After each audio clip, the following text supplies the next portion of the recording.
Captivity among the Sioux. Chapter 1. Early history, Canada to Kansas, death of my father, my marriage, Ho for Idaho, crossing the Platte River, a storm. I was born in Orillia, Canada, in 1845. Our home was on the lake shore, and there amid pleasant surroundings I passed the happy days of early childhood.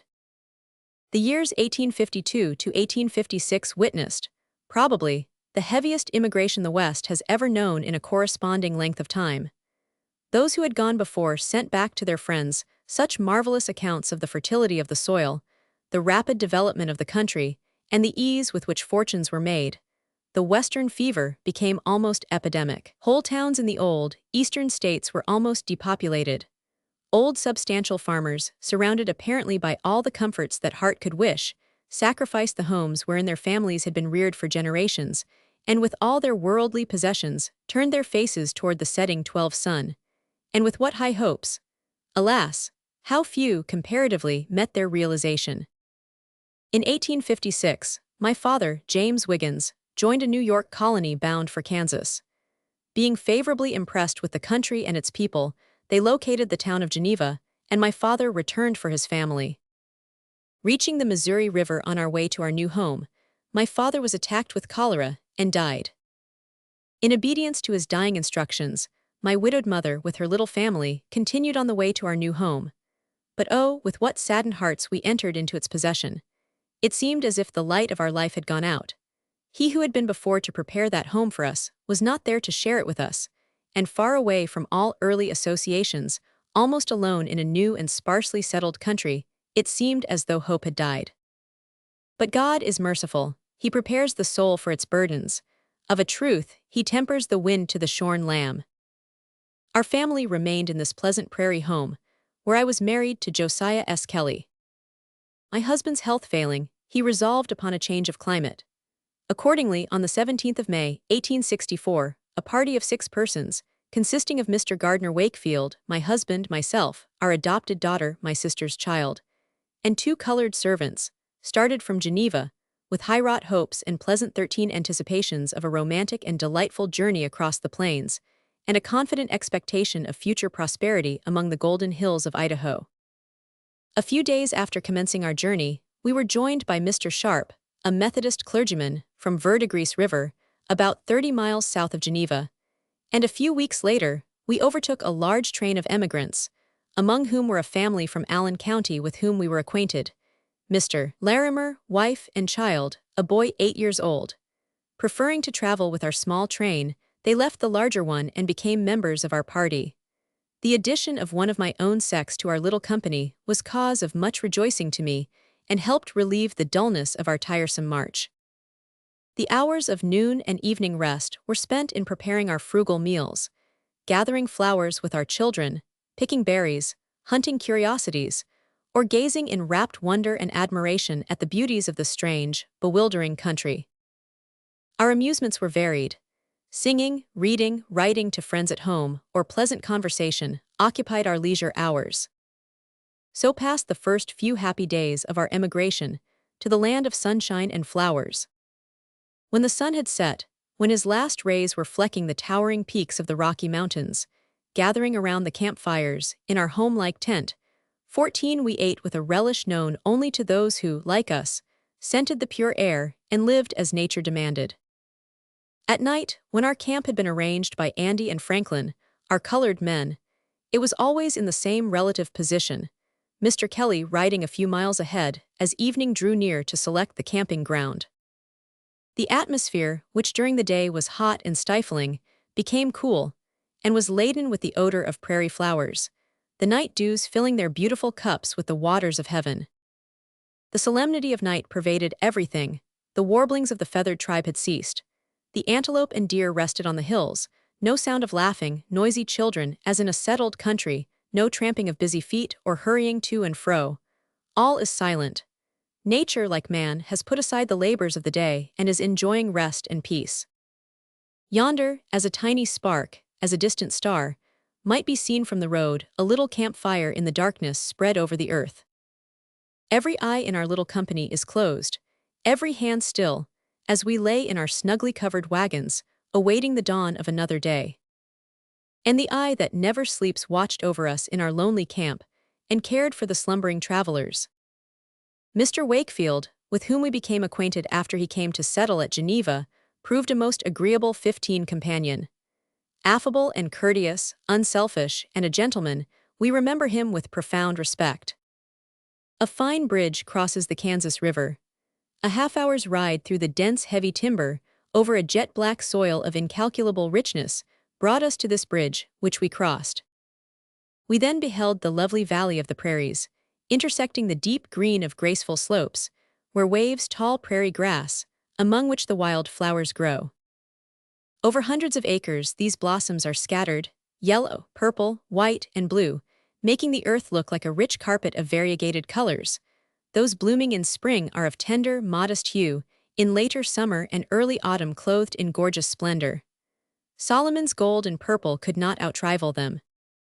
Nature seemingly reveled in beauty, for beauty's sake alone, for none but the simple children of the forest to view her in state. Slowly the myriad years come and go upon her solitary places. Tender springtime and glorious summer drop down their gifts from overflowing coffers, while the steps of bounding deer or the notes of singing birds break upon the lonely air. The sky is of wonderful clearness and transparency. Narrow belts and fringes of forest mark the way of winding streams. In the distance rise conical mounds, wrapped in the soft veil of dim and dreamy haze. Upon the beaten road are emigrants wending their way, their household goods packed in long covered wagons, drawn by oxen, mules, or horses, speculators working their way to some new town with women and children, and we meet with half-breed girls, with heavy eyelashes and sunburnt cheeks, jogging along on horseback. I was surprised to see so many women among the emigrants, and to see how easily they adapted themselves to the hardships experienced in a journey across the plains. As a rule, the emigrants travel without tents, sleeping in and under wagons without removing their clothing. Cooking among emigrants to the far west is a very primitive operation. A frying pan and perhaps a Dutch oven comprising the major part of the kitchen furniture. The scarcity of timber is a source of great inconvenience and discomfort, buffalo chips being the substitute. At some of the stations, where opportunity offered, Mr. Kelly bought wood by the pound, as I had not yet been long enough inured to plains privations to relish food cooked over a fire made with chips of that kind. We crossed the Platte River by binding 4 wagons 17 boxes together, then loaded the boat with goods, and were rowed across by about 20 men. We were several days in crossing. Our cattle and horses swam across. The air had been heavy and oppressively hot. Now the sky began to darken suddenly, and just as we reached the opposite shore, a gleam of lightning, like a forked tongue of flame, shot out of the black clouds, blinding us by its flash and followed by a frightful crash of thunder. Another gleam and another crash followed, and the dense blackness lowered threateningly over us, almost shutting out the heights beyond, and seeming to encircle us like prisoners in the valley that lay at our feet. The vivid flashes lighting the darkness for an instant only made its gloom more fearful, and the heavy rolling of the thunder seemed almost to rend the heavens above it. All at once it burst upon our unprotected heads in rain. But such rain, not the gentle droppings of an afternoon shower, nor a commonplace storm, but a sweeping avalanche of water, drenching us completely at the first dash, and continuing to pour, seeming to threaten the earth on which we stood, and tempt the old Platte to rise and claim it as its own. Our wagon covers had been removed in the fording, and we had no time to put up tents for our protection until its fury was exhausted. And so we were forced 18 to brave the elements, with part of our company on the other side of the swollen river, and a wild scene we could scarcely discern through the pelting rain surrounding us. One soon becomes heroic in an open-air life, and so we put up what shelter we could when the abating storm gave us opportunity, and wringing the water out of clothes, hair, and eyebrows, we camped in cheerful hope of a bright tomorrow, which did not disappoint us, and our hundreds of emigrant companions scattered on the way. Each recurring Sabbath was gratefully hailed as a season of thought and repose. As a matter of conscience and duty, we observed the day, and took pleasure in doing so. We had divine service performed, observing the ceremonies of prayer, preaching, and singing, which was fully appreciated in our absence from home and its religious privileges. 25 miles from California Crossing, is a place called Ash Hollow, where the eye is lost in space as it endeavors to penetrate its depths. Here some years before, General Harney made his name famous by an indiscriminate massacre of a band of hostile Indians, with their women and children. The attack and capture of our train, July 12, 1864. Chapter 2. The attack and the capture. A train of wagons were coursing their westward way, with visions of the future bright as our own. Sometimes a single team might be seen traveling alone. Our party were among the many small squads emigrating to the land of promise. The day on which our doomed family were scattered and killed was the 12th of July, a warm and oppressive day. The burning sun poured forth its hottest rays upon the great Black Hills and the vast plains of Montana, and the great emigrant road was strewed with men, women, and children, and flocks of cattle, representing towns of adventurers. We looked anxiously forward to the approach of evening, with a sense of relief, after the excessive heat of the day. Our journey had been pleasant, but toilsome, for we had been long weeks on the road. Slowly our wagons wound through the timber that skirted the little box elder, and crossing the stream, we ascended the opposite bank. We had no thought of danger or timid misgivings on the subject of savages, for our fears had been all dispersed by constantly received assurances of their friendliness. At the outposts and ranches, we heard nothing but ridicule of their pretensions to warfare, and at Fort Laramie, where information that should have been reliable was given us, we had renewed assurances of the safety of the road and friendliness of the Indians. At Horseshoe Creek, which we had just left, and where there was a telegraph station, our inquiries had elicited similar assurances as to the quiet and peaceful state of the country through which we must pass. Being thus persuaded that fears were groundless, we entertained none, and, as I have mentioned before, our small company preferred to travel alone on account of the greater progress made in that way. The beauty of the sunset and the scenery around us filled our hearts with joy, and Mr. Wakefield's voice was heard in song for the last time as he sang, "Ho, for Idaho."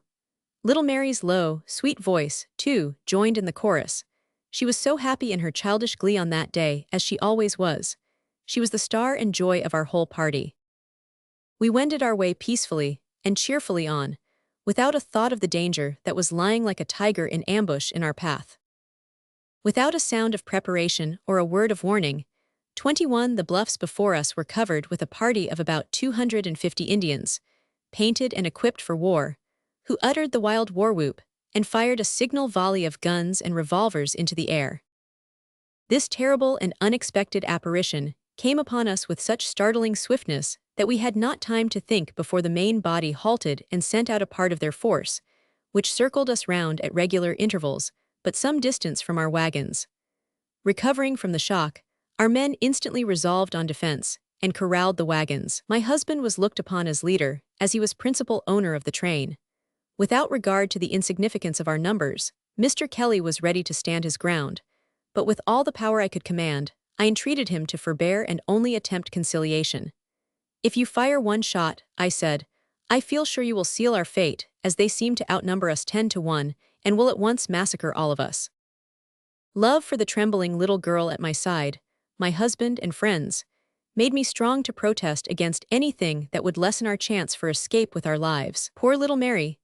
From the first she had entertained an ungovernable dread of the Indians, a repugnance that could not be overcome, although in our intercourse with friendly savages, I had endeavored to show how unfounded it was, and persuade her that they were civil and harmless, but all in vain. Mr. 22, Kelly bought her beads and many little presents from them which she much admired, but she would always add, "They look so cross at me, and they have knives and tomahawks, and I fear they will kill me." Could it be that her tender young mind had some presentiment or warning of her horrid fate? My husband advanced to meet the chief and demand his intentions. The savage leader immediately came toward him, riding forward and uttering the words, "How," which are understood to mean a friendly salutation. His name was Ottawa, and he was a war chief of the Ogallala band of the Sioux nation. He struck himself on his breast, saying, "Good Indian me," and pointing to those around him, he continued, "Heap good Indian, hunt buffalo and deer." He assured us of his utmost friendship for the white people. Then he shook hands, and his band followed his example, crowding around our wagons, shaking us all by the hand over and over again, until our arms ached, and grinning and nodding with every demonstration of goodwill. Our only policy seemed to be temporizing, in hope of assistance approaching, and to gain time, we allowed them unopposed to do whatever they fancied. First, they said they would like to change one of their horses for the one Mr. Kelly was riding, a favorite race horse. Very much against his will, he acceded to their 23 request and gave up to them the noble animal to which he was fondly attached. My husband came to me with words of cheer and hope, but oh, what a marked look of despair was upon his face, such as I had never seen before. The Indians asked for flour, and we gave them what they wanted of provisions. The flour they emptied upon the ground, saving only the sack. They talked to us partly by signs and partly in broken English, with which some of them were quite familiar, and as we were anxious to suit ourselves to their whims and preserve a friendly intercourse as long as possible, we allowed them to take whatever they desired, and offered them many presents besides. It was, as I have said before, extremely warm weather, but they remarked that the cold made it necessary for them to look for clothing, and begged for some from our stock, which was granted without the slightest offered objection on our part. I, in a careless-like manner, said they must give me some moccasins for some articles of clothing that I had just handed them, and very pleasantly, a young Indian gave me a nice pair, richly embroidered with different colored beads. Our anxiety to conciliate them increased every moment, for the hope of help arriving from some quarter grew stronger as they dallied, and alas, it was our only one. They grew bolder and more insolent in their advances. 24 one of them laid hold of my husband's gun, but being repulsed, desisted. The chief at last intimated that he desired us to proceed on our way, promising that we should not be molested. We obeyed, without trusting them, and soon the train was again in motion, the Indians insisting on driving our herd, and growing ominously familiar. Soon my husband called a halt. He saw that we were approaching a rocky glen, in whose gloomy depths he anticipated a murderous attack, and from which escape would be utterly impossible. Our enemies urged us still forward, but we resolutely refused to stir, when they requested that we should prepare supper, which they said they would share with us, and then go to the hills to sleep. The men of our party concluded it best to give them a feast. Mr. Kelly gave orders to our 2 colored servants to prepare at once to make a feast for the Indians. Andy said, "I think, if I knows anything about it, they's had their supper," as they had been eating sugar crackers from our wagons for an hour or more. The 2 colored men had been slaves among the Cherokees, and knew the Indian character by experience. Their fear and horror of them was unbounded, and their terror seemed pitiable to us, as they had worked for us a long time, and were most faithful, trustworthy servants. Each man was busy preparing the supper. Mr. 25, Larimer and Frank were making the fire. Mr. Wakefield was getting provisions out of the wagon. Mr. Taylor was attending to his team. Mr. Kelly and Andy were out some distance gathering wood. Mr. Sharp was distributing sugar among the Indians. Supper that they asked for was in rapid progress of preparation, when suddenly our terrible enemies threw off their masks and displayed their truly demoniac natures. There was a simultaneous discharge of arms, and when the cloud of smoke cleared away, I could see the retreating form of Mr. Larimer and the slow motion of poor Mr. Wakefield, for he was mortally wounded. Mr. Kelly and Andy made a miraculous escape with their lives. Mr. Sharp was killed within a few feet of me. Mr. Taylor, I never can forget his face as I saw him shot through the forehead with a rifle ball. He looked at me as he fell backward to the ground a corpse. I was the last object that met his dying gaze. Our poor faithful Frank fell at my feet pierced by many arrows. I recall the scene with a sickening horror. I could not see my husband anywhere, and did not know his fate but feared and trembled. With a glance at my surroundings, my senses seemed gone for a time, but I could only live and endure. I had but little time for thought, for the Indians quickly sprang into our wagons, tearing off covers, breaking, crushing, and smashing all hindrances to 26 plunder, breaking open locks, trunks, and boxes, and distributing or destroying our goods with great rapidity, using their tomahawks to pry open boxes, which they split up in savage recklessness. Oh, what horrible sights met my view! Pen is powerless to portray the scenes occurring around me. They filled the air with the fearful war whoops and hideous shouts. I endeavored to keep my fears quiet as possible, knowing that an indiscreet act on my part might result in jeopardizing our lives, though I felt certain that we two helpless women would share death by their hands.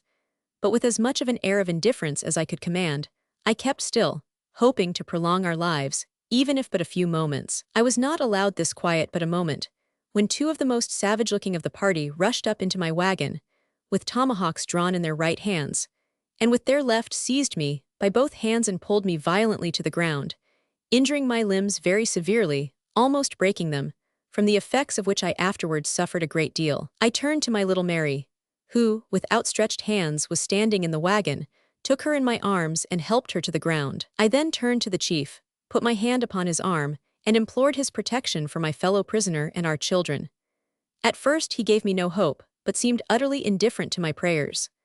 Partly in words and partly by signs, he 27 ordered me to remain quiet, placing his hand upon his revolver that hung in a belt at his side, as an argument to enforce obedience. A short distance in the rear of our train, a wagon was in sight.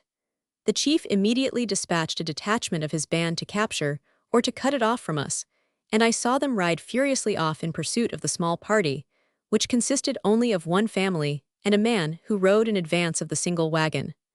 The horseman was almost instantly surrounded and killed by a volley of arrows. The husband of the family quickly turned his team around and started them at full speed, gave the whip and lines to his wife, who held close in her arms her youngest child.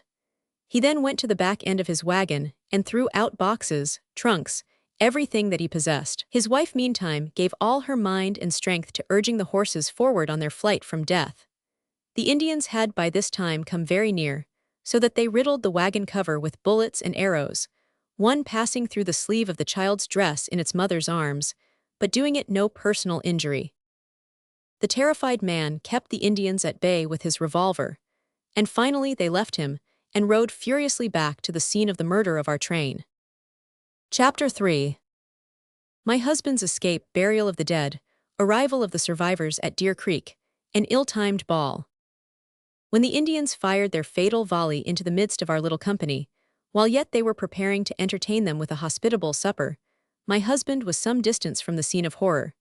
But startled by the unexpected report, he hurriedly glanced around, saw the pale, terror-stricken faces of his wife and child, and the fall of Rev. Mr. Sharp from the wagon, while in the act of reaching for sugar and other articles of food with which to conciliate our savage guests. The hopelessness of the situation struck a chill to his heart.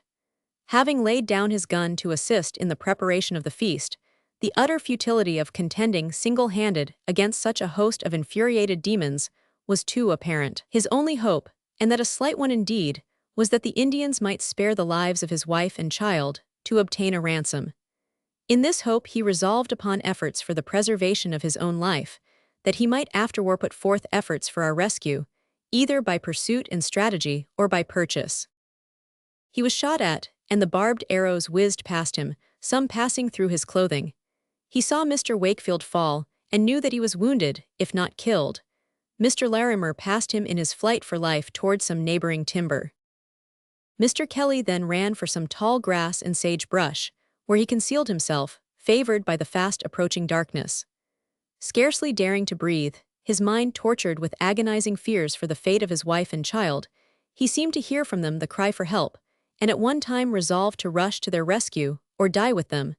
Any fate seemed better than such torturing doubt. But realizing at last the utter hopelessness of an attempt at rescue, and knowing that it was a custom of the Indians, sometimes, to spare the lives of white women and children taken captive for ransom, he again resolved, if possible, to save his own life, that he might devote all his energies, and the remnant of fortune the savages had not despoiled him of, to the accomplishment of the rescue of his wife and child. Lying in his perilous shelter, he saw darkness creep slowly around the hills, closing on the scene of murder and devastation, like a curtain of mercy dropped to shut out a hideous sight. He heard the noise of breaking and crashing boxes, and the voices of the 30 Indians calling to each other. Then came the culmination of his awful suspense. The Indians had again mounted their horses, and raising the terrible war song, chanted its ominous notes as they took their way across the hills, carrying his yearning thoughts with them. Pen is powerless to portray the agony, to him, of those fearful moments. Still fearing to move in the darkness, he distinguished footsteps near him, and knew by the stealthy tread that they were those of an Indian.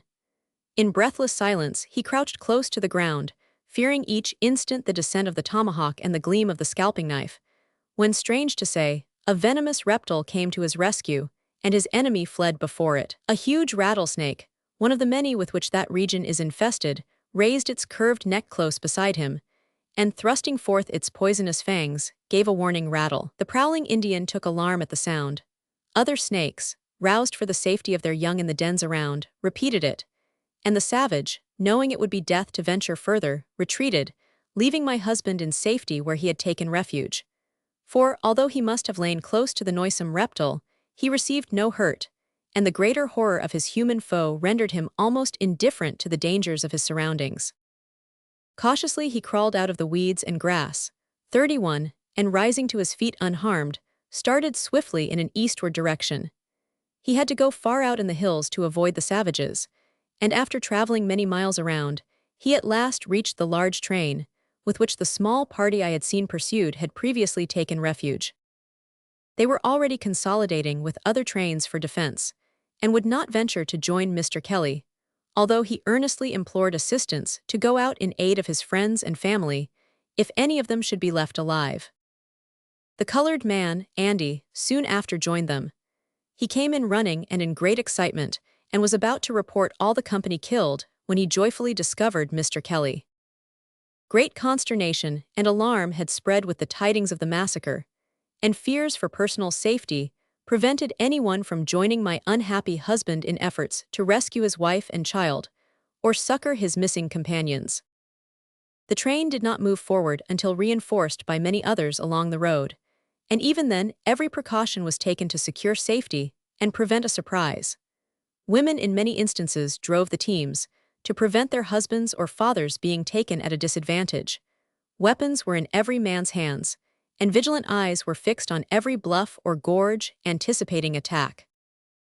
A little time and travel brought them to the first scene of murder, where they found the dead body of the companion of the man who so narrowly escaped with his family. They placed the body in a wagon, and proceeded to the dreaded spot where the slaughter of our party had occurred. The wagons still were standing, and feathers, flour, the remnants of much that was but half destroyed, lay scattered about the ground. Mr. Kelly, with faltering steps, supported by the strong arm of Andy, was among the first to search the spot. His intense distress for the unknown fate of his family urged him on, although he dreaded to think of what the bloody spot might disclose to him. The dead bodies of Mr. Sharp, Mr. Taylor, and our colored servant, Franklin, were discovered lying where they had fallen. Poor Frank had been shot by an arrow that pierced both his legs, pinning them together, in which condition he had been murdered by the ruthless wretches by having his skull broken. Both Mr. Sharp and Mr. Taylor left large families at home to mourn their loss. Mr. Larimer came up with an arrow wound in one of his limbs. He had passed the night in trying to elude his savage pursuers, and was very tired and exhausted, and very much distressed about his wife and son, a robust little fellow of 8 or 9 years. But Mr. Wakefield was nowhere to be seen. After searching the brushwood for some time, and a quarter of a mile distant from the scene of attack, they discovered him still alive, but pierced by 3 arrows that he had vainly endeavored to extract, succeeding only in withdrawing the shafts, but leaving the steel points still deeply embedded in the flesh. Mr. Kelly took him and cared for him with all the skill and kindness possible. No brothers could have been more tenderly attached to each other than they. He then procured as comfortable a conveyance as he could for them, and picked up a few relics from our demolished train.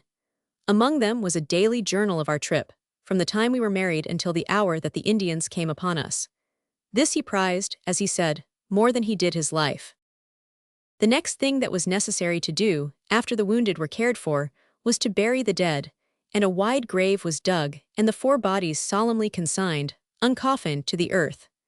A buffalo robe was placed above them, and then the earth was piled on their unconscious breasts. At that time, the question of color had occasioned much dissension, and controversy ran high as to the propriety of allowing the colored people the privilege of sitting beside their white brethren.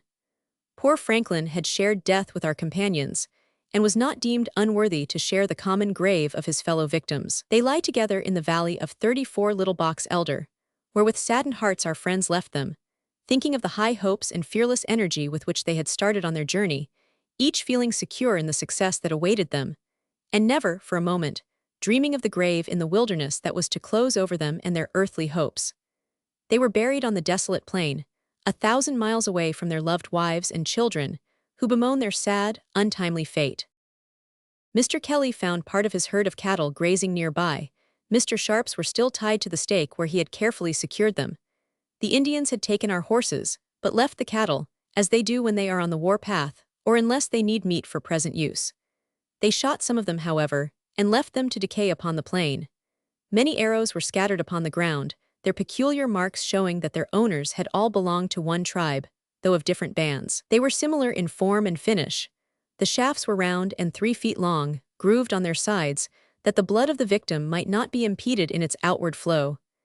Each had 3 strips of feathers attached to its top, about 7 inches in length, and on the other end, a steel point, fastened lightly, so as to be easily detached in the flesh it penetrates. The depth of the wound depends on the distance of the aim, but they sometimes pass quite through the body, 35 though usually their force is exhausted in entering a few inches beyond the point. The wounded being made as comfortable as circumstances would allow, the train left the spot in the evening, and moved forward to an encampment a mile distant from the sad place, where the journey of our lost companions had ended forever, whose visions of the golden land must be a higher and brighter one than earthly eyes can claim. Early next day the travelers arrived at Deer Creek Fort, where Mr. Kelly found medical aid for the wounded, and procured a tent to shelter them, and devoted himself to alleviating their sufferings, and with the assistance of the kind people of the fort, succeeded in arranging them in tolerable comfort. Captain Reinhardt was commanding officer at Deer Creek, and ordered the property of the deceased to be delivered over to him, which Mr. Kelly did. The story of the attack and massacre had traveled faster than the sufferers from its barbarity. The garrison had learned it before the train arrived, through some soldiers returning from Fort Laramie, where they had been to receive money from the paymaster, who had heard an account of the attack on the road, and had a passing glimpse of the terrible field of slaughter. The evening that the large train arrived at the fort, the officers gave a ball, and the emigrant women were 36 invited, from the trains camped in the vicinity, to join in these inappropriately timed festivities. The mother of the child, who had so narrowly escaped death, having lost her own wardrobe in her efforts to escape the pursuit of the Indians, borrowed a dress from a lady who resided at the fort, and attended the entertainment, dancing and joining in the gaieties, when the burial of their companion and our poor men had just been completed, and the heavy cloud of our calamity had so lately shrouded them in gloom. Such are the effects of isolation from social and civil influence, and contact with danger, and familiarity with terror and death. People grow reckless, and often lose the gentle sympathies that alleviate suffering, from frequent intercourse with it in its worst forms. Chapter 4. Beginning of my captivity. The facts related in the preceding chapter concerning matters occurring in Mr. Kelly's experience and adventures after the attack upon our train were related to me after my restoration to freedom and my husband by him. I now return to the narration of my own terrible experiences. I was led a short distance from the wagon with Mary and told to remain quiet and tried to submit. But oh, what a yearning sprang up in my heart to escape, as I hoped my husband had done. But many watchful eyes were upon me, and enemies on every side, and I realized that any effort then at escape would result in failure and probably cause the death of all the prisoners. Mrs. Larimer with her boy came to us, trembling with fear, saying, "The men have all escaped and left us to the mercy of the savages." In reply, I said, "I do hope they have. What benefit would it be to us to have them here to suffer 38 this fear and danger with us? They would be killed, and then all hope of rescue for us would be at an end." Her agitation was extreme. Her grief seemed to have reached its climax when she saw the Indians destroying her property, which consisted principally of such articles as belonged to the Daguerrean art. She had indulged in high hopes of fortune from the prosecution of this art among the mining towns of Idaho. As she saw her chemicals, picture cases, and other property pertaining to her calling being destroyed, she uttered such a wild despairing cry as brought the chief of the band to us, who, with gleaming knife, threatened to end all her further troubles in this world. The moment was a critical one for her. The Indians were flushed with an easy-won victory over a weak party. They had tasted blood, and it needed but slight provocation for them to shed that even of defenseless women and children. My own agony could be no less than that of my companion in misfortune. The loss of our worldly possessions, which were not inconsiderable, consisting of a large herd of cattle and groceries, and goods of particular value in the mining regions, I gave no thought to. The possible fate of my husband, the dark, fearful future that loomed before myself and little Mary, for whose possible future I had more apprehension than for my own, were thoughts that 39 flashed through my mind to the exclusion of all mere pecuniary considerations. But my poor companion was in great danger, and perhaps it was a selfish thought of future loneliness in captivity which induced me to intercede that her life might be spared. I went to the side of the chief, and assuming a cheerfulness I was very far from feeling, plead successfully for her life. I endeavored in every way to propitiate our savage captor, but received no evidences of kindness or relenting that I could then understand. He did present me, however, a wreath of gay feathers from his own head, which I took, regarding it merely as an ornament, when in reality, as I afterward learned, it was a token of his favor and protection. He then left us, to secure his own share of plunder, but we saw that we were surrounded by a special guard of armed men, and so gave up all struggle against what seemed an inevitable doom, and sat down upon the ground in despair. I know now that night had come upon us while we sat there, and that darkness was closing the scene of desolation and death before their arrangements for departure were completed.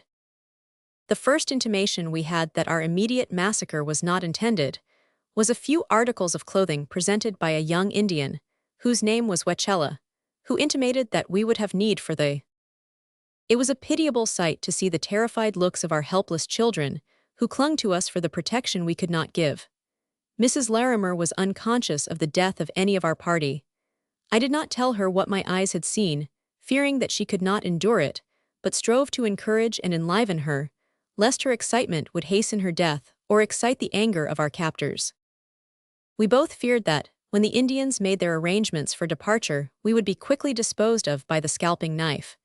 Or even should we escape for the time, we saw no prospect of release from bondage. Terror of the most appalling nature for the fate of the children possessed me, and all the horrors of Indian captivity that we had ever heard crowded on our minds with a new and fearful meaning. The slow fires, the pitiless knife, the poisoned arrows, the torture of famine, and 1,000 nameless phantoms of agony passed before our troubled souls, filling us with fears so harrowing that the pangs of dissolution compared to them must have been relief. It may be thought almost impossible, in such a chaos of dread, to collect the soul in prayer, but when woe is come, the soul is dumb. That crieth not to God. And the only respite we could claim from despair was the lifting of our trembling hearts upward to the God of mercy. Those hours of misery can never be forgotten. We were oppressed by terrors we could not explain or realize. The sudden separation from those we loved and relied on, our own helplessness, and the gloom of uncertainty that hung over the future. Surely none can better testify to the worth of trust in God than those whose hope on earth seemed ended. And faint and weak as our faith was, it saved us from utter desolation and the blackness of despair. From among the confused mass of material of all kinds scattered about, the same young Indian Wechella brought me a pair of shoes, also a pair of little Mary's. He looked kindly as he laid these articles before me, intimating by his gestures that our lives were to be spared, and that we should have need of them and other clothing during our long march into captivity. He also brought me some books and letters, all of which I thankfully received. I readily conceived a plan to make good use of them, and secreted as many as I could about my clothing. I said to Mrs. Larimer, "If I can retain these papers and letters, and we are forced to travel with the Indians into their unknown country, I shall drop them at intervals along the way we are taken, as a guide, and trust in God that our friends may find and follow them to our rescue, or if an opportunity of escape offer, we will seize it, and by their help retrace our steps." The property that the Indians could not carry with 40 to them, they gathered into a pile and lighted.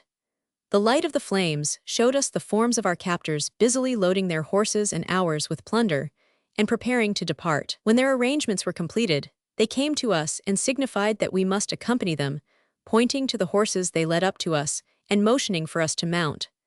The horse assigned to me was one that had belonged to Mr. Larimer and was crippled in the back. This I endeavored to make them understand, but failed. This was the first reliable assurance they gave us that our lives were not in immediate danger, and we received it gratefully, for with the prospect of life hope revived, and faith to believe that God had not forsaken us, and that we might yet be united to our friends, who never seemed dearer than when we were about to be carried into captivity by the hostile sons of the forest. Many persons have since assured me that, to them, death would have been preferable to life with such prospects, saying that rather than have submitted to be carried away by savages, to a dark and doubtful doom, they would have taken their own lives. But it is only those who have looked over the dark abyss of death who know how the soul shrinks from meeting the unknown future.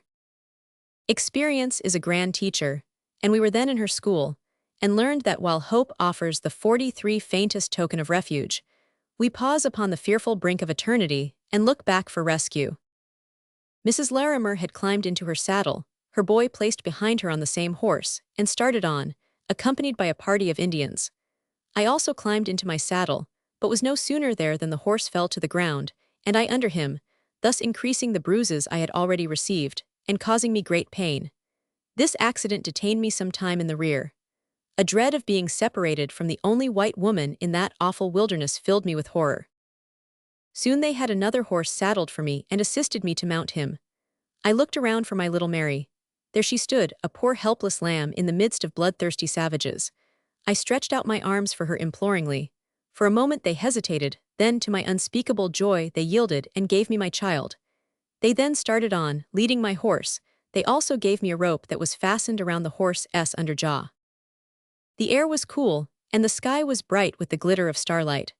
The water, as it fell over the rocks in the distance, came to our eager ears with a faint, pleasant murmur. All nature seemed peaceful and pitiless in its calm repose, unconscious of our desolate misery. The cry of night birds and chirp of insects came with painful distinctness as we turned to leave the valley of Little Box Elder.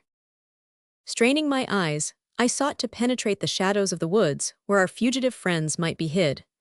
The smoldering ruins of our property fell into ashes, and the smoke faded away. Night had covered the traces of confusion and struggle with her shrouding mantle, and all seemed quiet and unbroken peace. I turned for a last look, and even the smoke was gone. The solemn trees, the rippling water, the soft night wind and the starlight told no tale of the desolation and death that had gone before. And I rode on in my helpless condition, with my child clinging to me without guide or support, save my trust in Go. Chapter 5. Plan for Little Mary's Escape. Tortures of Uncertainty. Unsuccessful Attempt to Escape. The Indians left the scene of their cruel rapacity, traveling northward, chanting their monotonous war song. After a ride of 2 miles, through tall weeds and bushes, we left the bottomlands and ascended some bluffs, and soon after came to a creek, which was easily forded, and where the Indians quenched their thirst. The hills beyond began to be more difficult to ascend, and the gorges seemed fearfully deep, as we looked into the black shadows unrelieved by the feeble light of the stars. In the darkness of our ride, I conceived a plan for the escape of little Mary. I whispered in her childish ear, "Mary, we're only a few miles from our camp, and the stream we have crossed you can easily wade through. I have dropped letters on the way, to guide our friends in the direction we have taken. They will guide you back again, and it may be your only chance of escape from 46 destruction. Drop gently down and lie on the ground for a little while to avoid being seen, then retrace your steps, and may God in mercy go with you. If I can, I will follow you." The child, whose judgment was remarkable for her age, readily acceded to this plan. Her eye brightened, and her young heart throbbed as she thought of its success. Watching the opportunity, I dropped her gently, carefully, and unobserved to the ground, and she lay there, while the Indians pursued their way, unconscious of their loss. To portray my feelings upon this separation would be impossible. The agony I suffered was indescribable. I was firmly convinced that my course was wise, that I had given her the only chance of escape within my power, yet the terrible uncertainty of what her fate might be in the way before her was almost unbearable. I continued to think of it so deeply that at last I grew desperate, and resolved to follow her at every risk. Accordingly, watching an opportunity, I too slipped to the ground under the friendly cover of night, and the horse went on without its rider. My plan was not successful. My flight was soon discovered, and the Indian wheeled around and rode back in my pursuit. Crouching in the undergrowth, I might have escaped in the darkness, were it not for their cunning. Forming in a line of 40 or 47 abreast, they actually covered the ground as they rode past me. The horses themselves were thus led to betray me, for being frightened at my crouching form, they stopped and reared, thus informing them of my hiding place. With great presence of mind, I arose the moment I found myself discovered, and relating my story, the invention of an instant, I succeeded partially in allaying their anger. I told them the child had fallen asleep and dropped from the horse, that I had endeavored to call their attention to it, but in vain, and, fearing I would be unable to find her if we rode further, I had jumped down and attempted the search alone. The Indians used great violence toward me, assuring me that if any further attempts were made to escape, my punishment would be accordingly. They then promised to send a party out in search of the child when it became light. Poor little Mary, alone in the wilderness, a little helpless child who can portray her terror. With faith to trust and courage to dare, that little trembling form through the long hours of the night kept watch. The lonely cry of the nightbird had no fear in its melancholy scream for the little wanderer who crouched amid the prairie grass. The baying of the gray wolf, 48 as he passed the lonely watcher, might startle, but could not drive the faith from her heart. Surely God is just, and angels will guide the faltering feet to friends and home. Innocent of wrong, how could she but trust that the unseen hands of spirits would guide her from the surrounding perils? A scene on the third night after my capture. Chapter 6. Continuation of our march into the wilderness, suffering from thirst and weariness, disappearance of my fellow prisoner, loss of the old chief's pipe and its consequences to me, a scene of terror. To take up the thread of my own narrative again, and the continuation of my journey with the savages, after the never-to-be-forgotten night when I parted with little Mary, and the attempt to escape myself, will be to entertain my reader with a sight of the dangerous and precipitous paths among the great bluffs which we had been approaching, and the dizzy, fearful heights leading over the dark abyss, or the gloomy, terrible gorge, where only an Indian dares to venture. The blackness of night, and the dread of our savage companions, added terror to this perilous ride. As we passed the little creek before we plunged into these rocky fastnesses, we had left some scattered woods along its banks.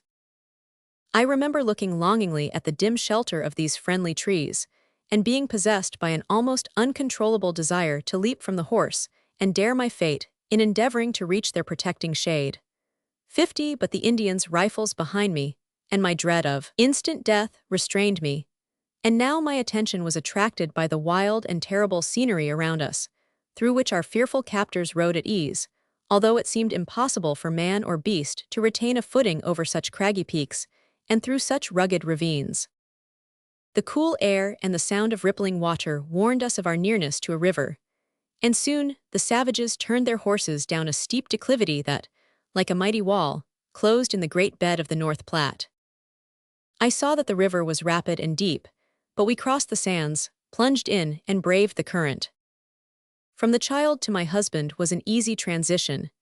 Indeed, when I thought of one, the other was presently in my mind, and to mark the path of our retreat with the letters and papers I dropped on our way seemed the only hope I had of his being able to come to my rescue. As the horses plunged into the swelling river, I secretly dropped another letter, that, I prayed, might be a clue to the labyrinth through which we were being led.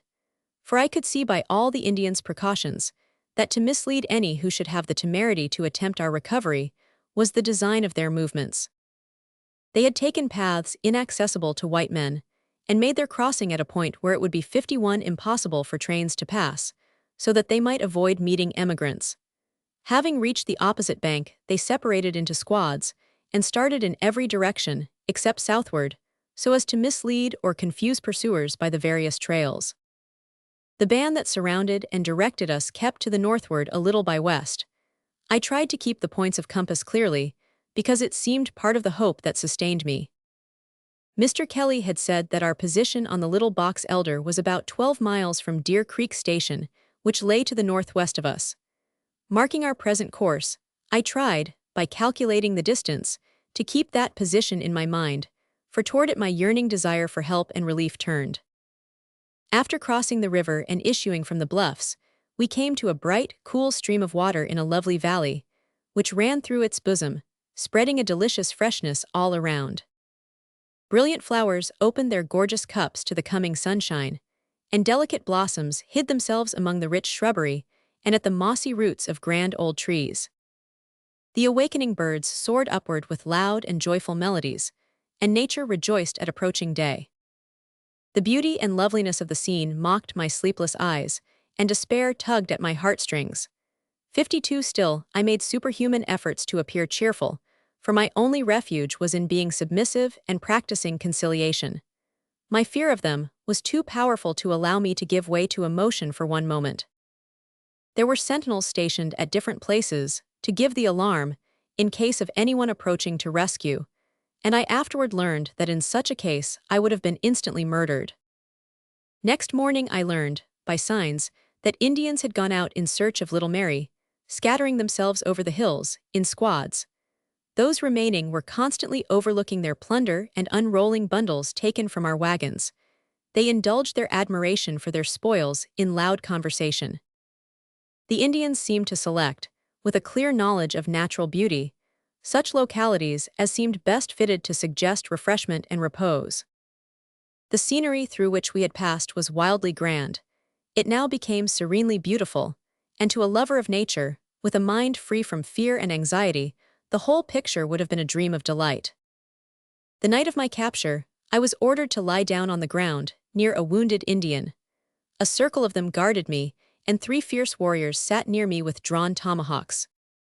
Reader, imagine my feelings, after the terrible scenes of the day previous. The desolate white woman in the 53 power of revengeful savages, not daring to speak, lest their fury should fall on my defenseless head. My great anxiety now was to preserve my sanity, which threatened to be overcome if I did not arouse myself to hope, and put aside the feeling of despair which at times stole over me. My heart was continually lifted to our Father, and confidently I now began to feel that prayer would be answered, and that God would deliver me in due season. This nerved me to endure and appear submissive. At early dawn, I was aroused from my apparent slumbers by the war chief, who sent me out to catch the horses, our American horses being afraid of the savages, and as the animals were those belonging to our train, it was supposed that I could do so readily. Upon returning, my eyes were gladdened by the sight of my fellow prisoner, who was seated with her boy upon the ground, eating buffalo meat and crackers. I went immediately to her, and we conversed in low tones, telling her of my intention to escape the first opportunity. She seemed much depressed, but I endeavored to reassure her, and bidding her hope for the best, went back to where the Indians were making ropes, and packing their goods and plunder more securely, preparatory to the succeeding march, which was commenced at an early hour of the day.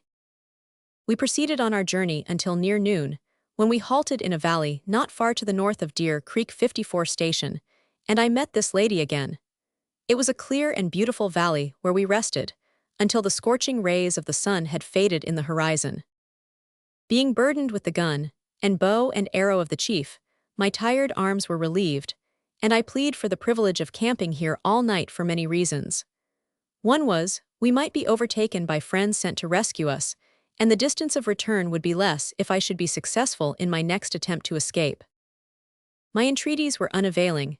The savages were determined to go forward, and we were soon mounted and started on. We traveled until sunset, then camped for the night in a secluded valley. We seemed to enter this valley along the base of a wall composed of bluffs or peaks. Within these circling hills it lay, a green, cool resting place, watered by a bright sparkling stream, and pleasantly dotted with bushes and undergrowth.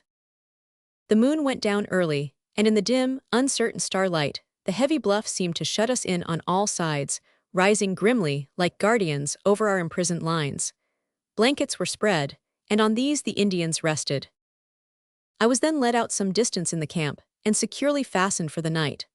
But before this, I remarked to my fellow prisoner my determination to escape that night, if my life were the forfeit, as in every wind I fancied I could hear the voice of little Mary calling me. She entreated me not to leave her, 55, but promising help to her should I be fortunate enough to get free. I sadly bade her good night, and went to my allotted place. In the morning, When permitted to rise, I learned that she had disappeared. A terrible sense of isolation closed around me. No one can realize the sensation without in some measure experiencing it.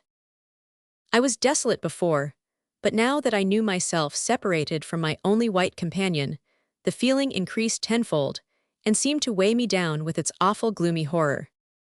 In the heart of the wilderness, surrounded by creatures with whom no chord of sympathy was entertained, far from home, friends, and the interests of civilized life, the attractions of society, and above all, separated from husband and loved ones, there seemed but one glimpse of light, in all the blackness of despair left, and that was flight. I listened to every sound, while moments appeared hours, and it seemed to me that death in its most terrible form would not be so hard to bear as the torturing agony I then endured. I murmured broken prayers. I seemed to hear the voices of my husband and child calling me, and springing forward with a wild belief that it was real, would sink back again, overwhelmed with fresh agony. Arrangements were then made for resuming our journey, and we were soon once more on our march. 56 Another burden had been added to my almost worn-out frame, the leading of an unruly horse, and my arms were so full of the implements I was forced to carry that I threw away the pipe of the old chief, a tube nearly 3 feet long, and given me to take care of, which was very unfortunate for me, exciting the wrath and anger of the chief to a terrible degree. Now they seemed to regard me with a suspicious aversion, and were not so kind as before. The country they passed over was high, dry, and barren. I rode one horse and led another, and when evening came they stopped to rest in a grove of great timber where there was a dry creek bed. Water was obtained by digging in the sand, but the supply was meager, and I was allowed none. The sun began to sink, and the chief was so enraged against me that he told me by signs that I should behold it rise no more.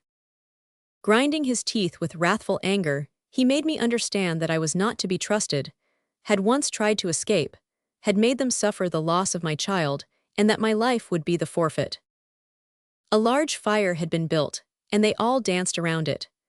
Night had begun to darken heavily over me, and I stood trembling and horror-struck, not knowing but that the flame the savages capered about was destined to consume my tortured form. The pipe of the chief was nowhere to be found, and 57 it was demanded of me to produce it. He used the Indian words, chopa chanopa, uttered in a voice of thunder, accompanying them with gestures, whose meaning was too threatening to be mistaken. I looked in fear and dismay around me, utterly at a loss to know what was expected, yet dreading the consequences of failing to obey. Wechela, the Indian boy who had been so kind to me, now came up, and made the motion of puffing with his lips, to help me, and then I remembered that I had broken the pipe the day before and thrown it away, ignorant of their veneration for the pipe, and of its value as a peace offering. The chief declared that I should die for having caused the loss of his pipe. An untamed horse was brought, and they told me I would be placed on it as a target for their deadliest arrows, and the animal might then run at will, carrying my body where it would. Helpless and almost dying with terror at my situation, I sank on a rocky seat in their midst. They were all armed and anxiously awaited the signal. They had pistols, bows, and spears, and I noticed some stoop and raise blazing firebrands to frighten the pawing beast that was to bear me to death. In speechless agony, I raised my soul to God.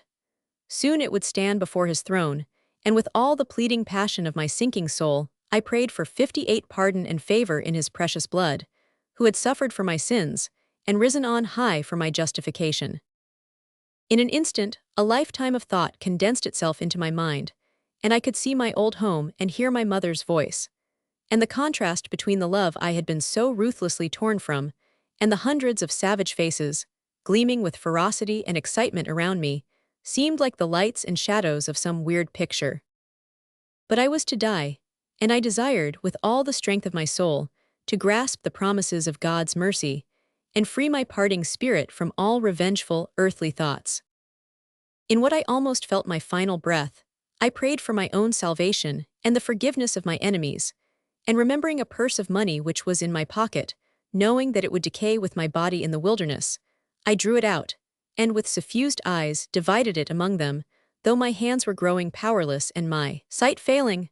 $120 in notes I gave them, telling them its value as I did so, when, to my astonishment, a change came over their faces. They laid their weapons on the ground, seemingly pleased and anxious to understand, requesting me to explain the worth of each note clearly by holding up my fingers. Eagerly I tried to obey, perceiving the hope their 59 milder manner held out. But my cold hands fell powerless by my side, my tongue refused to utter a sound, and unconsciously, I sank to the ground, utterly insensible to objects around me. When insensibility gave way to returning feeling, I was still on the ground where I had fallen, but preparations for the deadly scene were gone, and the savages slumbered on the ground near me by the faint firelight. Crawling into a sitting posture, I surveyed the camp and saw hundreds of sleeping forms lying in groups around, with watches set in their places and no opportunity to escape, even if strength permitted. Weak and trembling, I sank down and lay silent till daybreak, when the camp was again put in motion, and at their bidding, I mounted one horse and led another, as I had done on the day previous.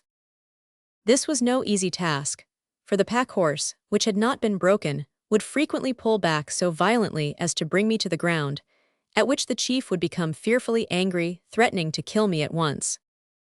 Practicing great caution, and using strong effort, I would strive to remain in the saddle to avoid the cuffs and blows received. Whenever the bridle would slip inadvertently from my hand, the chief's blasphemous language would all be English, a sad commentary on the benefits white men, 60, confer on their savage brethren when brought into close contact. Drunkenness, profanity, and dissolute habits are the lessons of civilization to the red men, and when the weapons we furnish are turned against ourselves, their edge is keen indeed. Feeling that I had forfeited the goodwill of the Indians, and knowing that the tenure of my life was most uncertain, I dared make no complaint, although hunger and devouring thirst tortured me. The way still led through dry and sandy hills, upon which the sun glared down with exhausting heat, and seemed to scorch life and moisture out of all his rays fell upon. As far as my eye could reach, nothing but burning sand, and withering sage brush or thorny cactus, was to be seen. All my surroundings only served to aggravate the thirst which the terrible heat of that long day's ride increased to frenzy. When, in famishing despair, I closed my eyes, a cup of cool, delicious drink would seem to be presented to my lips, only to be cruelly withdrawn, and this torture seemed to me like the agony of the rich man who besought Lazarus for one drop of water to cool his parched tongue. I thought of all I had been separated from, as it seemed to me forever, and the torment of the hour reduced me to despair. I wished to die, feeling that the pangs of dissolution could not surpass the anguish 61 of my living death. My voice was almost gone, and with difficulty I maintained my seat in the saddle. Turning my eyes despairingly to my captors, I uttered the word min, signifying water in their language, and kept repeating it imploringly at intervals.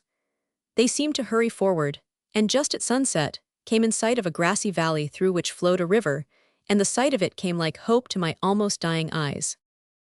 A little brook from the hills above found its way into the waters of this greater stream, and here they dismounted, and, lifting me from my horse, laid me in its shallow bed.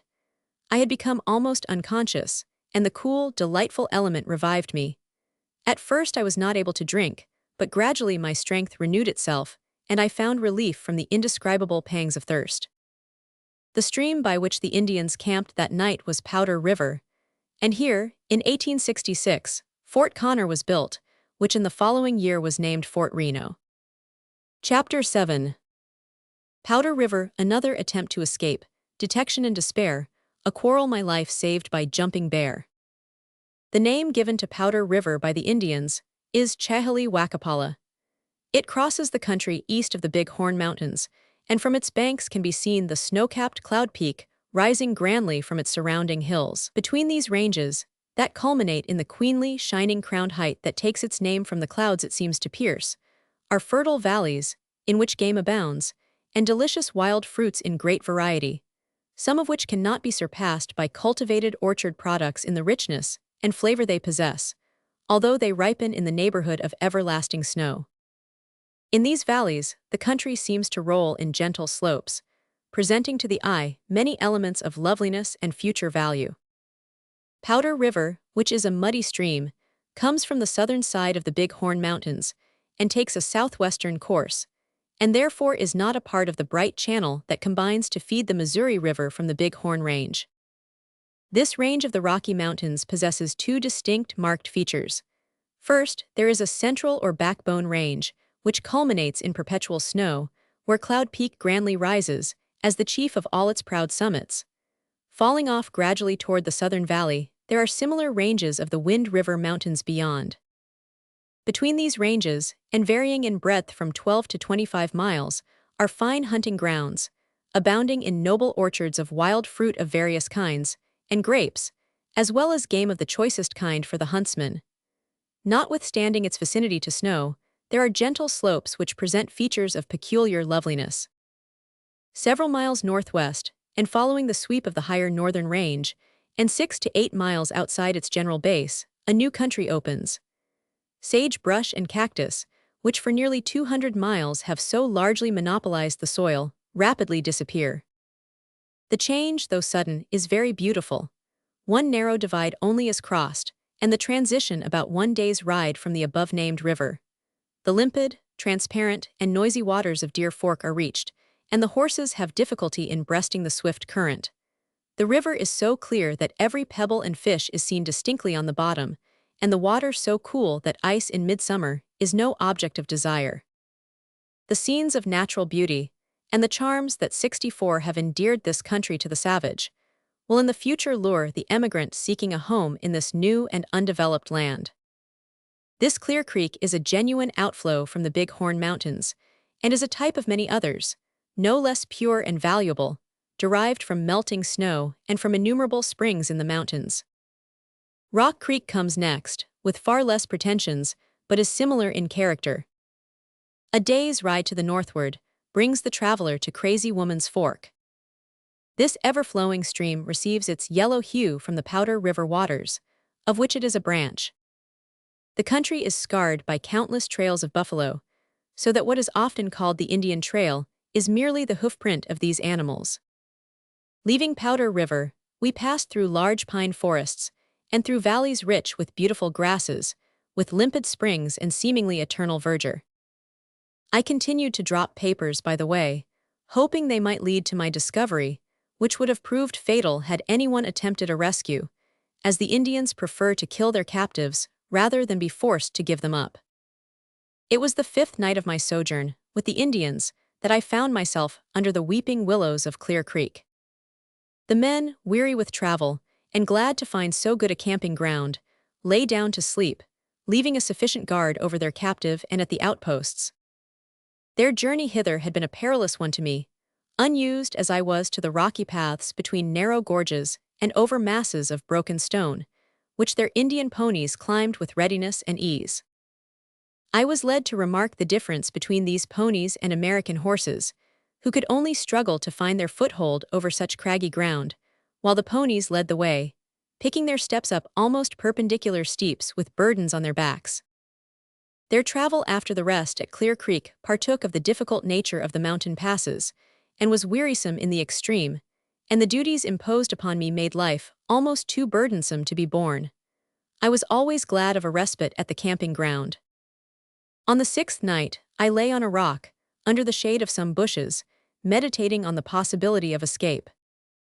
The way was far beyond my reckoning, and the woods where they now were might be infested with wild beasts, but the prospect of getting away, and being free from the savages, closed my eyes to the terrors of starvation and ravenous animals.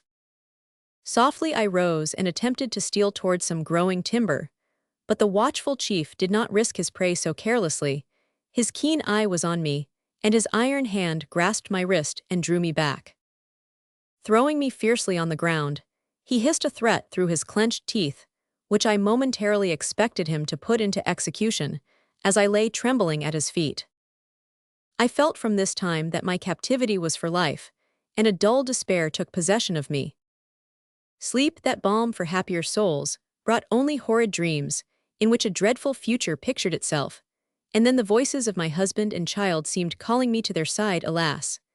In vain, for when I awoke it was to find myself in the grass of the savage camping ground, watched over by the relentless guard, and shut out from hope of home or civilized life.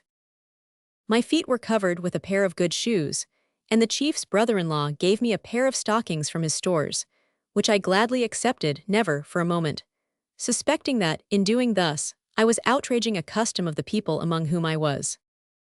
The chief saw the gift, and made no remark at the time, but soon after he shot one of his brother-in-law's horses, which he objected to in a decided manner, and a quarrel ensued. Realizing that I was the cause of the disagreement, I tremblingly watched the contest, unable to conciliate either combatant, and dreading the wrath of both. The chief would brook no interference, nor would he offer any reparation for the wrong he had inflicted. His brother-in-law, enraged at his arrogance, drew 67 his bow, and aimed his arrow at my heart, determined to have satisfaction for the loss of his horse. I could only cry to God for mercy, and prepare to meet the death which had long hung over my head, when a young Blackfoot, whose name was Jumping Bear, saved me from the approaching doom by dexterously snatching the bow from the savage and hurling it to the earth. He was named Jumping Bear from the almost miraculous dexterity of some of his feats. This circumstance and the Indian mentioned were, in my judgment, instruments in the hand of Providence, in saving Fort Sully from the vengeance and slaughter of the Blackfeet, who had succeeded in gaining the confidence of some of the officers on the Missouri River. His activity in the attack on our train, and the energy he displayed in killing and pillaging on that occasion, notwithstanding his efforts to make me believe the contrary, forbade me to think there was any sympathy in his interference in my behalf. The Indian submitted to his intervention so far that he did not draw his bow again, and my suspense was relieved, for the time, by the gift of a horse from the chief to his brother-in-law, which calmed the fury of the wronged Indian. It happened that the animal thus given as a peace offering was the pack horse that pulled so uncomfortably against the leading rein, and thus, in the end, I gained, by the ordeal through which I had passed, in being relieved of a most unmanageable task. From the first, I was deprived of every ameliorating comfort that might have rendered my existence bearable. No tent was spread for me, no rug or coverlet offered me to lie on. The hard earth, sparsely spread with grass, furnished me a couch, and apprehension and regret deprived me of the rest my toilsome life demanded.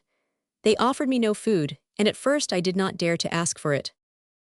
This was partly owing to the absence of all natural appetite, an intense weakness, and craving constantly for drink being the only signs of the prolonged fast that annoyed me. The utter hopelessness of my isolation wore on me, driving me almost to madness, and visions of husband and child haunted my brain. Sometimes they were full of hope and tauntingly happy.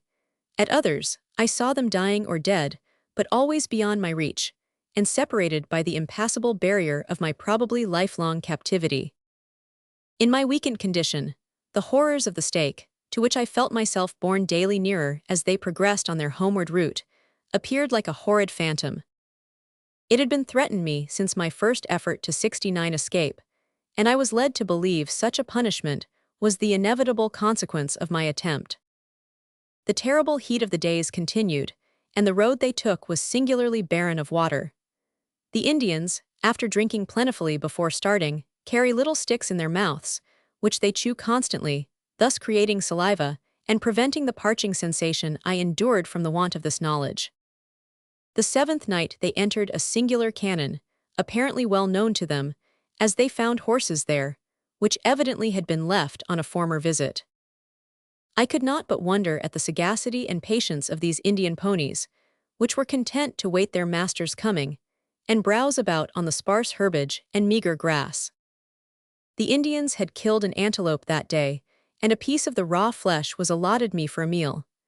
They had then traveled in a circuitous route for miles, to reach the mouth of this cañon, and entered it just after sundown. Its gloomy shade was a great relief after the heat of the sun, and it filled my sensitive mind with awe. The sun never seemed to penetrate its depths, and the damp air rose around me like the breath of a dungeon. Downward they went, as if descending into the bowels of the earth, and the sloping floor they trod was 70 covered with red sand for perhaps the space of half a mile. Then they struck a rocky pavement, the perpendicular walls of which were of earth. But as they made another turning and entered a large space, they seemed to change to stone with projecting arches and overhanging cornices. The high walls rose above the base so as to nearly meet overhead, and with their innumerable juttings and irregularities, had the appearance of carved columns supporting a mighty ruin. Occasionally, a faint ray of the fading light struggled with the gloom, into which they plunged deeper and deeper, and then their horses, cautious feet would turn the bones of antelope or deer, drawn thither by the lurking wolf to feed the young in their lair. I was startled with dread at the sight, fearing that they might be human bones, with which mine would soon be mingled. The increasing darkness had made it necessary for the Indians to carry torches, which they did, lighting up the grotesque grandeur of earth and rock through which they passed by the weird glare of their waving brands. Arriving at the spot they selected as a camping ground, they made fires, whose fantastic gleams danced upon the rocky walls and added a magic splendor to their wondrous tracery. The ghostly grandeur of these 71 unfrequented shades cannot be described, but their effect is marvelous. They seem to shadow forth the outline of carving and sculpture, and in the uncertain firelight have all the effect of some old-time temple, whose art and glory will live forever, even when its classic stones are dust. Here I found water for my parched lips, which was more grateful to my weary senses than any natural phenomenon, and sinking on a moss-grown rock, near the trickling rill that sank away in the sand beyond, I found slumber in that strange, fantastic solitude. I was aroused by a whistling sound, and gathering myself up, looked fearfully around me. Two flaming eyes seemed to pierce the darkness like a sword. I shuddered and held my breath, as a long, lithe serpent wound past me, trailing its shining length through the damp sand, and moving slowly out of sight among the dripping vines. After that I slept no more, and when I saw the struggling light of day pierce the rocky opening above, I gladly hailed the safety of the sunshine, even though it brought sorrow, distress, and toil. When we rose in the morning, they left the cannon by the path they entered, as it seemed to have no other outlet, and then pursued their way. Chapter 8. The storm arrival at the Indian village, the old chief's wife, some kindness shown me, attend a feast. On the 20th of July, we had nearly reached the Indian village, when we camped for the night, as usual, when such a locality could be gained, on the bank of a stream of good water. Here was a stream of sparkling, rippling water, fresh from the melting snow of the mountain. It was a warm, still night. Soon the sky began to darken strangely, and great ragged masses of clouds hung low over the surrounding hills. The air grew heavy, relieved occasionally by a deep gust of wind, that died away, to be succeeded by an ominous calm. Then a low, muttering thunder jarred painfully on the ear. My shattered nerves recoiled at the prospect of the coming storm. From a child I had been timid of lightning, and now its forked gleam filled me with dismay in my unsheltered helplessness. The Indians, seeing the approaching tempest, prepared for it by collecting and fastening their horses, and covering their firearms and ammunition, and lying 73 flat on the earth themselves. I crouched too, but could not escape the terrible glare of the lightning, and the roar of the awful thunder grew deafening. The buffalo hunt. On came the storm with startling velocity, and the dread artillery of heaven boomed overhead, followed closely by blinding flashes of light, and the velocity of the whirlwind seemed to arise in its might, to add desolation to the terrible scene. When the vivid gleams lit up the air, enormous trees could be seen bending under the fierceness of the blast, and great white sheets of water burst out of the clouds, as if intent on deluging the world. Every element in nature united in terrific warfare, and the security of earth seemed denied to me while I clung to its flooded bosom, and, blinded by lightning and shocked by the incessant roaring of the thunder and the wild ravaging of the ungovernable wind, felt myself but a tossed atom in the great confusion, and could only cling to God's remembering pity in silent prayer. Huge trees were bent to the earth and broken, others, snapped off like twigs, were carried through the frenzied air. Some forest monarchs were left bare of leaves or boughs, like desolate old age stripped of its honors. The rain had already swelled the little creek into a mighty stream that rolled its dark, angry waters with fury and added its sullen roar to the howlings of the storm. I screamed, but my voice was lost even to 74 myself in the mightier ones of the furious elements. 3 hours, 3 long, never-to-be-forgotten hours, did the storm rage thus in fury, and in those hours I thought I lived a lifetime. Then, to my joy, it began to abate, and soon I beheld the twinkling stars through rents in the driving clouds, while the flashing lightning and the roaring thunders, gradually becoming less and less distinct to the eye and ear, told me the devastating storm was speeding on toward the east. And when, at dawn of day, the waters were assuaged, the thunder died away, and the lightnings were chained in their cell, the scene was one of indescribable desolation. The wind had gone home, daylight had cowed him from a raging giant into a meek prisoner, and led him moaning to his cavern in the eastern hills. A strangely solemn calm seemed to take the place of the wild conflict, but the track of destruction was there, and the swollen water and felled trees, the scattered boughs and uprooted saplings, told the story of the havoc of the storm. It was a night of horror to pass through, and I thankfully greeted the returning day, that once more gave me the comfort of light, now almost my only solace, for my position grew more bitter, as the chief's savage-like exultation in my capture and safe abduction increased as we neared the village where their families were, and where I feared my fate would be decided by bloodshed or the fearful stake. On the 21st of July we left camp early, the day being cool and favorable for traveling. Our route lay over rolling prairie, interspersed with extensive tracts of marsh, which, however, we easily avoided crossing. A few miles brought us to a high, broken ridge, stretching nearly in a north and south direction.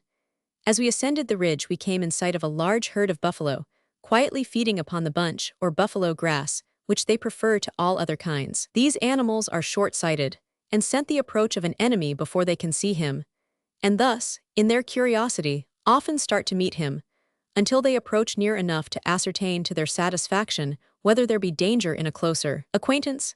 In this case they decided in the affirmative, and when they had once fairly made us out, lost no time in increasing the distance between us, starting on a slow, clumsy trot, which was soon quickened to a gait that generally left most pursuers far in the rear. But the Indians and their horses both are trained buffalo hunters, and soon succeeded in surrounding a number. They ride alongside their victim, and leveling their guns or arrows, send their aimed shot in the region of the heart, then ride off to a safe distance, to avoid the desperate lunge which a wounded buffalo seldom fails to make, and shaking his shaggy head, crowned with horns of most formidable strength, stands at bay, with eyes darting, savage and defiant, 76, as he looks at his human foe. Soon the blood begins to spurt from his mouth, and to choke him as it comes. The hunters do not shoot again, but wait patiently until their victim grows weak from loss of blood, and staggering, falls upon his knees, makes a desperate effort to regain his feet, and get at his slayer, then falling once more, rolls over on his side, dead. Sometimes these animals number tens of thousands, in droves. The Indians often, for the mere sport, make an onslaught, killing great numbers of them, and having a plentiful feast of tatonka, as they call buffalo meat. They use no economy in food. It is always a feast or a famine, and they seem equally able to gorge or fast. Each man selects the part of the animal he has killed that best suits his own taste, and leaves the rest to decay or be eaten by wolves, thus wasting their own game, and often suffering privation in consequence. They gave me a knife and motioned me to help myself to the feast. I did not accept, thinking then it would never be possible for me to eat uncooked meat. They remained here overnight, starting early next morning. We were now nearing the village where the Indians belonged. Jumping Bear, the young Indian who had shown me so many marks of goodwill, again made his appearance, with a sad expression on his face, and that day would ride in silence by my side, which was in 77 act of great condescension on his part, for these men rarely thus equalize themselves with women, but ride in advance. They had traveled nearly 300 miles, and despite my fears, I began to rejoice in the prospect of arriving among women, even though they were savages, and a dawning hope that I might find pity and companionship with beings of my own sex, however separated their lives and customs might be, took possession of me. I had read of the dusky maidens of romance. I thought of all the characters of romance and history, wherein the nature of the red man is enshrined in poetic beauty. The untutored nobility of soul, the brave generosity, the simple dignity untrammeled by the hollow conventionalities of civilized life, all rose mockingly before me, and the heroes of my youthful imagination passed through my mind in strange contrast with the flesh and blood realities into whose hands I had fallen. The stately Logan, the fearless Philip, the bold Black Hawk, the gentle Pocahontas. How unlike the greedy, cunning, and cruel savages who had so ruthlessly torn me from my friends. Truly, those pictures of the children of the forest that adorn the pages of the novelist are delightful conceptions of the airy fancy, fitted to charm the mind. They amuse and beguile the hours they invest with 78 their interest. But the true red man, as I saw him, does not exist between the pages of many volumes. He roams his native wastes, and to once encounter and study him there, so much must be sacrificed that I could scarcely appreciate the knowledge I was gaining at such a price. Notwithstanding all I had seen and experienced, I remembered much that was gentle and faithful in the character ascribed to the Indian women. Perhaps I might be able to find one whose sympathy and companionship could be wrought upon to the extent of aiding me in some way to escape. I became hopeful with the thought, and almost forgot my terror of the threats of my captors, in my desire to see the friendly faces of Indian women. The country around was rich and varied. Beautiful birds appeared in the trees, and flowers of variety and fragrance nodded on their stems.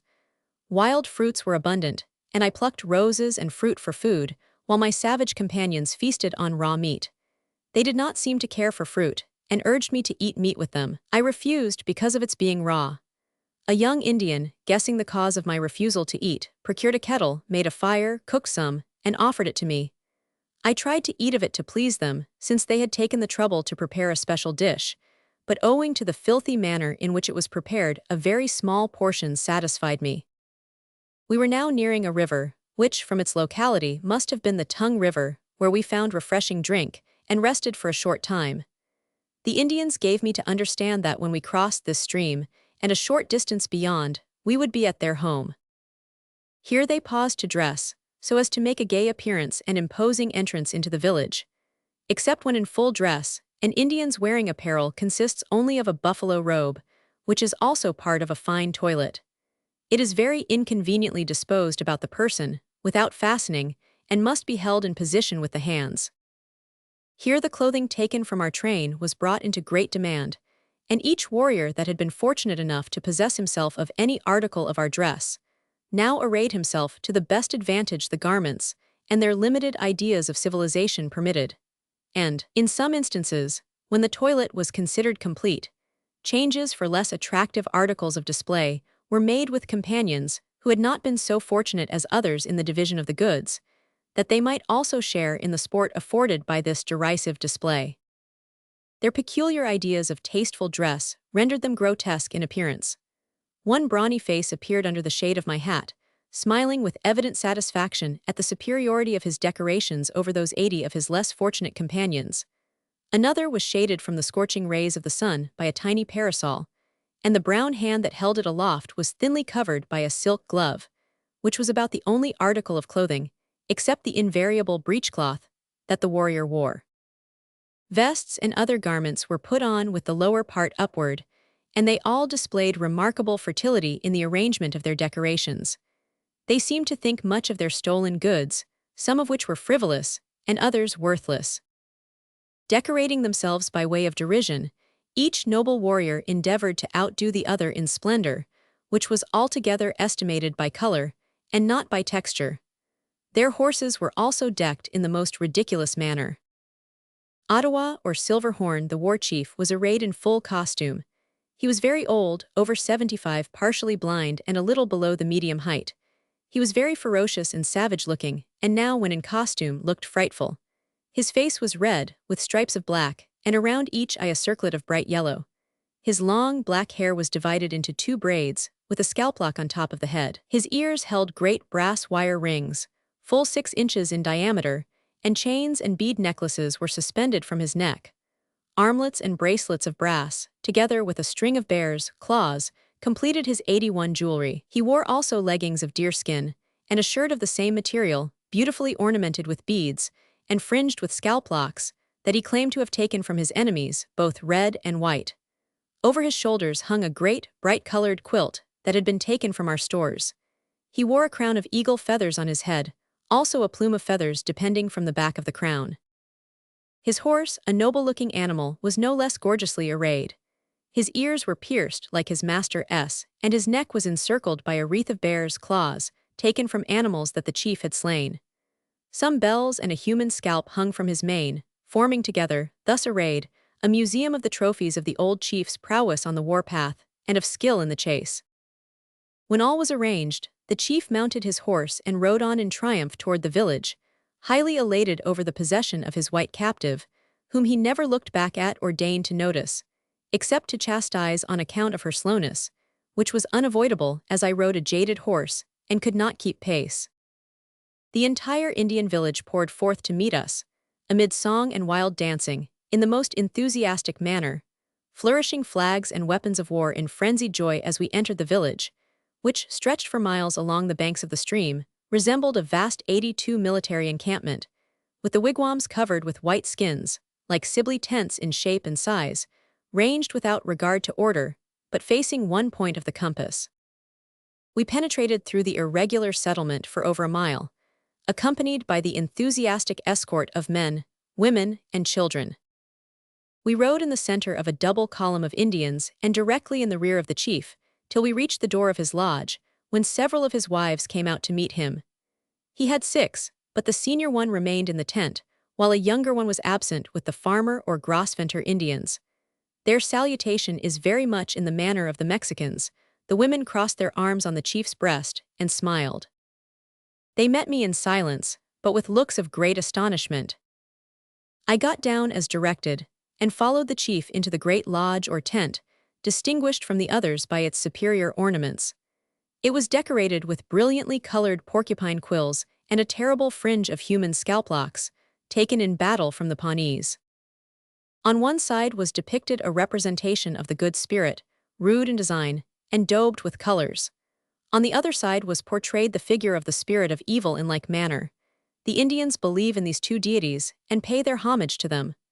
The first 83 they consider as entirely benevolent and kind, but the second is full of vile tricks and wicked ways. They fear him, and consider it only safe to propitiate him occasionally by obedience to his evil will. This may account for some of their worst ferocities, and explain that horrible brutality of nature which they so often exhibit. The senior wife, who had remained in the lodge, met her husband with the same salutation as the others had done. I was shown a seat opposite the entrance on a buffalo skin. The chief's spoil was brought in for division by his elderly spouse. As it was spread out before them, the women gathered admiringly round it, and proved their peculiarities of taste, and love of finery had a counterpart in these forest belles, as well defined as if they had been city ladies. Eagerly they watched every new article displayed, grunting their approval, until their senior companion seized a piece of cloth, declaring that she meant to retain it all for herself. This occasioned dissatisfaction, which soon ripened to rebellion among them, and they contended for a just distribution of the goods. The elder matron, following her illustrious husband's plan in quelling such outbreaks, caught her knife from her belt, sprang in among them, vowing that she was the oldest and had the right to govern, and threatening to kill everyone if their 84 was the least objection offered to her decrees.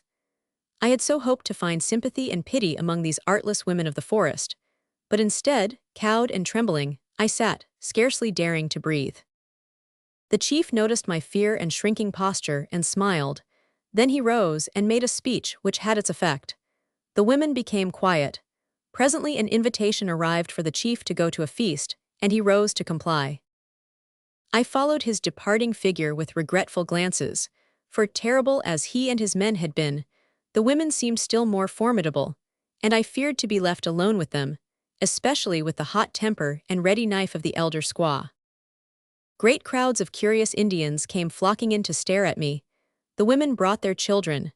Some of them, whose fair complexion astonished me, I afterward learned were the offspring of fort marriages. One fair little boy, who, with his mother had just returned from Fort Laramie, came close to me. Finding the squaw could speak a few words in English, I addressed her, and was told in reply to my questions that she had been the wife of a captain there, but that his white wife arriving from the east, his Indian wife was told to return to her people. She did so, taking her child with her. The little boy was dressed completely in military clothes, even to the stripe on his pantaloons, 85, and was a very bright, attractive child of about 4 years. It was a very sad thought for me to realize that a parent could part with such a child, committing it forever to live in barbarous ignorance, and rove the woods among savages with the impress of his own superior race, so strongly mingled with his Indian origin. I saw many other fair-faced little children, and heard the sad story from their mothers, and was deeply pained to see their pale, pinched features, as they cried for food when there was none to be had. And they are sometimes cruelly treated by the full-blooded and larger children on account of their unfortunate birth. Now that the question of property was decided between the women of the chief's family, they seemed kindly disposed toward me, and one of them brought me a dish of meat. Many others followed her example, even from the neighboring lodges, and really seemed to pity me, and showed great evidences of compassion, and tried to express their sympathy in signs, because I had been torn from my own people, and compelled to come such a long fatiguing journey, and examine me all over and over again, and all about my dress, hands, and feet particularly. Then, to their great surprise, they discovered my bruised and almost broken limbs that occurred when first taken, also from the fall of the horse the first night of my captivity, and proceeded at once to dress my wounds. I was just beginning to rejoice in the dawning kindness that seemed to soften their swarthy faces, when a messenger from the war chief arrived, accompanied by a small party of young warriors sent to conduct me to the chief's presence. I did not at first comprehend the summons, and as every fresh announcement only awakened new fears, I dreaded to comply, yet dared not refuse. Seeing my hesitation, the senior wife allowed a little daughter of the chief's, whose name was Yellow Bird, to accompany me, and I was then conducted to several feasts, at each of which I was received with kindness, and promised goodwill and protection. It was here that the chief himself first condescended to speak kindly to me, and this, and the companionship of the child Yellow Bird, who seemed to approach me with a trusting grace and freedom, unlike the scared shyness of Indian children generally, inspired hope. The chief here told me that henceforth I could call Yellow Bird my own, to take the place of my little girl that had been killed. I did not at once comprehend all of his meaning, still it gave me some hope of security. When at nightfall we returned to the lodge, which, they told me, I must henceforth regard as home, I found the elder women busily pounding a post into the ground, and my fears were at once aroused, being always ready to take alarm, and suggested to me that it betokened some evil. On the contrary, it was simply 87 some household arrangement of her own. For presently, putting on a camp kettle, she built a fire, and caused water to boil and drew a tea, of which she gave me a portion, assuring me that it would cure the tired and weary feeling and secure me a good rest. This proved true. Soon a deep drowsiness began to steal over the weary captive. My bed of furs was shown me. Yellow Bird was told to share my couch with me, and from this time on she was my constant attendant. I laid down, and the wife of the chief tenderly removed my moccasins, and I slept sweetly, the first true sleep I had enjoyed in many weary nights. Before my eyes closed, in slumber, my heart rose in gratitude unspeakable to God for his great and immeasurable mercy. I readily adapted myself to my new position. The chief's 3 sisters shared the lodge with us. The following day commenced my labors, and the chief's wife seemed to feel a protecting interest in me. The day of the 25th of July was observed by continual feasting in honor of the safe return of the braves. There was a large tent made by putting several together, where all the chiefs, medicine men, and great warriors met for consultation and feasting. I was invited to attend, and was given an elevated seat, while the rest of the company all sat upon the ground, and 88 mostly cross-legged, preparatory to the feast being dealt out. In the center of the circle was erected a flagstaff, with many scalps, trophies, and ornaments fastened to it. Near the foot of the flagstaff were placed, in a row on the ground, several large kettles in which was prepared the feast. Near the kettles on the ground also were a number of wooden bowls, in which the meat was to be served out. And in front, 2 or 3 women who were there placed as waiters, to light the pipes for smoking, and also to deal out the food. In these positions things stood, and all sat with thousands climbing and crowding around for a peep at me, as I appeared at the grand feast and council, when at length the chief arose, in a very handsome costume, and addressed the audience, and in his speech often pointed to me. I could understand but little of his meaning. Several others also made speeches, that all sounded the same to me.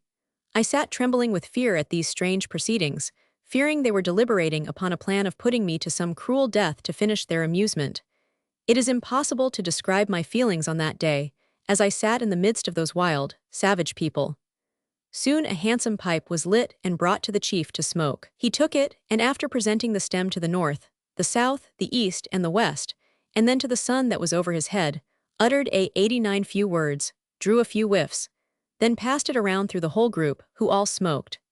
This smoking was conducted with the strictest adherence to exact and established form, and the feast throughout was conducted in the most positive silence.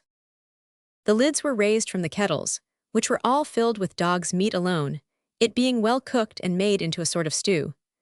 Each guest had a large wooden bowl placed before him, with a quantity of dog's flesh floating in a profusion of soup or rich gravy, with a large spoon resting in the dish, made of buffalo horn.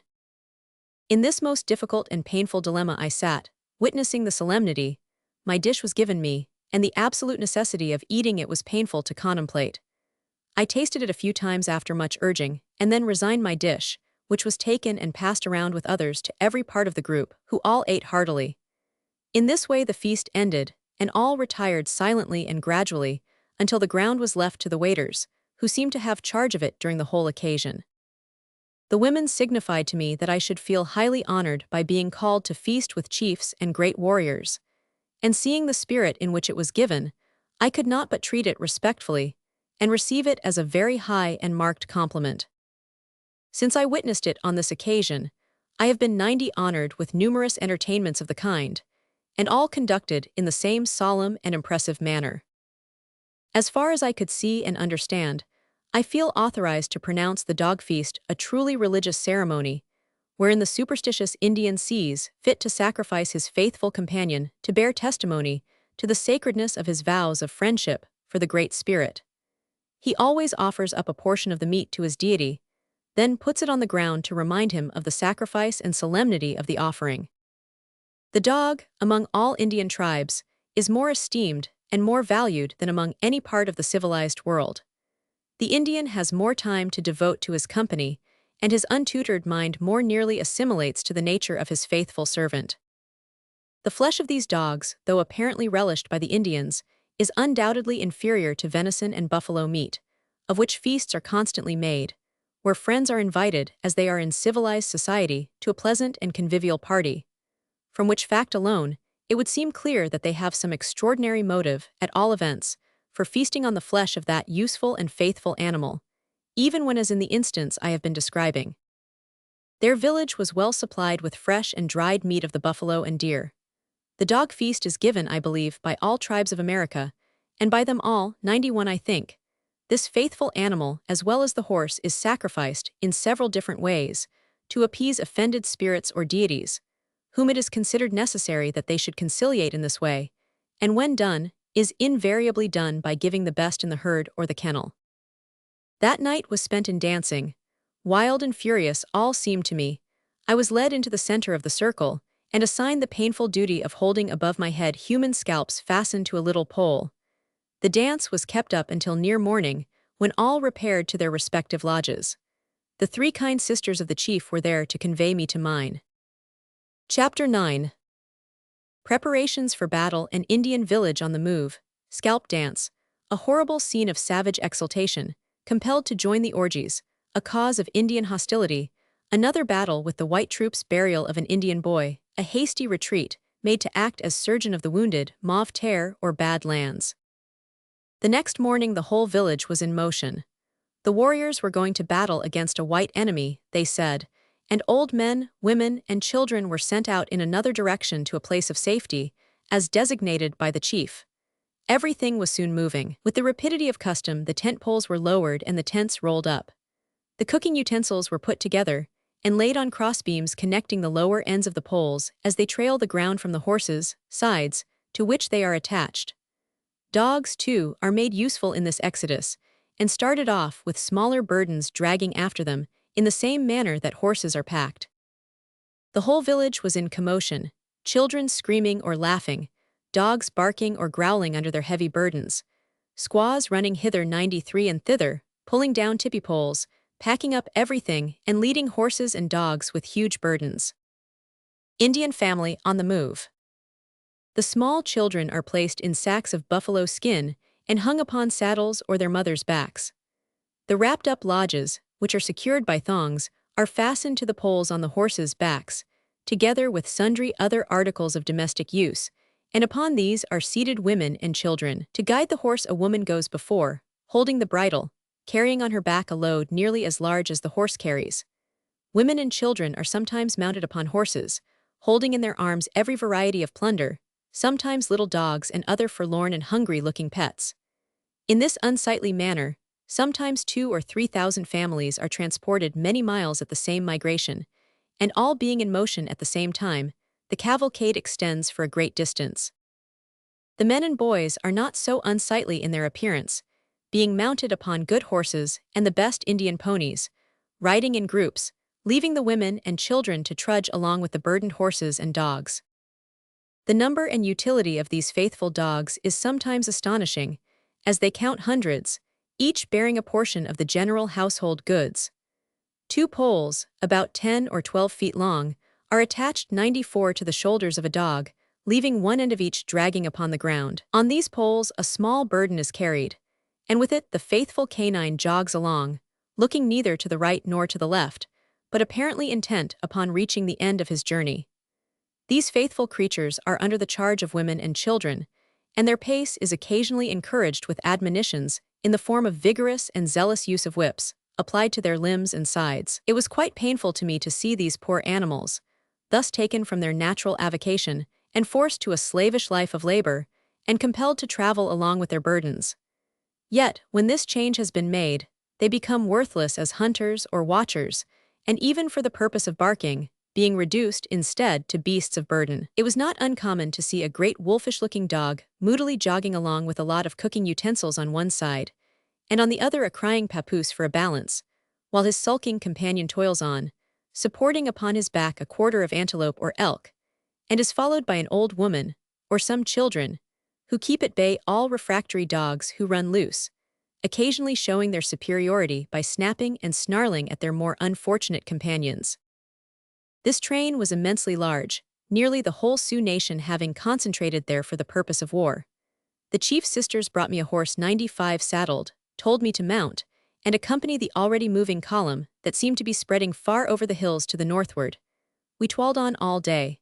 Late in the afternoon, we arrived at the ground of encampment and rested for further orders from the warriors, who had gone to battle and would join us there. I had no means of informing myself at that time with whom the war was raging, but afterward learned that General Sully's army was pursuing the Sioux, and that the engagement was with his men. In 3 days the Indians returned to camp, and entered on a course of feasting and rejoicing that caused me to believe that they had suffered very little loss in the affray. They passed their day of rest in this sort of entertainment, and here I first saw the scalp dance, which ceremonial did not increase my respect or confidence in the tender mercies of my captors. This performance is only gone through at night, and by the light of torches. Consequently, its terrible characteristics are heightened by the fantastic gleams of the lighted brands. The women, too, took part in the dance, and I was forced to mingle in the fearful festivity, painted and dressed for the occasion, and holding a staff from the top of which hung several scalps. The braves came vauntingly forth, with the most extravagant boasts of their wonderful prowess and 96 courage in war, at the same time brandishing weapons in their hands with the most fearful contortions and threatenings. A number of young women came with them, carrying the trophies of their friends, which they hold aloft, while the warriors jump around in a circle, brandishing their weapons, and whooping and yelling the fearful war cry in a most frightful manner, all jumping upon both feet at the same time, with simultaneous stamping and motions with their weapons, keeping exact time. Their gestures impress one as if they were actually cutting and carving each other to pieces, as they utter their fearful, sharp yell. They become furious as they grow more excited, until their faces are distorted to the utmost. Their glaring eyes protrude with a fiendish, indescribable appearance, while they grind their teeth and try to imitate the hissing, gurgling sound of death in battle. Furious and faster grows the stamping, until the sight is more like a picture of fiends in a carnival of battle than anything else to which the war dance can be compared. No description can fully convey the terrible sight in all its fearful barbarity, as the bloody trophies of their victory are brandished aloft in the light of the flickering blaze, and their distorted forms were half concealed by darkness. The object for which the scalp is taken is exultation and proof of valor and success. My pen is powerless to portray my feelings during this terrible scene. This country seemed scarred by countless trails, where the Indian ponies have dragged lodgepoles, in their change of habitations or hunting. The antipathy of the Indian to its occupation or invasion by the white man is very intense and bitter. The felling of timber, or killing of buffalo, or traveling of a train, or any signs of permanent possession by the white man excites deadly hostility. It is their last hope. If they yield and give up this, they will have to die or ever after be governed by the white man's laws. Consequently, they lose no opportunity to kill or steal from and harass the whites when they can do so. The game still clings to its favorite haunts, and the Indian must press upon the steps of the white man or lose all hope of independence. Herds of elk proudly stand with erect antlers, as if charmed by music, or as if curious to understand this strange inroad upon their long-secluded parks of pleasure. The mountain sheep look down from belting crags that skirt the perpendicular northern face of the mountains and yield no rival of their charms or excellence for food. The black and white-tailed deer and antelope are ever present, while the hare and the rabbit, the sage hen, and the prairie chicken are nearly trodden down before they yield to the intrusion of the stranger. Brants, wild geese, and ducks multiply and people the waters of beautiful lakes, and are found in many of the streams. The grizzly and cinnamon bears are 98 often killed and give up their rich material for the hunter's profit, and the buffalo, in numberless herds, with tens of thousands in a herd, sweep back and forth, filling the valley as far as the eye can reach, and adding their value to the red man both for food, habitation, fuel, and clothing. The Big Horn River and mountains and streams beyond are plentifully supplied with various kinds of fish. The country seems to be filled with wolves, which pierce the night air with their howls, but, like the beavers whose dams encumber all the smaller streams, and the otter, are forced to yield their nice coats for the Indian as well as white man's luxury. The Indians felt that the proximity of the troops and their inroads through their best hunting grounds would prove disastrous to them and their future hopes of prosperity, and soon again they were making preparations for battle. And again, on the 8th of August, the warriors set forth on the war path, and this time the action seemed to draw ominously near our encampment. An Indian boy died the night before, and was buried rather hastily in the morning. The body was wrapped in some window curtains that once draped my windows at Geneva. There was also a red blanket, and many beads and trinkets deposited on an elevated platform with the moldering remains, and the bereaved mother and relatives left the lonely spot with loud lamentations. 99. There seemed to be great commotion and great anxiety in the movements of the Indians, and presently I could hear the sound of battle, and the echoes that came back to me from the reports of the guns in the distant hills warned me of the near approach of my own people, and my heart became a prey to wildly conflicting emotions as they hurried on in great desperation, and even forbid me turning my head and looking in the direction of the battle. Once I broke the rule and was severely punished for it. They kept their eyes upon me and were very cross and unkind. Panting for rescue, yet fearing for its accomplishment, I passed the day. The smoke of action now rose over the hills beyond. The Indians now realized their danger and hurried on in great consternation. General Sully's soldiers appeared in close proximity, and I could see them charging on the Indians, who, according to their habits of warfare, skulked behind trees, sending their bullets and arrows vigorously forward into the enemy's ranks. I was kept in advance of the moving column of women and children, who were hurrying on, crying and famishing for water, trying to keep out of the line of firing. It was late at night before we stopped our pace, when at length we reached the lofty banks of a noble river, but it was some time before they could find a break in the rocky shores, which enabled us to reach 100 the water and enjoy the delicious draught, in which luxury the panting horses gladly participated. We had traveled far and fast all day long, without cessation, through clouds of smoke and dust, parched by a scorching sun. My face was blistered from the burning rays, as I had been compelled to go with my head uncovered, after the fashion of all Indian women, had not had a drop of water during the whole day.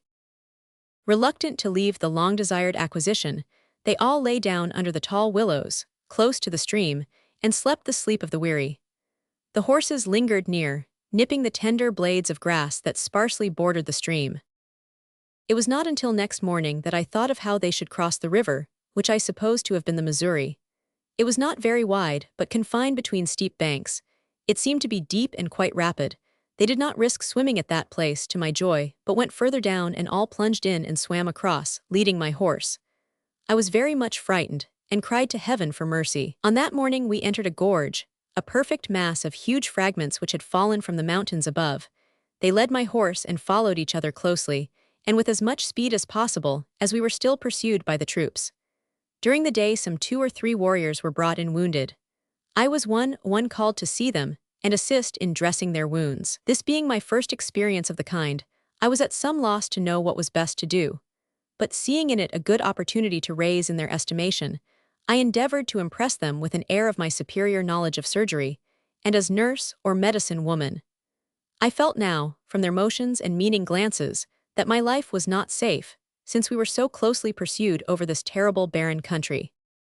My feelings, all this time, cannot be described, when I could hear the sound of the big guns, as the Indians term cannon. I felt that the soldiers had surely come for me and would overtake us, and my heart bounded with joy at the very thought of deliverance, but sunk proportionately when they came to me, bearing their trophies, reeking scalps, soldiers' uniforms, covered with blood, which told its sad story to my aching heart. One day I might be cheered by strong hope of approaching relief, then again would have such assurance of my enemies' success as would sink me correspondingly low in despair. For some reason deception seemed to be their peculiar delight, whether they did it to gratify an insatiable thirst for revenge in themselves, or to keep me more reconciled, more willing and patient to abide, was something I could not determine. The feelings occasioned by my disappointment in their success can be better imagined than described, but imagination, even in her most extravagant flights, 102 can but poorly picture the horrors that met my view during these running flights. My constant experience was hope deferred that maketh the heart sick. It was most tantalizing and painful to my spirit to be so near our forces and the flag of liberty, and yet a prisoner and helpless. On and still on, we were forced to fly to a place known among them as the Bad Lands, a section of country so wildly desolate and barren as to induce the belief that its present appearance is the effect of volcanic action. Great boulders of blasted rock are piled scattering round, and hard, dry sand interspersed among the crevices. Everything has a ruined look, as if vegetation and life had formerly existed there, but had been suddenly interrupted by some violent commotion of nature. A terrible blight, like the fulfilling of an ancient curse, darkens the surface of the gloomy landscape, and the desolate, ruinous scene might well represent the entrance to the infernal shades described by classic writers. A choking wind, with sand, blows continually, and fills the air with dry and blinding dust. The water is sluggish and dark, and apparently life-destroying in its action, since all that lies around its moistened limits has assumed the form of petrifaction. Rocks though they now seemed, they had formerly held life, both animal and vegetable, and their change will 103 furnish a subject of interesting speculation to enterprising men of science, who penetrate those mournful shades to discover toads, snakes, birds, and a variety of insects, together with plants, trees, and many curiosities, all petrified and having the appearance of stone. I was startled by the strange and wonderful sights. The terrible scarcity of water and grass urged us forward, and General Sully's army in the rear gave us no rest. The following day or two, we were driven so far northward, and became so imminently imperiled by the pursuing forces, that they were obliged to leave all their earthly effects behind them, and swim the Yellowstone River for life. By this time, the ponies were completely famished for want of food and water, so jaded that it was with great difficulty and hard blows that we could urge them on at all. When Indians are pursued closely, they evince a desperate and reckless desire to save themselves, without regard to property or provisions. They throw away everything that will impede flight, and all natural instinct seems lost in fear. We had left, in our compulsory haste, immense quantities of plunder, even lodges standing, which proved immediate help, but in the end a terrible loss. General Sully with his whole troop stopped to destroy the property, thus giving us an opportunity to escape, which saved us from falling into his hands, as otherwise we inevitably would have done. One day was consumed in collecting and burning the Indian lodges, blankets, provisions, etc., and that day was used advantageously in getting beyond his reach. They travel constantly in time of war, ranging over vast tracts of country, and prosecuting their battles or skirmishes with a quiet determination unknown to the whites. A few days, pursuit after Indians is generally enough to wear and tire out the ardor of the white man, as it is almost impossible to pursue them through their own country with wagons and supplies for the army, and it is very difficult for American horses to traverse the barren, rugged mountain passes, the Indians having every advantage in their own country and using their own mode of warfare. The weary soldiers return disheartened by often losing dear comrades and leaving them in a lonely grave on the plain, dissatisfied with only scattering their red foes. But the weary savages rest during these intervals, often sending the friendly Indians, as they are called and believed to be, who are received in that character in the forts, and change it for a hostile one as soon as they reach the hills, to get supplies of ammunition and food with which they refresh themselves and prosecute the war. After the attack of General Sully was over, an Indian came to me with a letter to read, which he had taken from a soldier who was killed by him, and the 105 letter had been found in his pocket. The letter stated that the topographical engineer was killed, and that General Sully's men had caught the red devils and cut their heads off, and stuck them up on poles. The soldier had written a friendly and kind letter to his people, but ere it was mailed, he was numbered with the D. Chapter 10. Mourning for the slain, threatened with death at the fiery stake, saved by a speech from Ottawa, starving condition of the Indians. As soon as we were safe, and General Sully pursued us no longer, the warriors returned home, and a scene of terrible mourning over the killed ensued among the women. Their cries are terribly wild and distressing on such occasions, and the near relations of the deceased indulge in frantic expressions of grief that cannot be described. Sometimes the practice of cutting the flesh is carried to a horrible and barbarous extent. They inflict gashes on their bodies and limbs an inch in length. Some cut off their hair, blacken their faces, and march through the village in procession, torturing their bodies to add vigor to their lamentations. Hunger followed on the track of grief. All their food was gone, and there was no game in that portion of the country. In our flight they scattered everything, and the country through which we passed for the following 2 weeks did not yield enough to arrest starvation. The 107 Indians were terribly enraged, and threatened me with death almost hourly, and in every form. I had so hoped for liberty when my friends were near, but alas, all my fond hopes were blasted. The Indians told me that the army was going in another direction. They seemed to have sustained a greater loss than I had been made aware of, which made them feel very revengeful toward me. The next morning I could see that something unusual was about to happen. Notwithstanding the early hour, the sun scarcely appearing above the horizon, the principal chiefs and warriors were assembled in council, where, judging from the grave and reflective expression of their countenances, they were about to discuss some serious question. I had reason for apprehension, from their unfriendly manner toward me, and feared for the penalty I might soon have to pay. Soon they sent an Indian to me, who asked me if I was ready to die to be burned at the stake. I told him whenever Wakantanka, the Great Spirit, was ready, he would call for me, and then I would be ready and willing to go. He said that he had been sent from the council to warn me that it had become necessary to put me to death, on account of my white brothers killing so many of their young men recently. He repeated that they were not cruel for the pleasure 108 of being so. Necessity is their first law, and he and the wise chiefs, faithful to their hatred for the white race, were in haste to satisfy their thirst for vengeance, and further, that the interest of their nation required it. As soon as the chiefs were assembled around the council fire, the pipe carrier entered the circle, holding in his hand the pipe ready lighted. Bowing to the 4 cardinal points, he uttered a short prayer or invocation, and then presented the pipe to the old chief Ottawa but retained the bowl in his hand. When all the chiefs and men had smoked, one after the other, the pipe-bearer emptied the ashes into the fire, saying, "Chiefs of the great Dakota nation, Wakantanka give you wisdom, so that whatever be your determination, it may be conformable to justice." Then, after bowing respectfully, he retired. A moment of silence followed, in which everyone seemed to be meditating seriously upon the words that had just been spoken. At length one of the most aged of the chiefs, whose body was furrowed with the scars of innumerable wounds, and who enjoyed among his people a reputation for great wisdom, arose. Said he, "The palefaces, our eternal persecutors, pursue and harass us without intermission, forcing us to abandon to them, one by one, our best hunting grounds, and we are compelled to seek a refuge in the depths of these bad lands, like timid deer. Many of them even dare to come into prairies which belong to us, 109 to trap beaver and hunt elk and buffalo, which are our property. These faithless creatures, the outcasts of their own people, rob and kill us when they can. Is it just that we should suffer these wrongs without complaining? Shall we allow ourselves to be slaughtered like timid Assiniboines without seeking to avenge ourselves?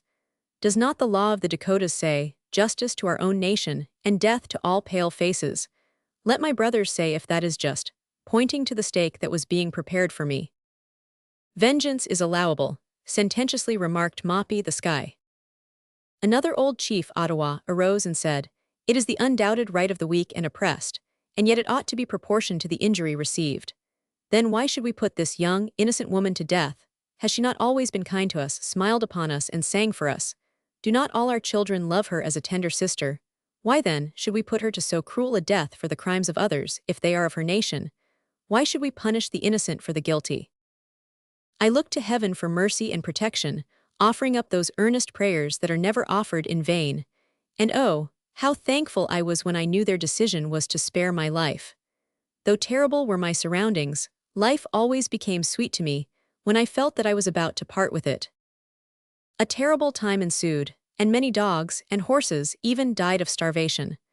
Their bodies were eaten immediately, and the slow but constant march was daily kept up, in hope of game and better facilities for fish and fruit.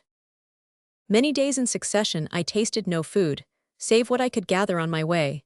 A few rose leaves and blossoms was all I could find, except the grass I would gather and chew for nourishment. Fear, fatigue, and long-continued abstinence were wearing heavily on my already shattered frame. Women and children were crying for food. It was a painful sight to witness their sufferings, with no means of alleviating them, and no hope of relief save by traveling and hunting. We had no shelter save the canopy of heaven, and no alternative but to travel on, and at night lie down on the cold, damp ground for a resting place. If I could but present to my readers a truthful picture of that Indian home at that time, with all its sorrowful accompaniments. They are certainly engraved upon faithful memory, to last forever, but no touch of pen could give any semblance of the realities to another. What exhibitions of their pride and passion I have seen, what ideas of their intelligence and humanity I have been compelled to form, what manifestations of their power and ability to govern had been thrust upon me. The treatment received was not such as one leaven to enhance in any wise a woman's admiration for the so-called noble red man, but rather to make one prey to be delivered from their power. Compelled to travel many days in succession, and to experience the gnawings of hunger without mitigation, every day had its share of toil and fear.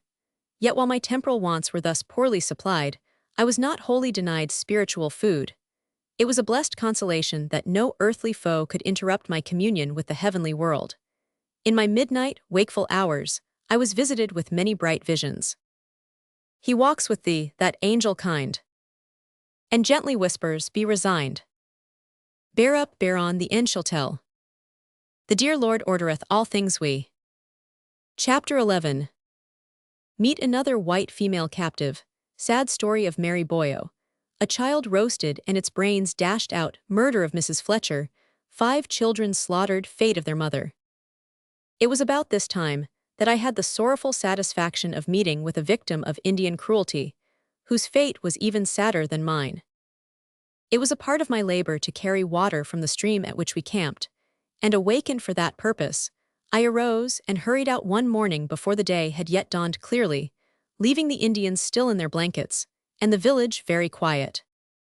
In the woods beyond, I heard the retiring howl of the wolf, the shrill shriek of the bird of prey, as it was sweeping down on the unburied carcass of some poor, murdered traveler, and the desolation of my life, and its surroundings filled my heart with dread and gloom. I was so reduced in strength and spirit that nothing but the dread of the scalping knife urged my feet from task to task. And now, returning toward the tipi with my heavy bucket, I was startled to behold a fair-faced, 113 beautiful young girl sitting there, dejected and worn like myself, but bearing the marks of loveliness and refinement, despite her neglected covering. Almost doubting my reason, for I had become unsettled in my self-reliance, and even sanity, I feared to address her, but stood spellbound, gazing in her sad brown eyes and drooping, pallid face. The chief stood near the entrance of the tipi, enjoying the cool morning air and watching the interview with amusement. He offered me a book, which chanced to be one of the Wilson's readers, stolen from our wagons, and bade me show it to the stranger. I approached the girl, who instantly held out her hand and said, "What book is that?" The sound of my own language, spoken by one of my own people, was too much for me, and I sank to the ground by the side of the stranger, and endeavoring to clasp her in my arms, became insensible. A kindly squaw who was in sight must have been touched by our helpless sorrow, for when recovering, she was sprinkling my face with water from the bucket and regarding me with looks of interest. Of course, we realized that this chance interview would be short, and perhaps the last that we would be able to enjoy, and while my companion covered her face and wept, I told my name and the main incidents of my capture, and I dreaded to recall the possible fate of my Mary, lest I should rouse the terrible feelings 114 I was trying to keep in subjection as my only hope of preserving reason. The young girl responded to my confidence by giving her own story, which she related to me as follows. My name is Mary Boyo. These people call me Maddie. I have been among them since the massacre in Minnesota and am now in my 16th year. My parents were of French descent, but we lived in the state of New York until my father, in pursuance of his peculiar passion for the life of a naturalist and a man of science, sold our eastern home and came to live on the shores of Spirit Lake, Minnesota. The Indians had watched about our place and regarded what they had seen of my father's chemical apparatus with awe and fear. Perhaps they suspected him of working evil charms in his laboratory, or held his magnets, microscopes, and curiously shaped tubes in superstitious aversion. I cannot tell. I only know that we were among the first victims of the massacre, and that all my family were murdered except myself, and I fear one younger sister. You fear, said I, do you not hope that she escaped? The poor girl shook her head. From a life like mine, death is an escape, she said bitterly. Oh, it is fearful, and a sin to rush unbidden into God's presence, but I cannot live through another frightful winter. No, I must and will die if no relief comes to me. For a year these people regarded me as a child, and then a young man of their tribe gave a horse for me, and carried me to his tipi as his wife. Do you love your husband? I asked. A look, bitter and revengeful, gleamed from her eyes. Love a savage who bought me to be a drudge and slave, she repeated. No, I hate him as I hate all that belong to this fearful bondage. He has another wife and a child, thank God. She added with a shudder that I am not a mother. Misery and the consciousness of her own degraded life seemed to have made this poor young creature desperate, and looking at her toil-worn hands and scarred arms, I saw the signs of abuse and cruelty. Her feet, too, were bare, and fearfully bruised and travel-marked. Does he ill-treat you? I inquired. His wife does, she answered. I am forced to do all manner of slavish work, and when my strength fails, I am urged on by blows. Oh, I do so fearfully dread the chilling winters, without proper food or clothing, and I long to lie down and die if God's mercy will only permit me to escape from this hopeless imprisonment. I have nothing to expect now. I-116 did once look forward to release, but that is all gone. I strove to go with the others, who were ransomed at Fort Pierre, and Mrs. Wright plead for me with all her heart. But the man who bought me would not give me up, and my prayers were useless. Mr. Dupuy, a Frenchman, who brought a wagon for the redeemed women and children, did not offer enough for me, and when another man offered a horse my captor would not receive it. There were many prisoners that I did not see in the village, but I am left alone. The Yanktons who hold me are friendly by pretense, and go to the agencies for supplies and annuities, but at heart they are bitterly hostile. They assert that if they did not murder and steal, the father at Washington would forget them, and now they receive presents and supplies to keep them in check, which they delight in taking, and deceiving the officers as to their share in the outbreaks.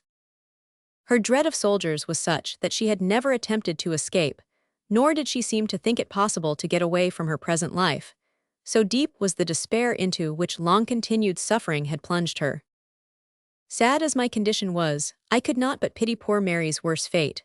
The unwilling wife of a brutal savage, and subject to all the petty malice of a scarcely less brutal squaw, there could be no gleam of sunshine 117 in her future prospects. True, I was, like her, a captive, torn from home and friends, and subject to harsh treatment, but no such personal indignity had fallen to my lot. When Mary was first taken, she saw many terrible things, which she related to me, among which was the following. One day, the Indians went into a house where they found a woman making bread. Her infant child lay in the cradle, unconscious of its fate. Snatching it from its little bed, they thrust it into the heated oven, its screams torturing the wretched mother, who was immediately after stabbed and cut in many pieces. Taking the suffering little creature from the oven, they then dashed out its brains against the walls of the house. One day, on their journey, they came to a narrow but deep stream of water. Some of the prisoners and nearly all of the Indians crossed on horseback, while a few crossed on logs, which had been cut down by the beaver. A lady by name Mrs. Fletcher, I believe, who was in delicate health, fell into the water with her heavy burden, unable, on account of her condition, to cross, and was shot by the Indians, her lifeless body soon disappearing from sight. She also told me of a white man having been killed a few days previous, and a large sum of money taken from him, which would be exchanged for articles used among the Indians 118 when they next visited the Red River or British possessions. They went, she told me, 2 or 3 times a year, taking American horses, valuables, etc., which they had stolen from the whites, and exchanging them for ammunition, powder, arrow points, and provisions. Before they reached the Missouri River, they killed 5 of Mrs. Dooley's children, one of which was left on the ground in a place where the distracted mother had to pass daily in carrying water from the river, and when they left the camp the body remained unburied. So terrible were the sufferings of this heartbroken mother, that, when she arrived in safety among the whites, her reason was dethroned, and I was told that she was sent to the lunatic asylum, where her distracted husband soon followed. Mary wished that we might be together, but knew that it would be useless to ask, as it would not be granted. I gave her my little book and half of my pencil, which she was glad to receive. I wrote her name in the book, together with mine, encouraging her with every kind word and hope of the future. She could read and write, and understood the Indian language thoroughly. The book had been taken from our wagon, and I had endeavored to teach the Indians from it, for it contained several stories, so it made the Indians very angry to have me part with it. For hours I had sat with the book in my hands, showing them the pictures and explaining their meaning, which interested them greatly, and which helped pass away and relieve the monotony of the days of captivity which I was enduring. Moreover, it inspired them with a degree of respect and veneration for me when engaged in the task, which was not only pleasant, but a great comfort. It was by this means they discovered my usefulness in writing letters and reading for them. I found them apt pupils, willing to learn, and they learned easily and rapidly. Their memory is very retentive, unusually good. Chapter 12. First intimation of my little Mary's fate, despair and delirium, a shower of grasshoppers, a feast and a fight, an enraged squaw, the chief wounded. One day, as I was pursuing what seemed to me an endless journey, an Indian rode up beside me, whom I did not remember to have seen before. At his saddle hung a bright and well-known little shawl, and from the other side was suspended a child's scalp of long, fair hair. As my eyes rested on the frightful sight, I trembled in my saddle and grasped the air for support. A blood-red cloud seemed to come between me and the outer world, and I realized that innocent victims dying agonies. The torture was too great to be endured. A merciful insensibility interposed between me and madness. I dropped from the saddle as if dead, and rolled upon the ground at the horse's feet. When I recovered, I was clinging to a squaw, who, with looks of astonishment and alarm, was vainly endeavoring to extricate herself from my clutches. With returning consciousness, I raised my eyes to the fearful sight that had almost deprived me of reason. It was gone. The Indian had suspected the cause of my emotion, and removed it out of sight. They placed me in the saddle once more, and not being able to control the horrible misery I felt, I protested wildly against their touch, imploring them to kill me, and frantically inviting the death I had before feared and avoided. When they camped, I had not the power or reason to seek my own tent, but fell down in the sun, where the chief found me lying. He had been out at the head of a scouting party and knew nothing of my sufferings. Instantly approaching me, he inquired who had misused me. I replied, "No one. I want to see my dear mother, my poor mother, who loves me and pines for her unhappy child." I had found, by experience, that the only grief with which this red nation had any sympathy was the sorrow one might feel for a separation from a mother, and even the chief seemed to recognize the propriety of such emotion. On this account, I feigned to be grieving solely for my dear widowed mother, and was treated with more consideration than I had dared to expect. Leaving me for a few moments, he returned, bringing 122 me some ripe wild plums, which were deliciously cooling to my fever-parched lips. Hunger and thirst, sorrow and fear, with unusual fatigue and labor, had weakened me in mind and body, so that, after trying to realize the frightful vision that had almost deprived me of my senses, I began to waver in my knowledge of it, and half determined that it was a hideous phantom, like many another that had tortured my lonely hours. I tried to dismiss the awful dream from remembrance, particularly as the days that followed found me ill and delirious, and it was some time before I was able to recall events clearly. About this time there was another battle, and many having already sank under the united misery of hunger and fatigue, the camp was gloomy and hopeless in the extreme. The Indians discovered my skill in dressing wounds, and I was called immediately to the relief of the wounded brought into camp. The fight had lasted 3 days, and from the immoderate lamentations, I supposed many had fallen, but could form no idea of the loss. Except when encamped for rest, the tribe pursued their wanderings constantly, sometimes flying before the enemy, at others endeavoring to elude them. I kept the record of time, as it passed with the savages, as well as I was able, and with the exception 123 of a few days lost, during temporary delirium and fever at 2 separate times, and which I endeavored to supply by careful inquiry, I missed no count of the rising or setting sun, and knew dates almost as well as if I had been in the heart of civilization. One very hot day, a dark cloud seemed suddenly to pass before the sun and threaten a great storm. The wind rose, and the cloud became still darker, until the light of day was almost obscured. A few drops sprinkled the earth, and then, in a heavy, blinding, and apparently inexhaustible shower, fell a countless swarm of grasshoppers, covering everything and rendering the air almost black by their descent. It is impossible to convey an idea of their extent. They seemed to rival Pharaoh's locusts in number, and no doubt would have done damage to the food of the savages, had they not fallen victims themselves to their keen appetites. To catch them, large holes are dug in the ground, which are heated by fires. Into these apertures the insects are then driven, and the fires having been removed, the heated earth bakes them. They are considered good food, and were greedily devoured by the famishing Sioux. Although the grasshoppers only remained 2 days, and went as suddenly as they had come, the Indians seemed refreshed 124 by feasting on such small game, and continued to move forward. Halting one day to rest beside good water, I busily engaged myself in the chief's tipi, or lodge. I had grown so weak that motion of any kind was exhausting to me, and I could scarcely walk. I felt that I must soon die of starvation and sorrow, and life had ceased to be dear to me. Mechanically I tried to fulfill my tasks, so as to secure the continued protection of the old squaw, who, when not incensed by passion, was not devoid of kindness. My strength failed me, and I could not carry out my wishes, and almost fell as I tried to move around. This met with disapprobation, and better fed than myself, she could not sympathize with my want of strength. She became cross and left the lodge, threatening me with her vengeance. Presently an Indian woman, who pitied me, ran into the tipi in great haste, saying that her husband had got some deer meat, and she had cooked it for a feast and begged me to share it. As she spoke, she drew me toward her tent, and hungry and fainting, I readily followed. The chief saw us go, and not disdaining a good dinner, he followed. The old squaw came flying into the lodge like an enraged fury, flourishing her knife, and vowing she would kill me. I arose immediately and fled, the squaw pursuing me.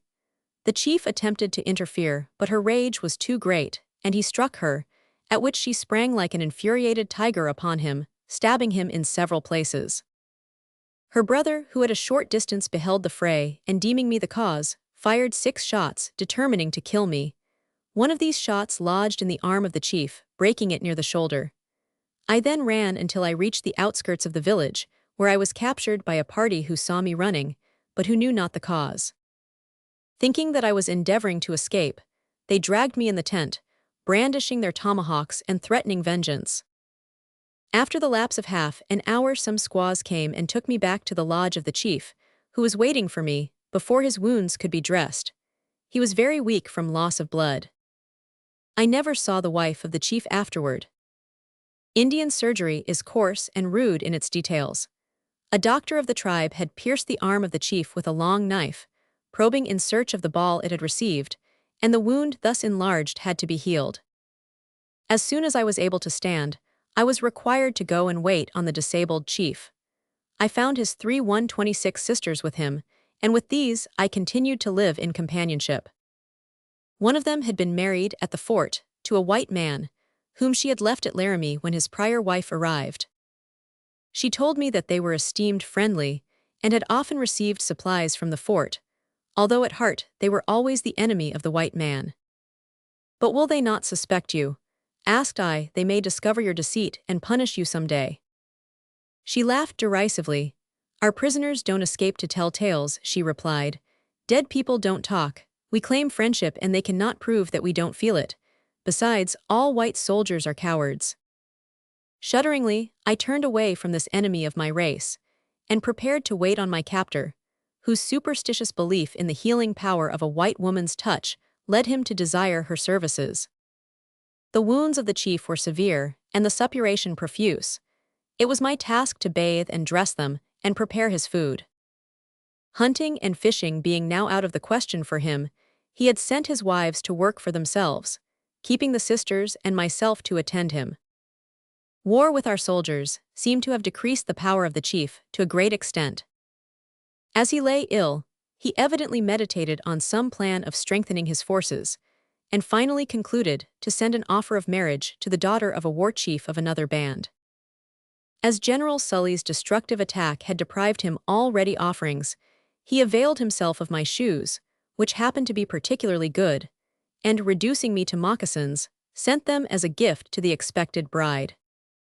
She evidently received them graciously, for she came to his lodge almost every day to visit him, and sat chatting at his side, to his apparent satisfaction. The pleasure of this new matrimonial acquisition on the part of the chief was very trying to me, on account of my limited wardrobe, for as the betrothed continued in favor, the chief evinced it by giving her articles of my clothing. An Indian woman had given me a red silk sash, such as officers wear. The chief unceremoniously cut it in half, leaving me one half, while the coquettish squaw received the rest. An Indian husband's power is absolute, even to death. No woman can have more than one husband, but an Indian can have as many wives as he chooses. The marriage of the chief was to be celebrated with all due ceremony when his arm got weak. But his arm never recovered.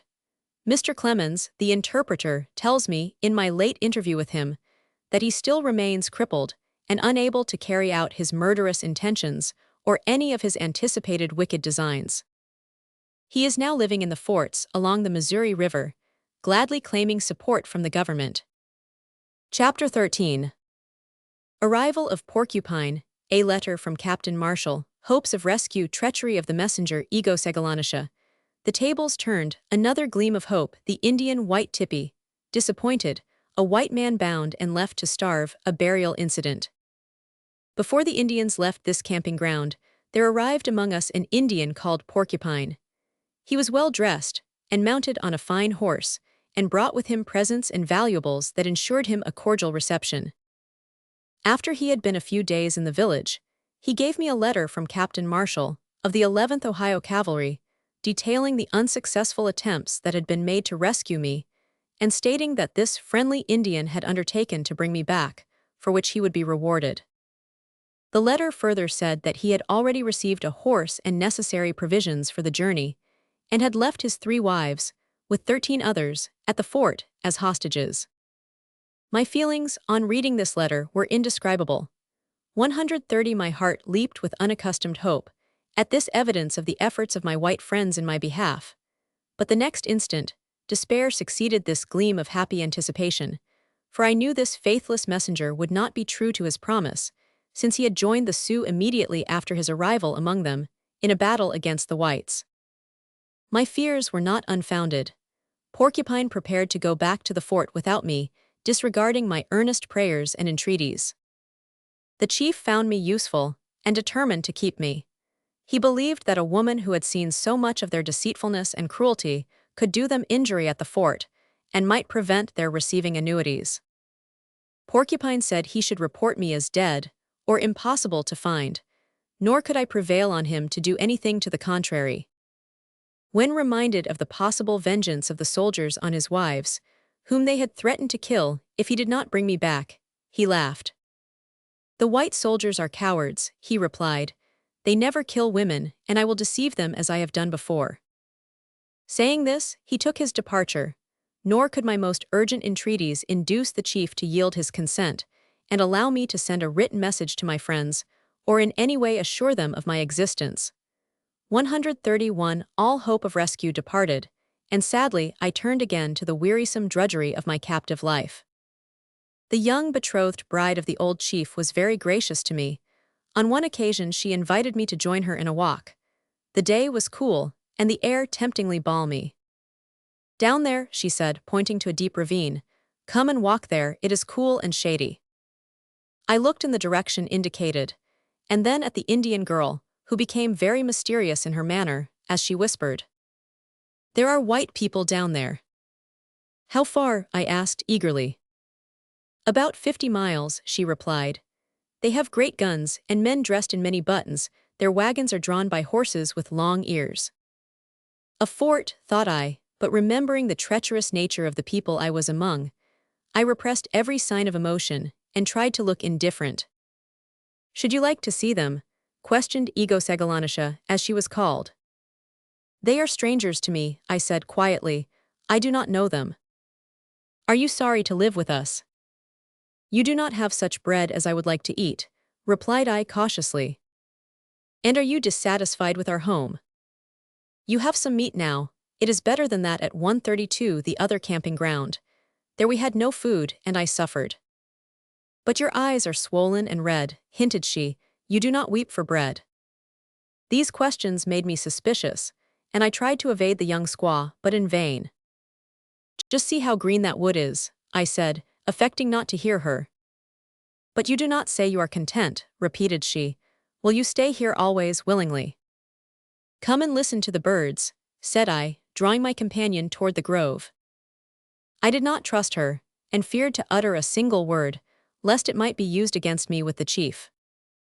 Neither was I mistaken in the design of Segalanisha, for when we returned to the lodge, I overheard her relating to the chief the amusement she had enjoyed, in lying to the white woman, repeating what she had said about the fort, and inventing entreaties which I had used, urging her to allow me to fly to my white friends and leave the Indians forever.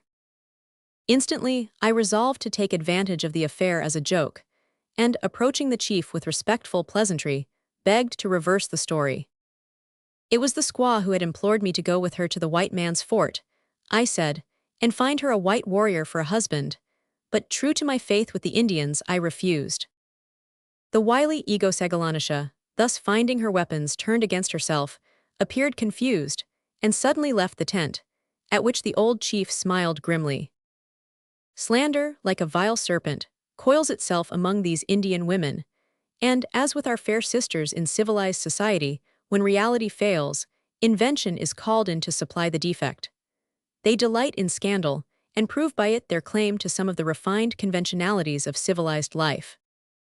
Porcupine had spread the news abroad in the village that a large reward had been offered for the white woman. Consequently, I was sought for, the motive being to gain the reward. One day an Indian, whom I had seen in different places, and whose wife I had known, made signs intimating a desire for my escape, and assuring me of his help to return to my people. I listened to his plans, and although I knew my position in such a case to be one of great peril, yet I felt continually that my life was of so little value that any opportunity, however slight, was as a star in the distance, and escape should be attempted, even at a risk.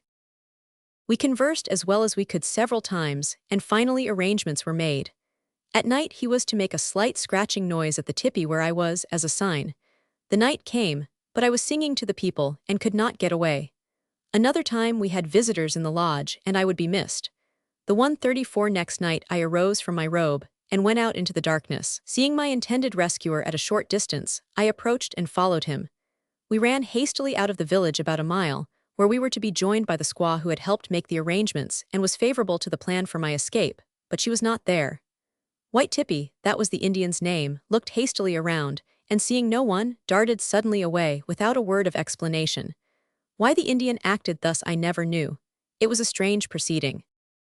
Fear lent me wings, and I flew rather than ran back to my tipi or lodge, where, exhausted and discouraged, I dropped on the ground in feigned slumber, for the inmates were already aroused, having just discovered my absence.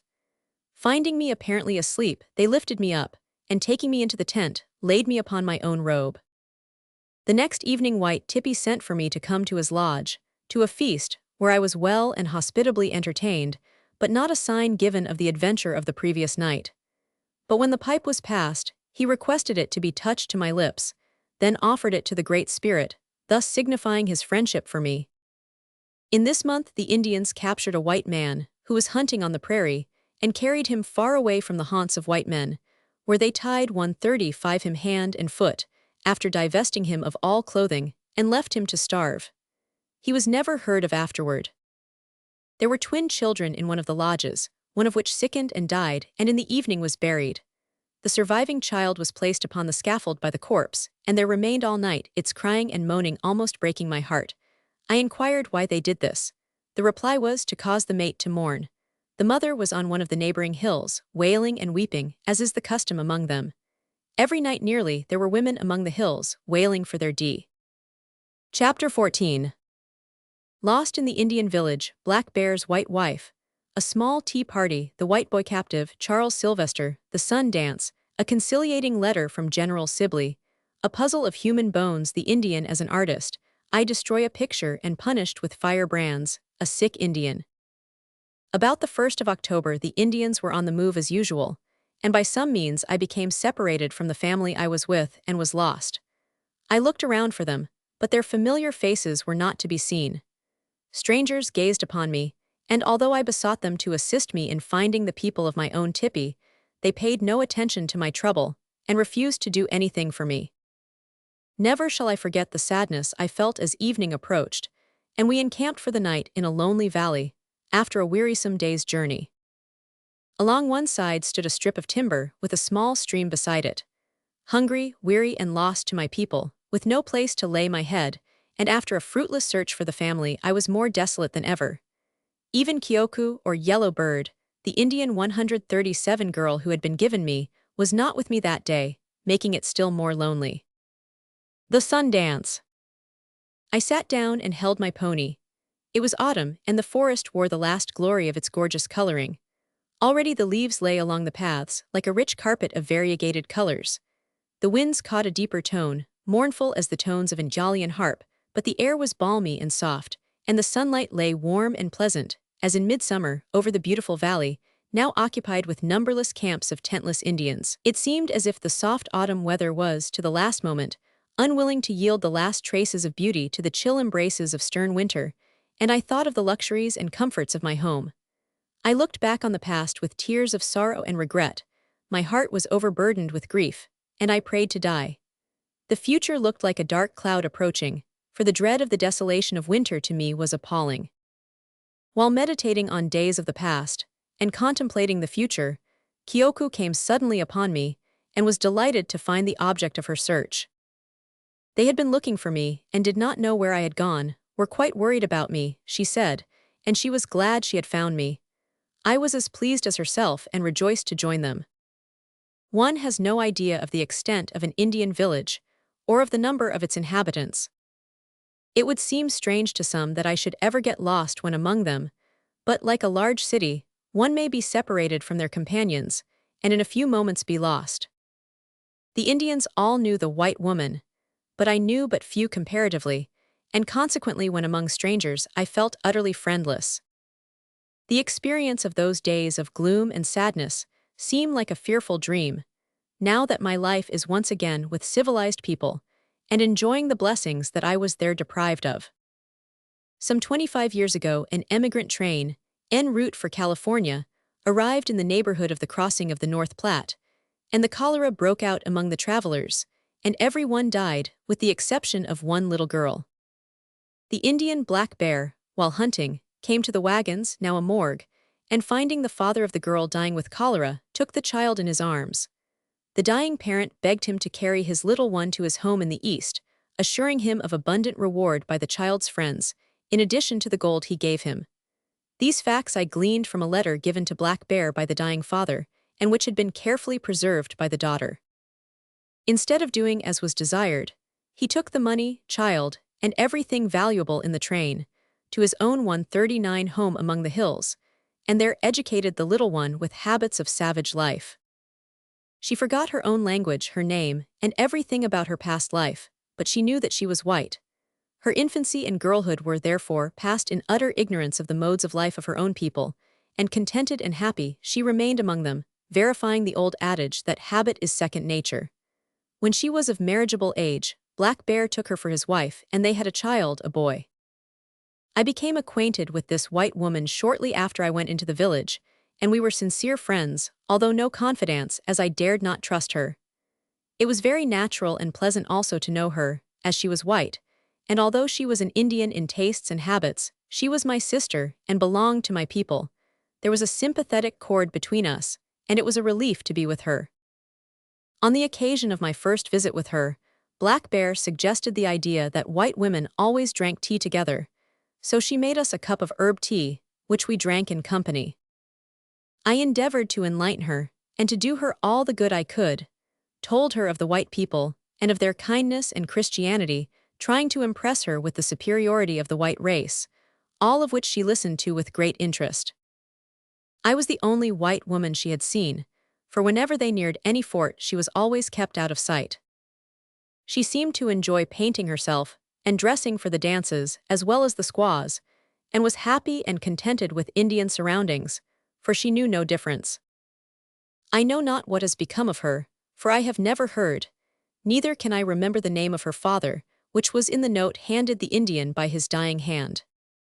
A little boy, 14 years old, whose name was Charles Sylvester, belonging in Quincy, Illinois, who was stolen when 7 years of age, was in the village, and one day I saw him playing with the Indian boys, and discovering immediately that he was a white boy, I flew to his side and tried to clasp him in my arms in my joy, exclaiming, "Oh, I know you are a white boy, speak to me and tell me who you are and where you come from." He also had forgot his name and parentage, but knew that he was white. When I spoke to him, the boys began to plague and tease him, and he refused to speak to me, running away every time I approached him. 1 year after, one day, when this boy was out hunting, he killed a comrade by accident, and he dared not return to the village, so he escaped on his pony to the white people. On his way to the States, he called 141 at a house where they knew what Indians he belonged to, and they questioned him whether he had seen a white woman in the village. He replied in the affirmative, and a bundle of pictures being given him, he picked mine out from among them, saying, "That is the white woman whom I saw." After a while, being discontented with his own people, he returned to his adopted friends on the North Platte, and became an interpreter and trader, and still remains there, doing business at various posts. When the Indians went to obtain their annuities, they transferred me to the Uncpapas, leaving me in their charge, where there was a young couple, and an old Indian who had 4 wives. He had been very brave, it was said, for he had endured the trial which proves the successful warrior. He was one of those who looked at the sun without failing in heart or strength.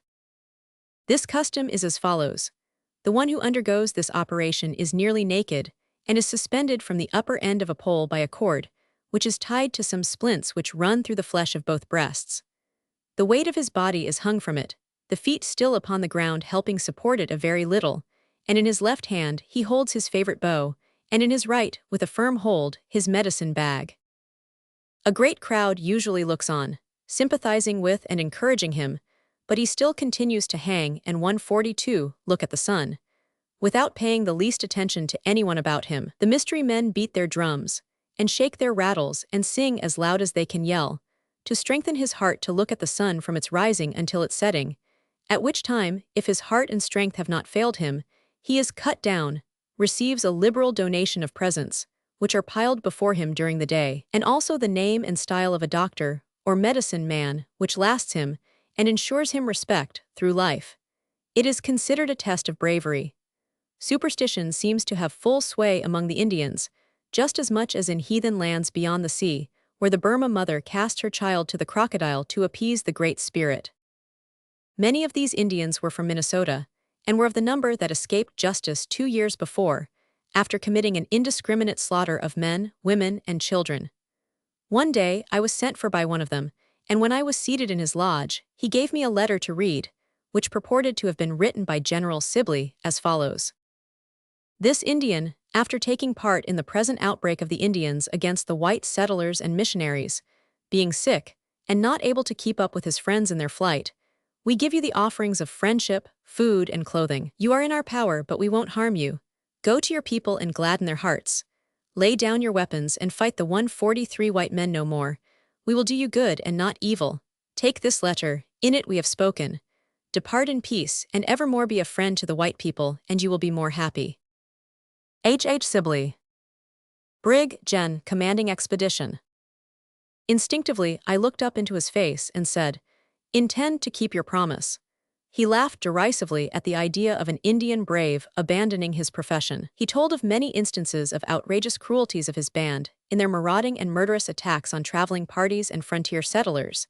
And further, to assure me of his bravery, he showed me a puzzle or game he had made from the finger bones of some of the victims that had fallen beneath his own tomahawk. The bones had been freed from the flesh by boiling, and being placed upon a string, were used for playing some kind of Indian game. This is but one of the heathenish acts of these Indians.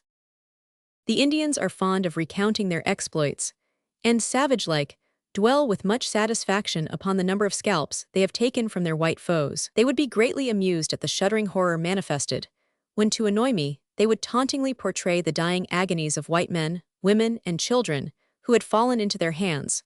144, and especially would the effect of their description of the murder of little Mary afford them satisfaction. I feel now that I must have been convinced of her death, yet I could not then help hoping that she had escaped. These exploits and incidents are generally related by the Indians, when in camp having nothing to do. The great lazy brutes would sit by the hour, making caricatures of white soldiers, representing them in various ways, and always as cowards and inferior beings, sometimes as in combat, but always at their mercy. This was frequently done, apparently to annoy me, and one day, losing patience, I snatched a rude drawing from the hands of an Indian, who was holding it up to my view, and tore it in two, clasping the part that represented the white soldier to my heart, and throwing the other in the fire. Then, looking up, I told them the white soldiers were dear to me, that they were my friends, and I loved them. I said they were friends to the Indians, and did not want to harm them. I expressed myself in the strongest manner by words and signs. Never did I see a more enraged set of men. They assailed me with burning firebrands, burning me severely. They heated the points of arrows, and burned and threatened me sorely. I told them I meant no harm to them, that it was ridiculous, their getting angry at my burning a bit of 145 paper. I promised I would make them some more, that they should have pictures of my drawing, when, at last, I pacified them. They were much like children in this respect, easily offended, but very difficult to please. I was constantly annoyed, worried, and terrified by their strange conduct, their transition from laughing and fun to anger, and even rage. I knew not how to get along with them. One moment, they would seem friendly and kind. The next, if any act of mine displeased them, their faces were instantly changed, and they displayed their hatred or anger in unmeasured words or conduct. Children 1 hour, the next, fiends. I always tried to please them, and was as cheerful as I could be under the circumstances, for my own sake. One day, I was called to see a man who lay in his tipi in great suffering. His wasted face was darkened by fever, and his brilliantly restless eyes rolled anxiously, as if in search of relief from pain. He was reduced to a skeleton, and had endured tortures from the suppuration of an old wound in the knee. He greeted me with the how, of Indian politeness, and in answer to my inquiry why he came to suffer so, replied, "I go to fight white man. He take away land and chase game away, then he take away our squaws. He take away my best squaw." Here his voice choked, and he displayed much emotion. Pitying his misery, I endeavored to aid him, and rendered him all the assistance in my power, but death was then upon him. The medicine man was with him also, practicing his incantations. We were so constantly traveling, it wearied me beyond expression. The day after the Indians' burial, we were again on the move. Chapter 15. Preparing the Kaichacha, or Killikinnick, attack on Captain Fisk's emigrant train. 14 whites killed, a big haul of whiskey, a drunken debauch. I write a letter to Captain Fisk under dictation. Poisoned Indians, the train saved by my clerical strategy. One of the occupations given me, while resting in the villages between war times, was to prepare the bark of a red willow called Killikinnick for smoking instead of tobacco. They discovered that I could sing, and groups of idle warriors would gather around me before the tent, urging me to sing as I worked. A dreary, dreary task, chanting to please my savage companions while I rubbed and prepared the bark of willow, my heart ready to burst with grief. On the 5th of September they went to battle, and surprised a portion of Captain Fisk's men passing and escorting an emigrant train, 14 of whom they killed, and captured 2 wagons loaded with whiskey, wines, and valuable articles.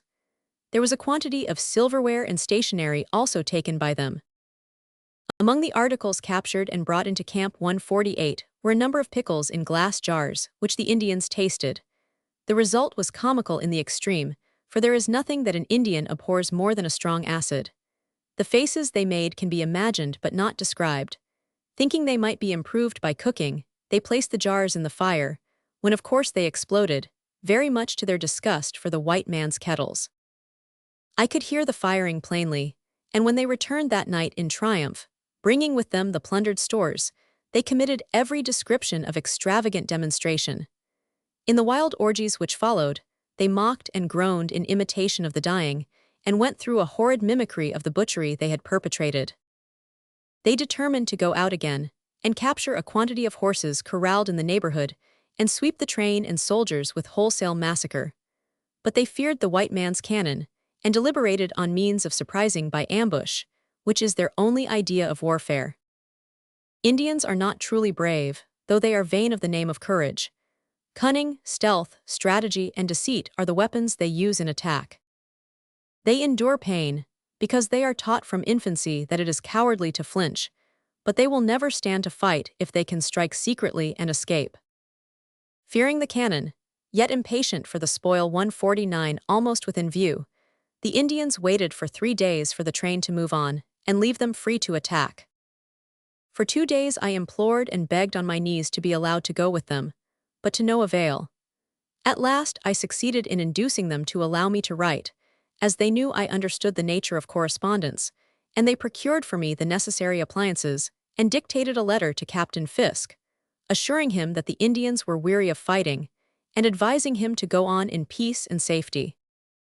Knowing their malicious designs, I set myself to work to circumvent them, and although the wily chief counted every word dictated, and as they were marked on paper, I contrived, by joining them together, and condensing the information I gave, to warn the officer of the perfidious intentions of the savages, and tell him briefly of my helpless and unhappy captivity.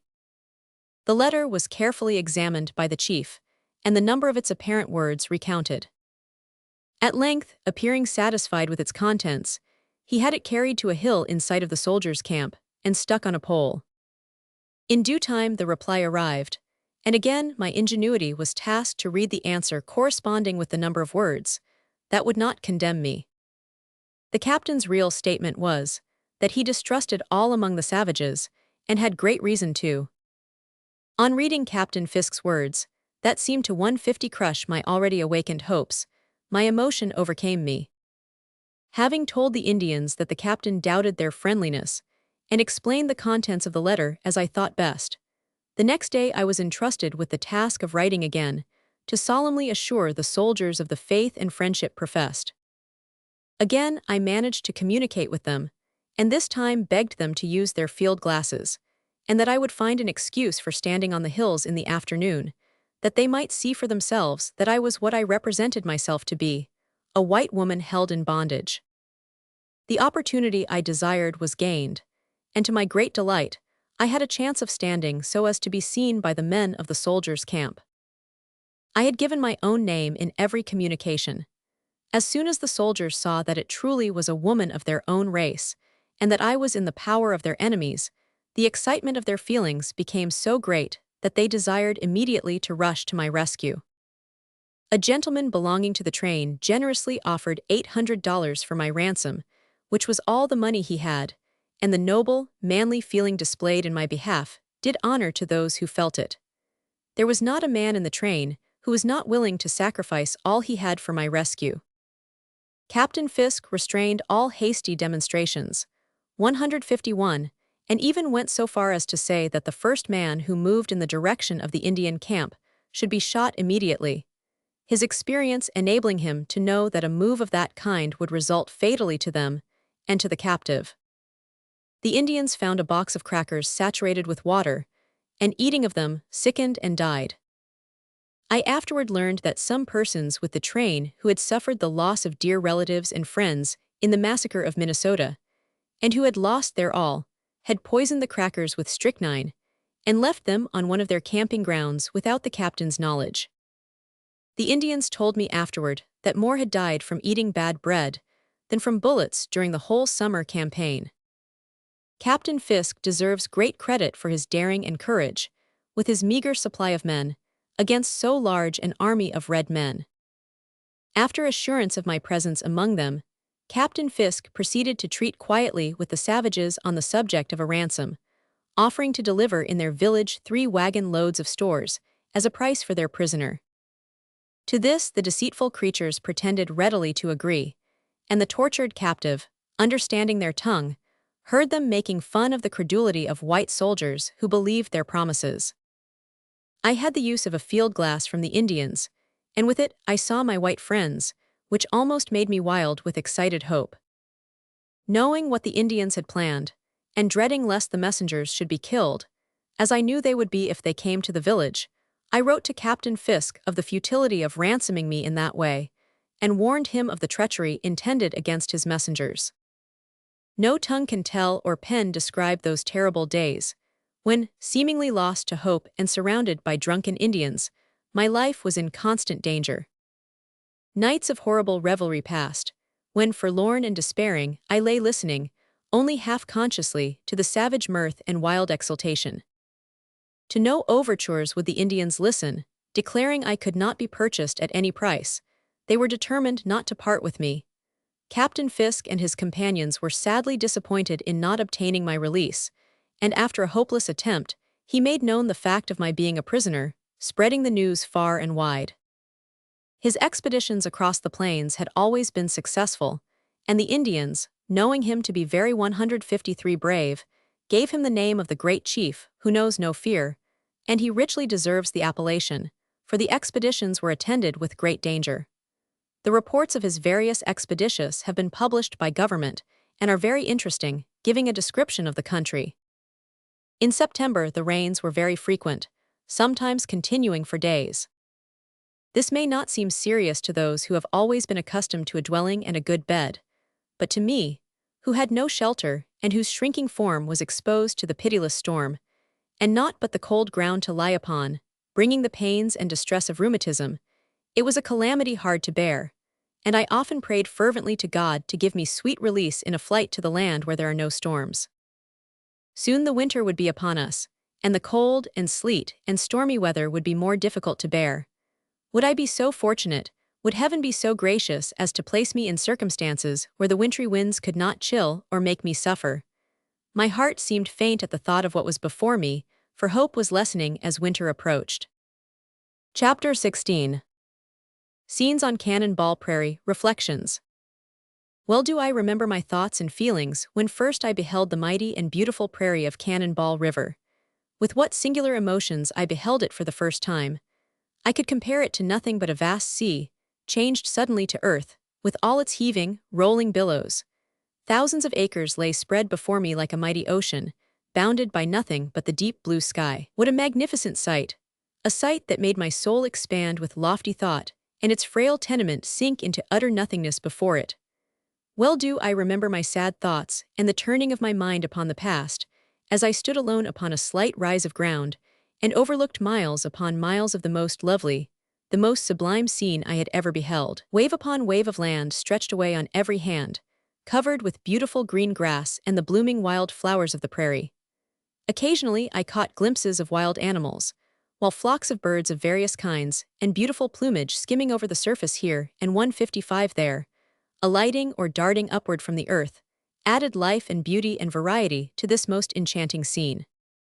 It had been a beautiful day, and the sun was now just burying himself in the far-off ocean of blue, and his golden rays were streaming along the surface of the waving grass and tinging it with a delightful hue. Occasionally some elevated point caught and reflected back his rays to the one I was standing upon, and it would catch, for a moment, his fading rays and glow like a ball of golden fire. Slowly he took his diurnal farewell, as if loth to quit a scene so lovely, and at last hid himself from my view beyond the western horizon. I stood and marked every change with that poetical feeling of pleasant sadness, which a beautiful sunset rarely fails to awaken in the breast of the lover of nature. I noted every change that was going on, and yet my thoughts were far, far away. I thought of the hundreds of miles that separated me from the friends that I loved. I was recalling the delight with which I had, when a little girl, viewed the farewell scenes of day from so many romantic hills, and lakes and rivers, rich meadows, mountain gorge and precipice, and the quiet hamlets of my dear native land so far away. I fancied I could see my mother move to the door with a slow step and heavy heart, and gaze with yearning affection toward the broad, the mighty west, and sigh, wondering what had become of her lost ch. I thought and grew more sad as I thought, until tears filled my eyes. Mother, what a world of affection is comprised in that single word.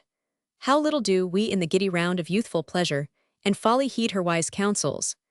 How lightly do we look upon that zealous care with which she guides our otherwise erring feet, and watches with feelings which none but a mother can know the gradual expansion of our youth to the riper years of discretion. We may not think of it then, but it will be recalled to our minds in after years, when the gloomy grave, or a fearful living separation, has placed her far beyond our reach, and her sweet voice of sympathy and consolation for the various ills attendant upon us sounds in our ears no more. How deeply then we regret 1,000 deeds that we have done contrary to her gentle admonitions. How we sigh for those days once more, that we may retrieve what we have done amiss and make her kind heart glad with happiness. Alas! Once gone, they can never be recalled, and we grow mournfully sad with the bitter reflection. "Oh, my mother," I cried aloud, "my dearly beloved mother, would I ever behold her again? Should I ever return to my native land? Would I find her among the living? If not, heavens! What a sad, what a painful thought!" And instantly I found my eyes swimming in tears and my frame trembling with nervous agitation. But I would hope for the 157 best. Gradually I became calm, then I thought of my husband and what might be his fate. It was sad at best, I well knew. And lastly, though I tried to avoid it, I thought of Mary, sweet, lost but dearly beloved Mary. I could see her gentle features.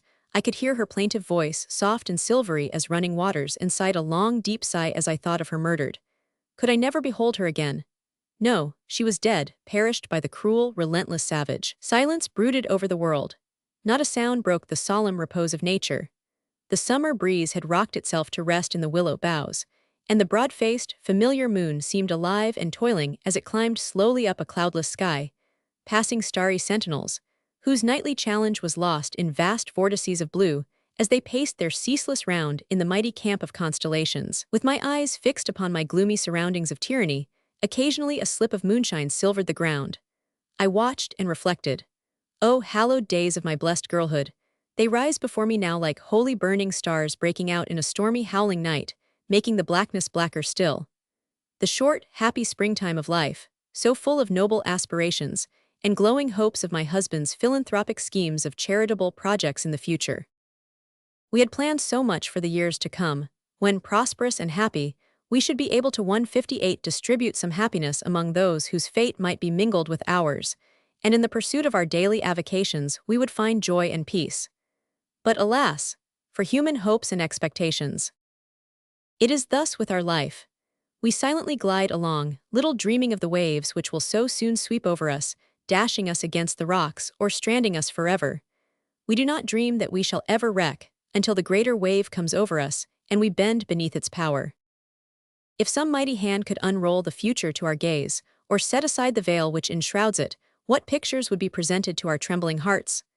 No, let it be as the All-Wise hath ordained, a closed-up tomb, only revealed as the events occur, for could we bear them with the fortitude we should if they were known beforehand? Shrinking from it, we would say, "Let the cup pass from me." Prairie on Fire. Chapter 17. A Prairie on Fire, Scenes of Terror. In October, we were overtaken by a prairie fire.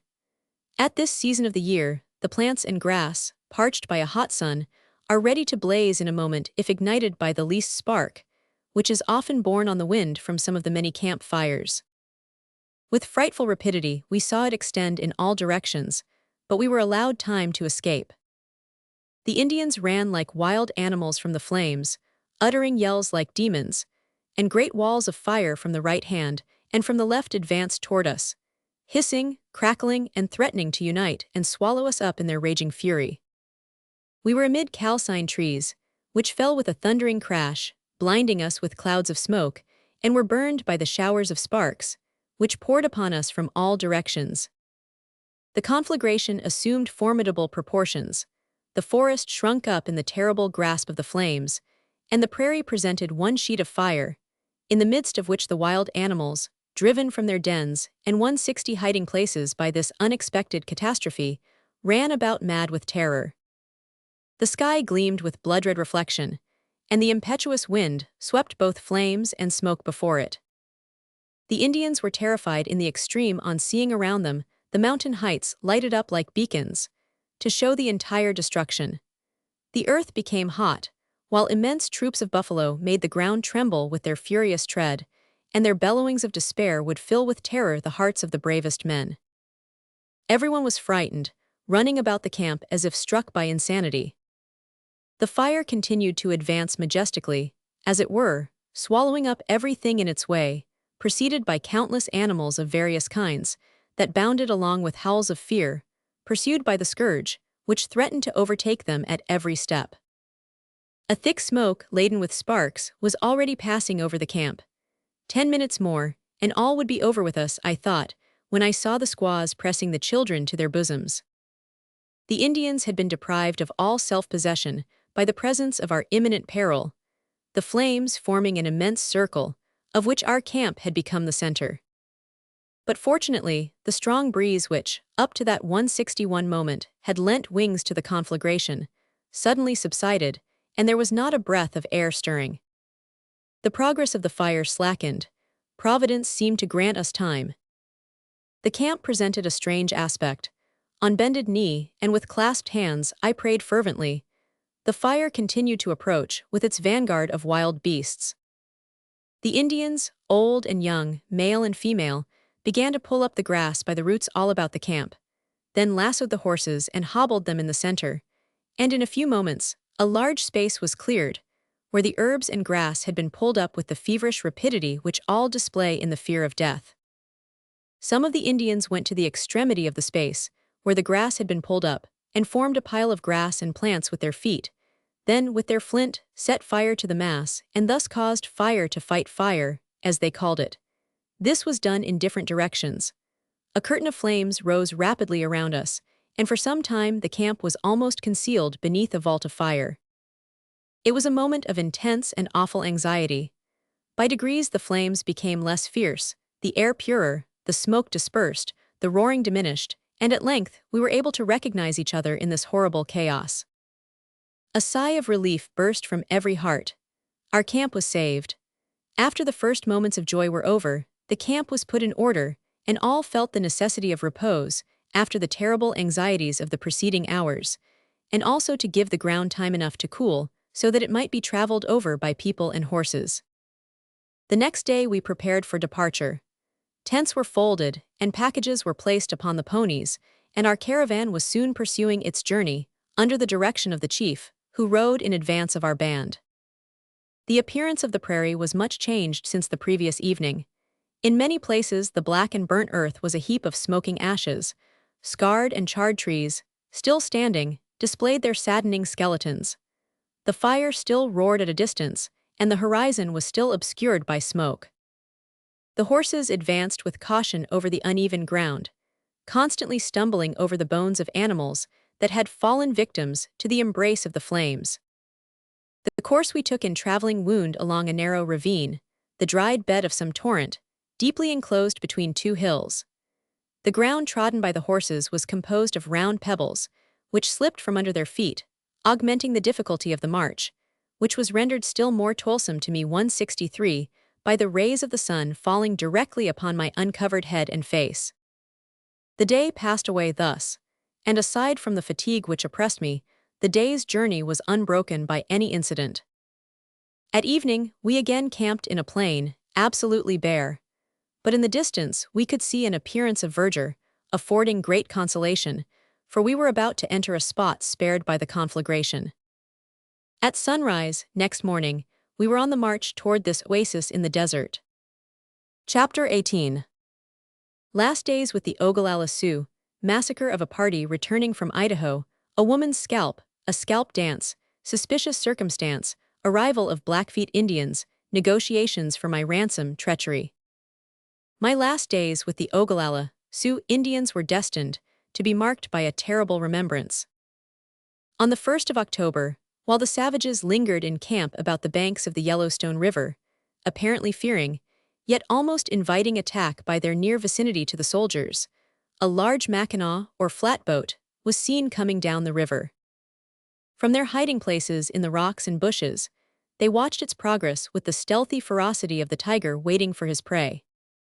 At sundown, the unsuspecting travelers pushed their boat toward the shore and landed for the purpose of making a fire and camping for the night. The party consisted of about 20 persons, men, women, and children. Suspecting no danger, they left their arms in the boat. With a simultaneous yell, the savages dashed down 165 upon them, dealing death and destruction in rapid strokes. The defenseless emigrants made an attempt to rush to the boat for arms, but were cut off, and their bleeding bodies dashed into the river as fast as they were slain. Then followed the torture of the women and children. Horrible thought, from which all will turn with sickened soul, and shuddering, cry to heaven, "How long, O Lord? How long shall such inhuman atrocities go unpunished?" Not a soul was left alive when that black day's work was done, and the unconscious river bore away a warm tide of human blood and sinking human forms. When the warriors returned to camp, they brought their frightful trophies of blood-stained clothes and ghastly scalps.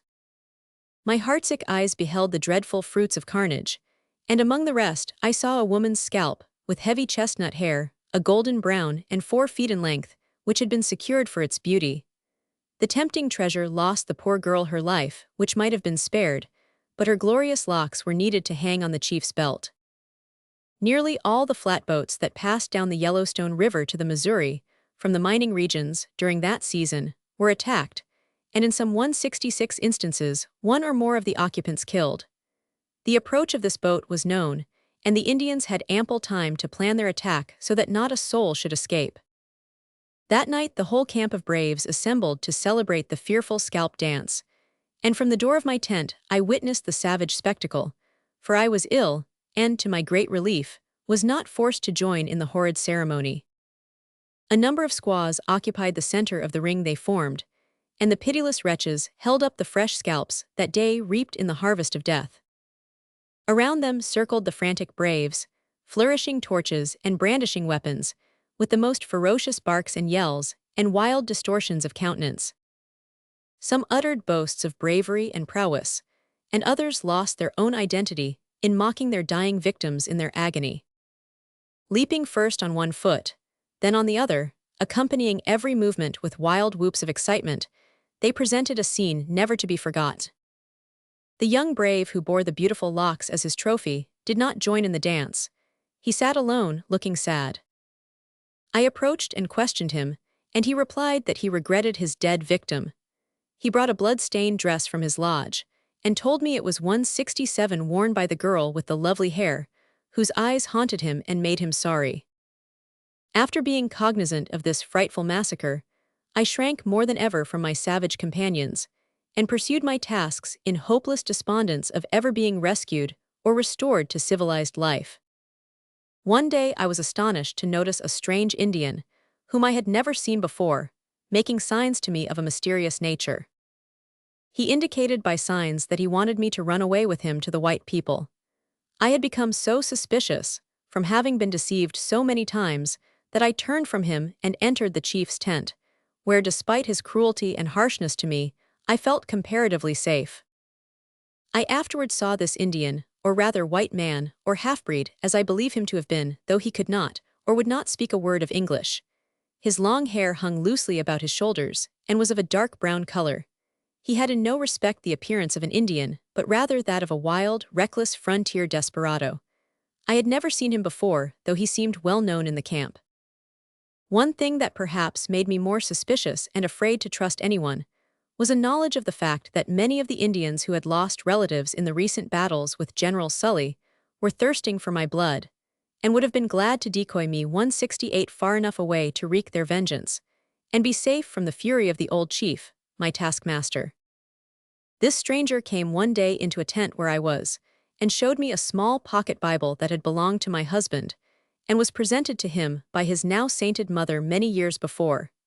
His object was to assure me that I might trust him, but such an instinctive horror of the man had taken possession of me that I refused to believe him, and at last, he became enraged and threatened to kill me if I would not go with him. I pleaded with him to give me the Bible, but he refused. How dear it would have been to me from association, and what strength and comfort I would have received from its precious promises, shut out, as I was, from my world and all religious privileges, and surrounded by heathen savages. Soon after the foregoing incident, the old chief and his 3 sisters went away on a journey, and I was sent to live with some of his relatives, accompanied by my little companion, Yellow Bird. We traveled all day to reach our destination, a small Indian village. The family I was to live with until the return of the chief and his sisters consisted of a very old Indian and his squaw, and a young girl. I had a dread of going among strangers, but was thankful for the kindness with which I was received by this old couple. I was very tired, and so sad and 169 depressed, that I cared not to ask for anything, but the old squaw, seeming to understand my feelings, considerately placed before me meat and water, and kindly ministered to my wants in every way their means would allow. I was with this family nearly 3 weeks, and was treated with almost affectionate kindness, not only by them but by every member of the little community. The children would come to see me, and manifest in various ways their interest in me. They would say, "Wastuia, white woman looks sad, I want to shake hands with her." I soon began to adapt myself to my new surroundings, and became more happy and contented than I had ever yet been since my captivity began. My time was occupied in assisting the motherly old squaw in her sewing and other domestic work. There was but once a cloud come between us. The old chief had given orders that I was not to be permitted to go out among the other villagers alone, orders of which I knew nothing. Feeling a new sense of freedom, I had sometimes gone out, and on one occasion, having been invited into different tipis by the squaws, stayed so long that the old Indian sent for me and seemed angry when I returned. He said it was good for me to stay in his tent, but bad to go out among the others. I pacified him at last by saying I knew his home was pleasant, and I was happy there, 170, and that I did not know it was bad to go among the other tents. The old chief returned, finally, and my brief season of enjoyment ended. He seemed to delight in torturing me, often pinching my arms until they were black and blue. Regarding me as the cause of his wounded arm, he was determined that I should suffer with him. While in this village, Man Afraid of His Horses arrived, and I was made aware of his high standing as a chief and warrior by the feasting and dancing which followed. He was splendidly mounted and equipped, as also was another Indian who accompanied him. I have since learned from my husband that the treacherous chief made such statements of his influence with the hostile Indians as to induce him to purchase for them both an expensive outfit, in the hope of my release. I saw and conversed with him several times, and though he told me that he was from the Platte, he said nothing of the real errand on which he was sent, but returned to the fort and reported to Mr. Kelly that the band had moved and I could not be found.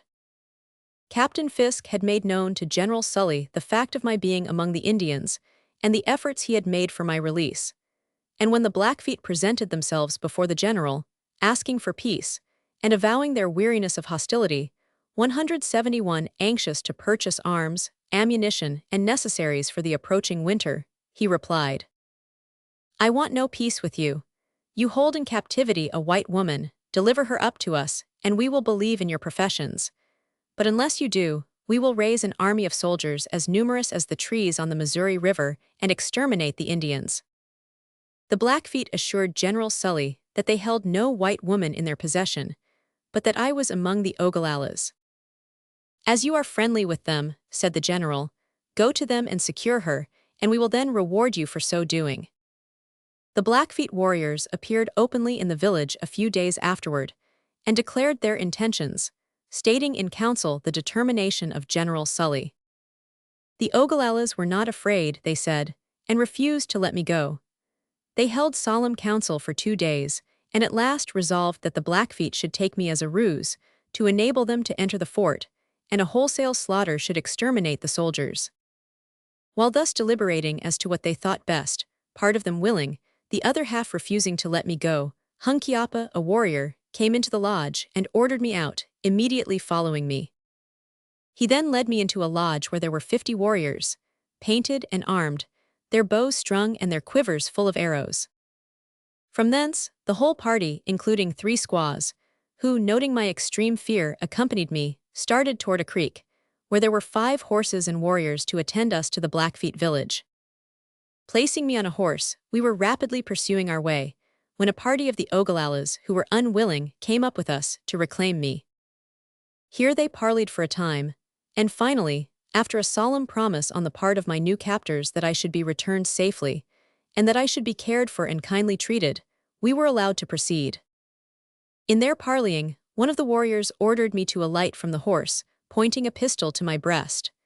Many of them clamored for my life, but finally they settled the matter and permitted us to proceed on our journey.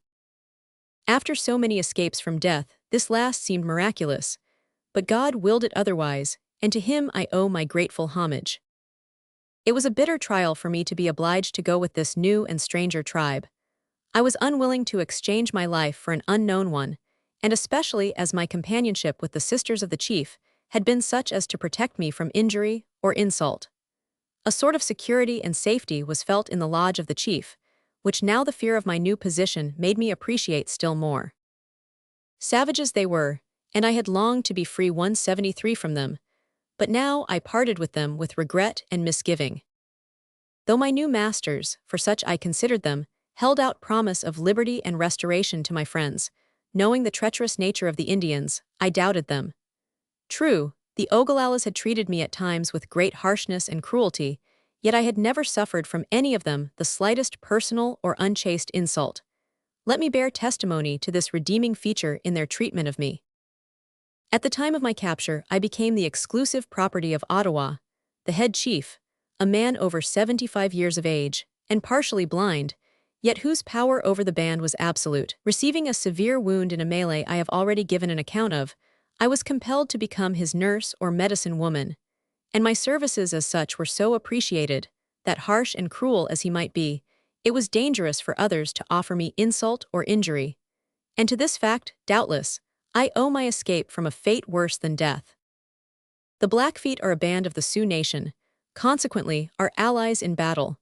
The chief dared not refuse on this account, besides he was an invalid and wounded badly. The Blackfeet left 3 of their best horses, as a guarantee for my safe return. The chief of the Oglalas had expressed the desire 174, that, if the Great Spirit should summon him away, that I might be killed, in order to become his attendant to the spirit land. It was now the commencement of November, and their way seemed to lead to the snowy regions, where the cold might prove unendurable. When I heard the pledge given by the Blackfeet, my fears abated. Hope sprang buoyant at the thought of again being within the reach of my own people, and I felt confident that, once in the fort, I could frustrate their plans by warning the officers of their intentions. I knew what the courage and discipline of fort soldiers could accomplish, and so hoped, not only to thwart the savage treachery, but punish the instigators. Mode of Indian Burial. Chapter 19. Indian Customs. During my forced sojourn with the Oglalas, I had abundant opportunity to observe the manners and customs peculiar to a race of people living so near, and yet of whom so little is known by the general reader. A chapter devoted to this subject will doubtless interest all who read this narrative. Nothing can be more simple in its arrangement than an Indian camp when journeying, and especially when on the war path. The camping ground, when practicable, is near a stream of water and adjacent to timber. After reaching the spot selected, the ponies are unloaded by the squaws and turned loose to graze. The tents, or tipis, are put up, and wood and water brought for cooking purposes. All drudgery of this kind is performed by the squaws, an Indian brave scorning as degrading all kinds of labor not incident to the chase or the war path. An Indian tipi is composed of several dressed skins, usually of the buffalo, sewed together and stretched over a number of poles, the larger ones containing as 176 many as 20 of these poles, which are 15 to 20 feet long. They are of yellow pine, stripped of bark, and are used as travois in traveling. 3 poles are tied together near the top or small ends and raised to an upright position, the bottoms being spread out as far as the fastening at the top will permit. Other poles are laid into the crotch thus formed at the top and spread out in a circular line with the 3 first put up. This comprises the framework, and when in the position described is ready to receive the covering, which is raised to the top by means of a rawhide rope. When, a squaw seizing each lower corner, it is rapidly brought around, and the edges fastened together with wooden pins, a squaw getting down on all fours, forming a perch upon which the tallest squaw of the family mounts and inserts the pins as high as she can reach. A square opening in the tent serves for a door and is entered in a stooping posture. A piece of hide hangs loosely over this opening and is kept in position by a heavy piece of wood fastened at the bottom. When in position, the Indian tipi is of the same shape as the Sibley tent. In the middle is built a fire, where all the cooking is done, a hole at the top affording egress for the smoke.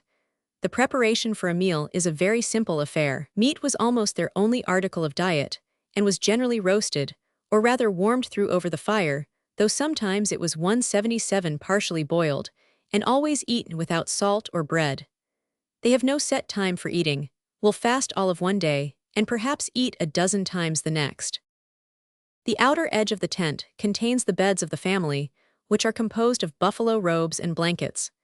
These are snugly rolled up during the day and do service as seats. If there is reason to suppose an enemy near, no fire is allowed in the camp, and in that case each one satisfies appetite as best he or she can, but generally with pawpaw, or dried buffalo meat. An Indian camp at close of day presents a most animated picture, the squaws passing to and fro, loaded with wood and water or meat, or guiding the sledges drawn by dogs, carrying their all. Dusky warriors squatted on the ground, in groups, around fires built in the open air, smoking their pipes or repairing weapons and recounting their exploits. Half-naked and naked children capering about in childish glee furnish a picture of the nomadic life of these Indians of strange interest. Not more than 10 minutes are required to set up an Indian village. When it becomes necessary to move a village, which fact is never known to the people, a crier goes through the camp, shouting, "Egalakapo, Egalakapo." When all the squaws drop whatever work they may be engaged in, and in an instant are busy as bees, taking down tipis, bringing in the ponies and dogs, and loading 178 them, and in less than 15 minutes the cavalcade is on the march. The squaws accompany the men when they go to hunt buffalo, and as fast as the animals are killed, they strip off their hides, and then cut off the meat in strips about 3 feet long, 3 to 4 inches wide, and 2 inches thick. And such is their skill that the bones will be left intact, and as free from meat as though they had been boiled. The meat is then taken to camp and hung up to dry. It is most filthy, being covered with grass and the excrement of the buffalo. The medicine men treat all diseases nearly alike. The principal efforts are directed to expelling the spirit, whatever it may be, which it is expected the medicine man will soon discover, and having informed the friends what it is, he usually requires them to be in readiness to shoot it, as soon as he shall succeed in expelling it. Incantations and ceremonies are used, intended to secure the aid of the spirit, or spirits, the Indian worships. When he thinks he has succeeded, the medicine man gives the command, and from 2 to 6 or more guns are fired at the door of the tent to destroy the spirit as it passes out. Many of these medicine men depend wholly on conjuring, sitting by the bedside of the patient, making gestures and frightful noises, shaking rattles, and endeavoring, by all means in their power, to frighten the evil spirit. They use fumigation, and are very fond 179 of aromatic substances, using and burning cedar and many different plants to cleanse the tent in which the sick person lies. The native plants, roots, herbs, and so forth are used freely, and are efficacious. They are very careful to conceal from each other, except a few initiated, as well as from white men, a knowledge of the plants used as medicine, probably believing that their efficacy, in some measure, depends on this concealment. There is a tall, branching plant, growing abundantly in the open woods and prairies near the Missouri River, which is used chiefly by the Indians as a purgative, and is Euphorbia correlata, well known to the botanist. Medicines are generally kept in bags made of the skin of some animal. All the drinks which are given the sick to quench thirst are astringent, sometimes bitter, and sometimes slightly mucilaginous. The most common is called red root, Ceanothus canadensis, a plant abounding in the western prairies, although they seem to have more faith in some ceremony. A dance peculiar to the tribe where I was, called the pipe dance, is worth mentioning, and is called by the Indians a good medicine. A small fire is kindled in the village, and around this the dancers, which usually consist of young men, collect, each one seated upon a robe. The presiding genius is a chief, or a medicine man, who seats himself by a fire with a long pipe which he prepares for smoking. Offering it first to the Great Spirit, he then extends it toward the north, south, east, and west, muttering unintelligibly. Meanwhile, an equally august personage beats a drum, singing and leaping and smoking. The master of ceremonies sits calmly looking on, puffing away with all the vigor imaginable.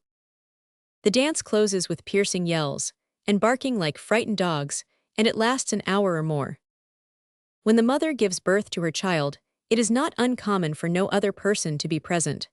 She then lives in a hut or lodge by herself until the child is 25 or 30 days old, when she takes it to its father, who then sees his child for the first time. Females, after parturition and also in other conditions, bathe themselves, swim, as they express it, in the nearest river or lake. This is, no doubt, a most efficacious means of imparting strength and vigor to the constitution, and it is certain that Indian females are less subject to what are termed female complaints than white women. It is an uncommon occurrence that an Indian woman loses her life in parturition. When the child is old enough to run alone, it is relieved of its swathings, and if the weather is not too cold, it is sent off without a particle of clothing to protect 181 it or impede the action of its limbs, and in this manner it is allowed to remain until it is several years old, when it receives a limited wardrobe. Despite the rugged and exposed life they lead, there are comparatively few cripples and deformed persons among them. It is said that deformed infants are regarded as unprofitable and a curse from the Great Spirit, and disposed of by death soon after birth. Sometimes, at the death of a mother, the infant is also interred. An incident of this kind was related to me. A whole family had been carried off by smallpox except an infant. Those who were not sick had as much to do as they could conveniently attend to. Consequently, there was no one willing to take charge of the little orphan. It was placed in the arms of its dead mother, enveloped in blankets and a buffalo robe, and laid upon a scaffold in their burying place. Its cries were heard for some time, but at last they grew fainter, and finally were hushed altogether in the cold embrace of death, with the moaning wind sounding its requiem, and the wolves howling in the surrounding gloom, a fitting dirge for so sad a fate. The Indians believe that God, or the Great Spirit, created the universe and all things just as they exist. They believe the sun to be a large body of heat, and that it revolves around the earth. Some believe it is a ball of fire. They do not comprehend the revolution of the earth around the sun. They suppose the sun 182 literally rises and sets, and that our present theory is an invention of the white man, and that he is not sincere when he says the earth moves around the sun.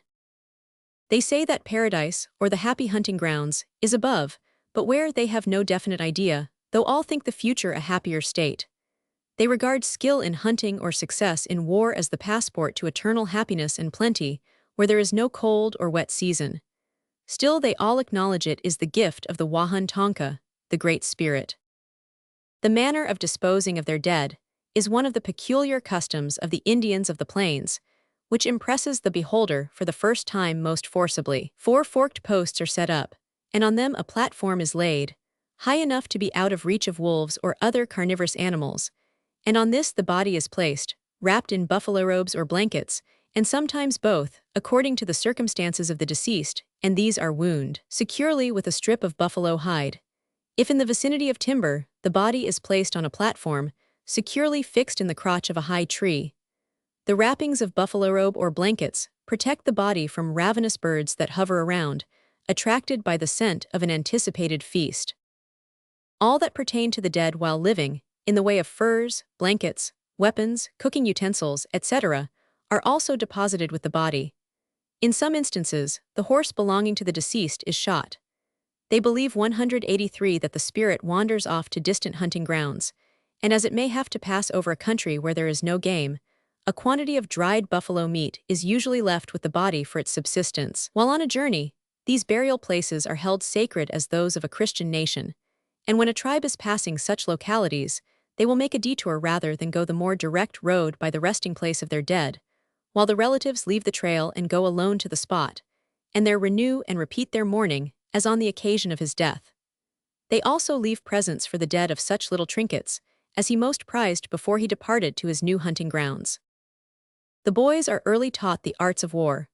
A bow and arrows are among the first presents that an Indian youth receives from his parents, and he is soon instructed in their use. Indeed, the skill of a hunter seems to be a natural endowment, and although some are more accurate and active than others, they all shoot with wonderful precision and surprising aptitude, seeming to inherit a passionate love for the sports of the chase. The Indian boy receives no name until some distinguishing trait of character or feat suggests one, and changes it from time to time as more fitting ones are suggested. Some of their names are very odd, and some quite vulgar.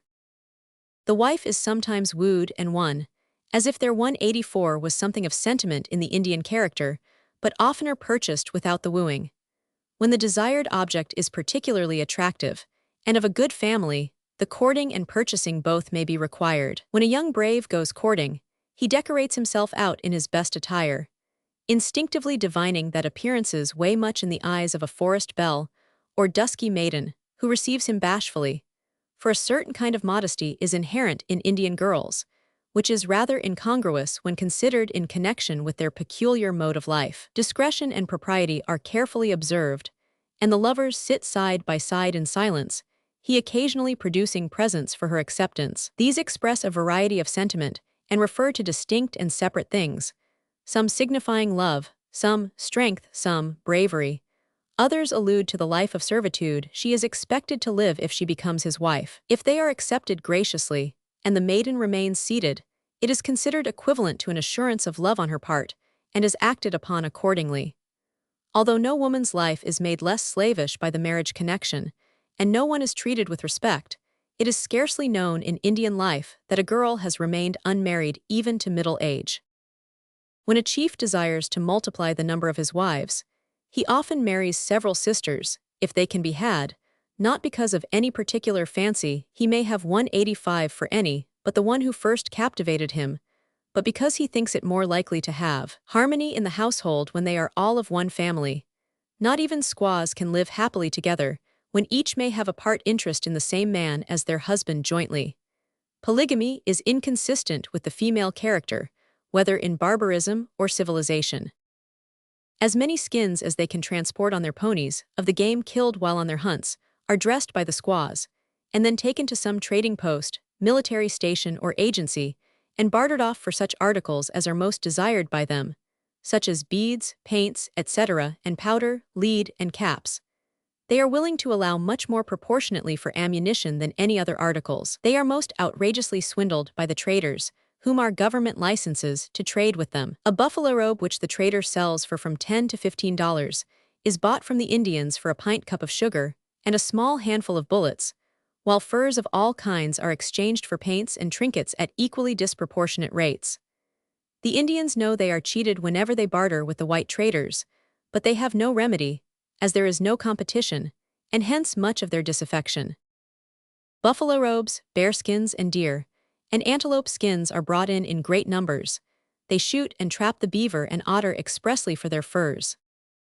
The Indians are almost universally fond of whiskey, 186, and have a strong propensity for gambling. They will risk at cards almost everything they own, and if unsuccessful appear quite resigned to their loss, resting in the gambler's hope of better luck next time. The squaws play a game with small bones of oblong shape, which seems to have a great fascination for them, as I have known them to spend whole days and nights at it, and in many instances gambling away everything they owned. 5 of these pieces are used, each possessing a relative value in the game, designated by spots from 1 to 5 on one side, the other being blank. They are placed in a dish or small basket, which is shaken and then struck upon the ground with a jar, tossing the pieces over, and according to the number of spots up, so is the game decided, very similar, I imagine, to the white man's game of high-die. They have a peculiar way of defining time. When they wish to designate an hour of the day, they point to the position the sun should be in at that time. The number of days is the number of sleeps. Their next division of time is the number of moons instead of our months, and the seasons are indicated by the state of vegetation. For instance, spring is when the grass begins to grow, and the autumn when the leaves fall from the trees, while years are indicated by the season of snows. There is a language of signs common to all the tribes, 187, by which one tribe may communicate with another without being able to speak or understand its dialect. Each tribe is known by some particular sign. The Indian is noted for his power of endurance of both fatigue and physical pain. I have thought much upon the fear manifested by these reputed brave barbarians. They seem to be borne down with the most tormenting fear for their personal safety at all times, at home or roaming for plunder, or when hunting, and yet courage is made a virtue among them, while cowardice is the unpardonable sin. When compelled to meet death, they seem to muster sullen, obstinate defiance of their doom that makes the most of a dreaded necessity, rather than seek a preparation to meet it with submission, which they often dissemble but never possess. Instinct, more than reason, is the guide of the red man. He repudiates improvement and despises manual effort. For ages has his heart been embedded in moral pollution. The blanket, as worn by the Indian, is an insuperable barrier to his advance in arts or agriculture.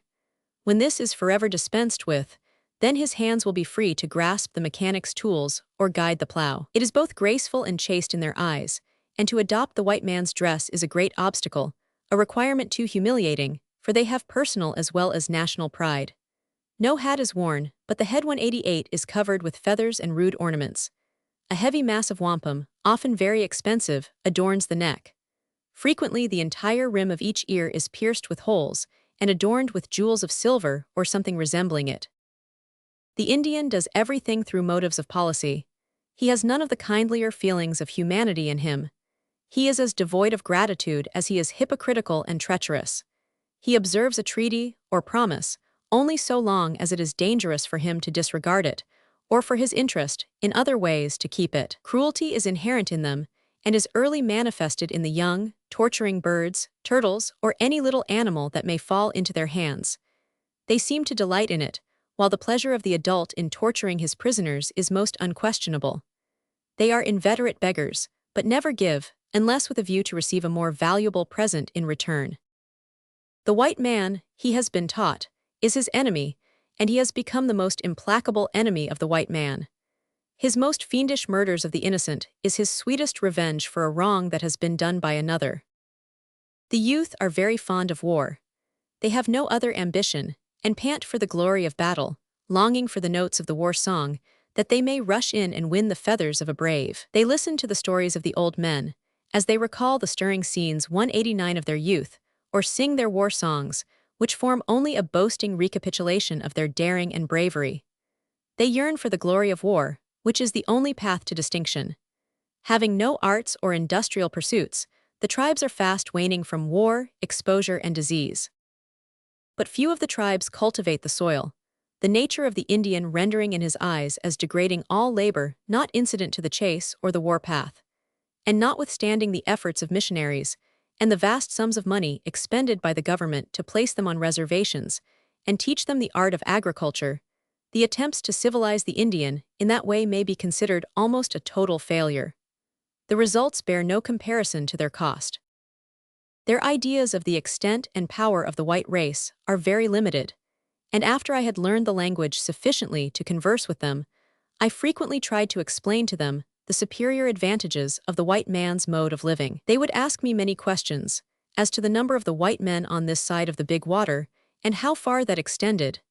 And on being told of 2 big oceans, they would ask if the whites owned the big country on the other side, and if there were any Indians there. Many of my statements were received with incredulity, and I was often called a liar, especially when I told of the number and rapid increase of the white race.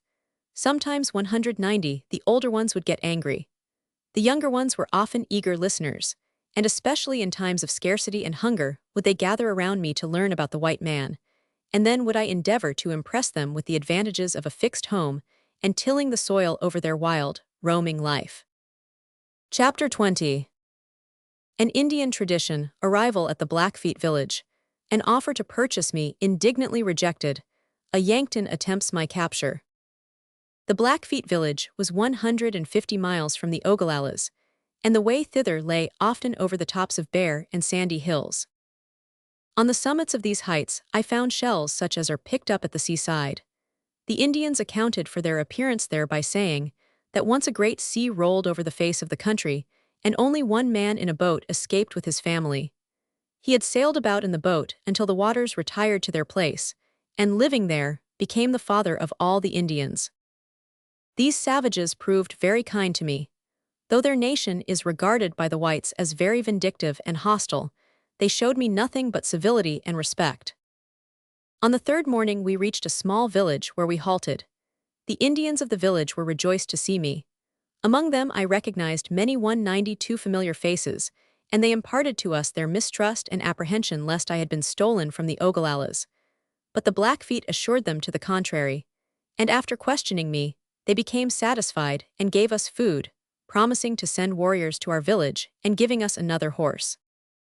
The journey to the village of the Blackfeet was exceedingly wearisome, completely exhausting me by its length, and I suffered from the intense cold weather.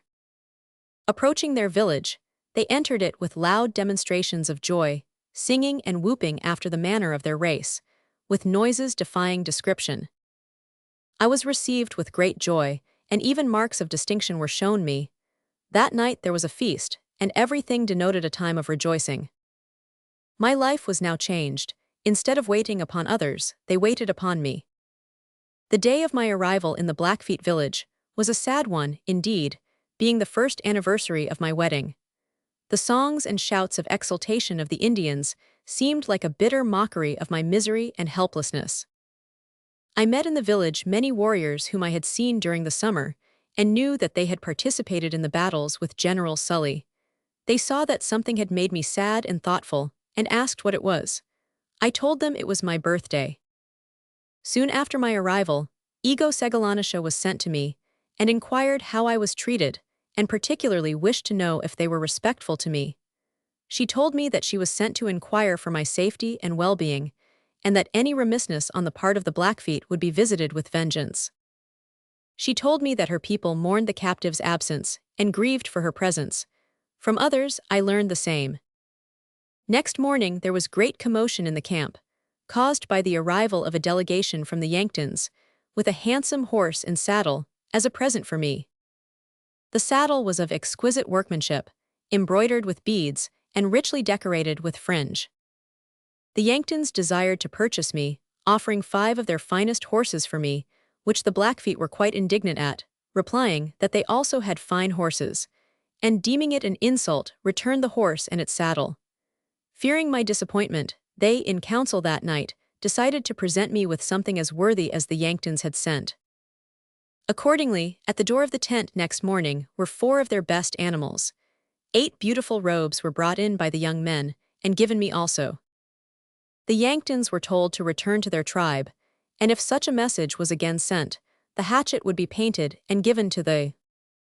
This closed the negotiation, but not their efforts to obtain me. The large reward which had been offered for my recovery caused the Indians much trouble, as frequently large parties from other tribes would come in, offering to purchase me from those who held me captive. Several such instances occurred while I was with the Ogalallas, nor were the Blackfeet exempt from similar annoyances. One day, while in tall soldiers' tipi, there was a large body of mounted warriors seen approaching the village. The women gathered around me and told me I must stay in the tent, concealed. All was excitement, and the women seemed frightened. Soon I knew that preparations were being made for a feast on a large scale. The strange warriors came into camp and held a council, at which tall soldier made a speech, which, from the distance, I could not understand. They then had a feast and departed. The Blackfeet gave me to understand that the visit of these Indians was on my account, as had been that of the Yanktons. Soon after, I noticed that parties of warriors would leave the camp daily and return, bringing ammunition and goods of various kinds. I learned from the squaws and children that a party of traders from the Platte River had arrived in the neighborhood with 4 wagons to trade with the Indians, and that they 195 wanted to buy me, but that the Indians would not part with me. I pretended to the Indians that I did not desire to leave them, but plead that I might go with them to see the white men, which was refused, as was also a request that I might write a letter to them. Soon after, the traders were murdered, only one man escaping, who reached Fort Laramie nearly dead from hunger and exposure, having traveled the whole distance from the Missouri River on foot. I have since learned that the men were sent out by Mr. Bove, a trader near Fort Laramie, with instructions to procure my release if it required all they possessed. Since learning these facts, I am more than ever convinced that the reluctance of the Indians to give me up grew out of their hope of capturing Fort Sully through my involuntary agency, and securing a greater booty than any ransom offered, as also of obtaining revenge for the losses inflicted upon their nation by the soldiers under General Sully. The Blackfeet appeared in every respect superior to the tribe I had left. The chief, tall soldier, displayed the manners and bearing of a natural gentleman. They kept up an air of friendliness and communicated frequently with the whites, but, in reality, were ready to join any hostile expedition against them, and 196 were with the Ogallala Sioux when our train was attacked at Box Elder. The Blackfeet seemed to be stationary in their village, only sallying out in small parties for plunder and horses, and, during that time, keeping up a succession of entertainments at the tipi of the chief, where a constant arrival of warriors and many Indians from other tribes, who were warmly welcomed, added to the excitement of the days. I sympathized with the poor wife of the chief, who was the only woman, beside myself, in the tent, and to whose labor all the feasts were due. She was obliged to dress the meat, make fires, carry water, and wait upon strangers, besides setting the lodge in order. These unceasing toils she performed alone, the commands of the chief forbidding me to aid her. While with the Ogallalas, I had never crossed their will or offered resistance to my tasks, however heavy, having learned that obedience and cheerful industry were greatly prized. And it was, doubtless, my conciliating policy that had at last won the Indians and made them bewail my loss so deeply. The squaws are very rebellious, often displaying ungovernable and violent temper. They consider their life a servitude, and being beaten at times like animals, and receiving no sort of sympathy, it acts upon them accordingly. The contrast between them and my patient submission had its effect upon the Indians, and caused them to miss me when separated from them. During my sojourn in this village, I received invitations to every feast and to the different lodges. One day, when visiting one of these lodges, a package of letters was given me to read. They had been taken from Captain Fisk's train and were touchingly beautiful. Some of them were the correspondence of a Mr. Nichols with a young lady to whom he seemed tenderly attached. I was asked to read these letters and explain them to the Indians. I was removed at different times to various lodges, as a sort of concealment, as I learned that the Yanktons had not yet given up the idea of securing me, and one night I awoke from my slumbers to behold an Indian bending over me, cutting through the robes which covered me, after making a great incision in the tent, whereby he entered. Fearing to move, I reached out my hand to the squaw who slept near me, whose name was Chahampasee, White Sugar, pinching her to arouse her, which had its effect, for she immediately arose and gave the alarm, at which the Indian fled. This caused great excitement in the camp, and many threats were made against the Yanktons. The intense cold and furious storms that followed my arrival among the Blackfeet precluded the possibility, 198 of their setting out immediately on the proposed journey to Fort Sully. The snowdrifts had rendered the mountain passes impassable, and the chief informed me that they must wait until they were free from danger, before taking leave of the shelter and security of their protected village. Jumping Bear promising by the moon to carry my letter to the white chief at Fort Sully. Chapter 21. Appearance of Jumping Bear. I prevail on him to carry a letter to the fort.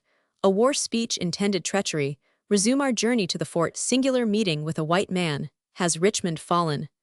Arrival at the fort. I am free. Jumping Bear, who rescued me from the revengeful arrow of the Indian whose horse the chief shot, one day presented himself to me, and reminded me of my indebtedness to him in thus preserving my life. Trembling with fear, I listened to his avowal of more than ordinary feeling, during which he assured me that I had no cause to fear him, that he had always liked the white woman, and would be more than a friend to me. I replied that I did not fear him, that I felt grateful to him for his kindness and protection, but that unless he proved his friendship for me, no persuasion could induce me to listen. "Will you carry a letter to my people at the fort, delivering it into the hands of the great chief there? They will reward you for your kindness to their sister. 200 they will give you many presents, and you will return rich." "I dare not go," he replied, "nor could I get back before the warriors came to our village." "My people will give you a fast horse," said I, "and you may return speedily. Go now and prove your friendship by taking the letter and returning with your prizes." I assured him that the letter contained nothing that would harm him or his people, that I had written of him and of his kindness, and of his good will toward them. After many and long interviews, the women of the lodge using their influence, I at last prevailed upon him to go, and invoking the bright moon as a witness to my pledge of honor and truth, he started on his journey, bearing the letter, which I believed was to seal my fate for weal or woe. In the moonlight I watched his retreating form, imploring heaven to grant the safe delivery of the little messenger, upon which so much depended. Daring and venturesome deed. Should he prove false to me, and allow anyone outside the fort to see the letter, my doom was inevitable.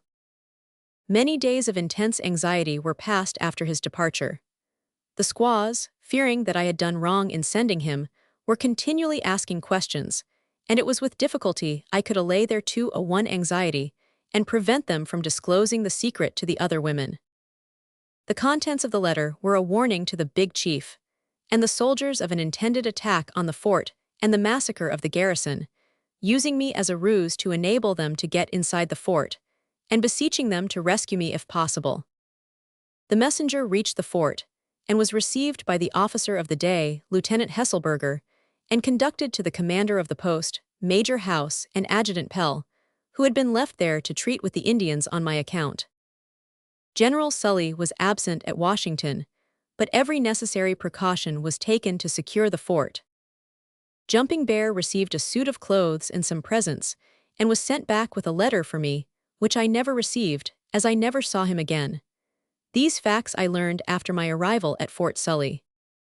The night before our departure from the Blackfeet village, en route for the fort, I was lying awake, and heard the chief address his men seriously upon the subject of their wrongs at the hands of the whites. I now understood and spoke the Indian tongue readily, 202, and so comprehended his speech, which, as near as I can recollect, was as follows. "Friends and sons, listen to my words. You are a great and powerful band of our people. The inferior race who have encroached on our rights and territories justly deserve hatred and destruction. These intruders came among us, and we took them by the hand. We believed them to be friends and true speakers. They have shown us how false and cruel they can be. They build forts to live in and shoot from with their big guns. Our people fall before them.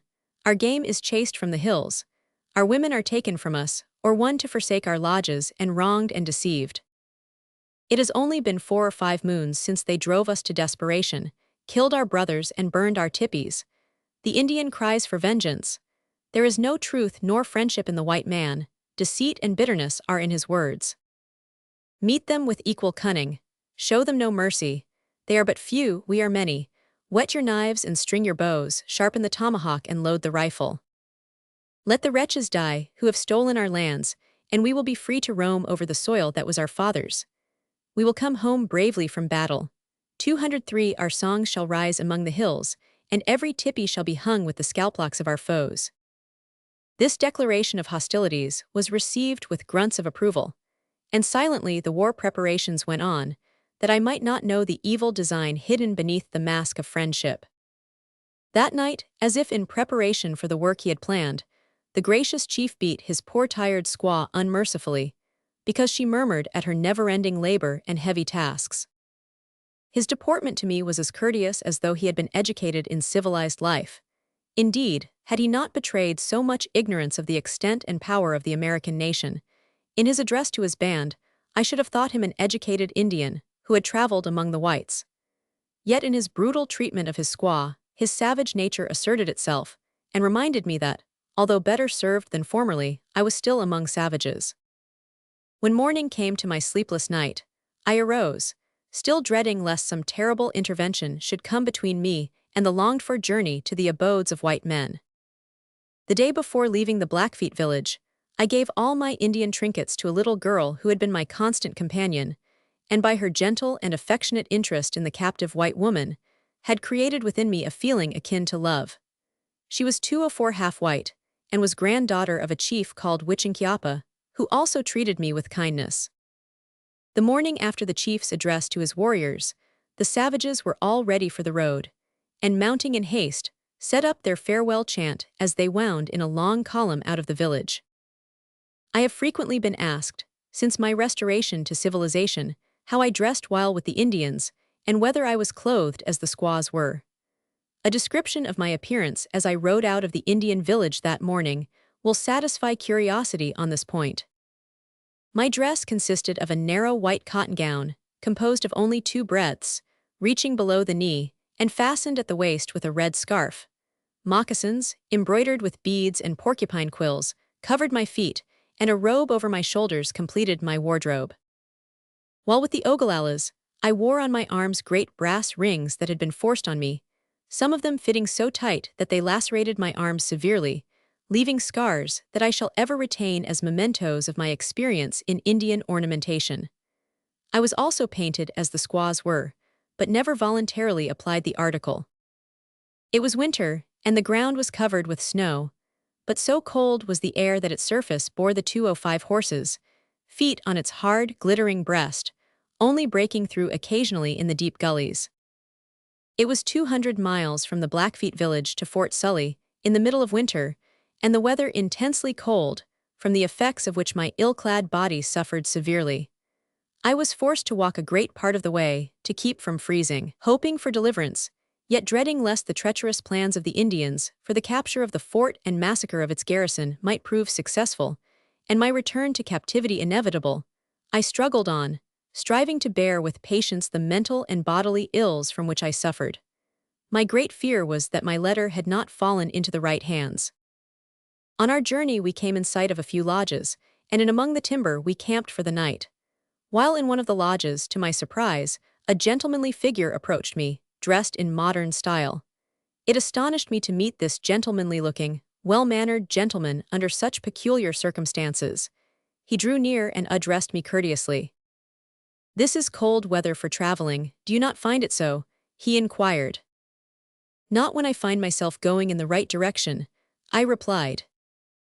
I asked him if he lived in that vicinity, supposing, of course, from the presence of a white man in our 206 camp, that we must be near some fort, trading post, or white settlement.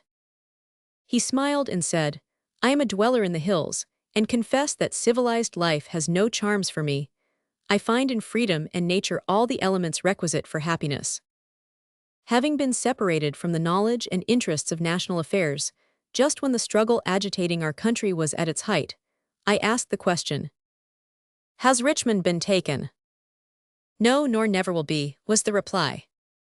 Further conversation on national affairs convinced me that he was a rank rebel. We held a long conversation on various topics.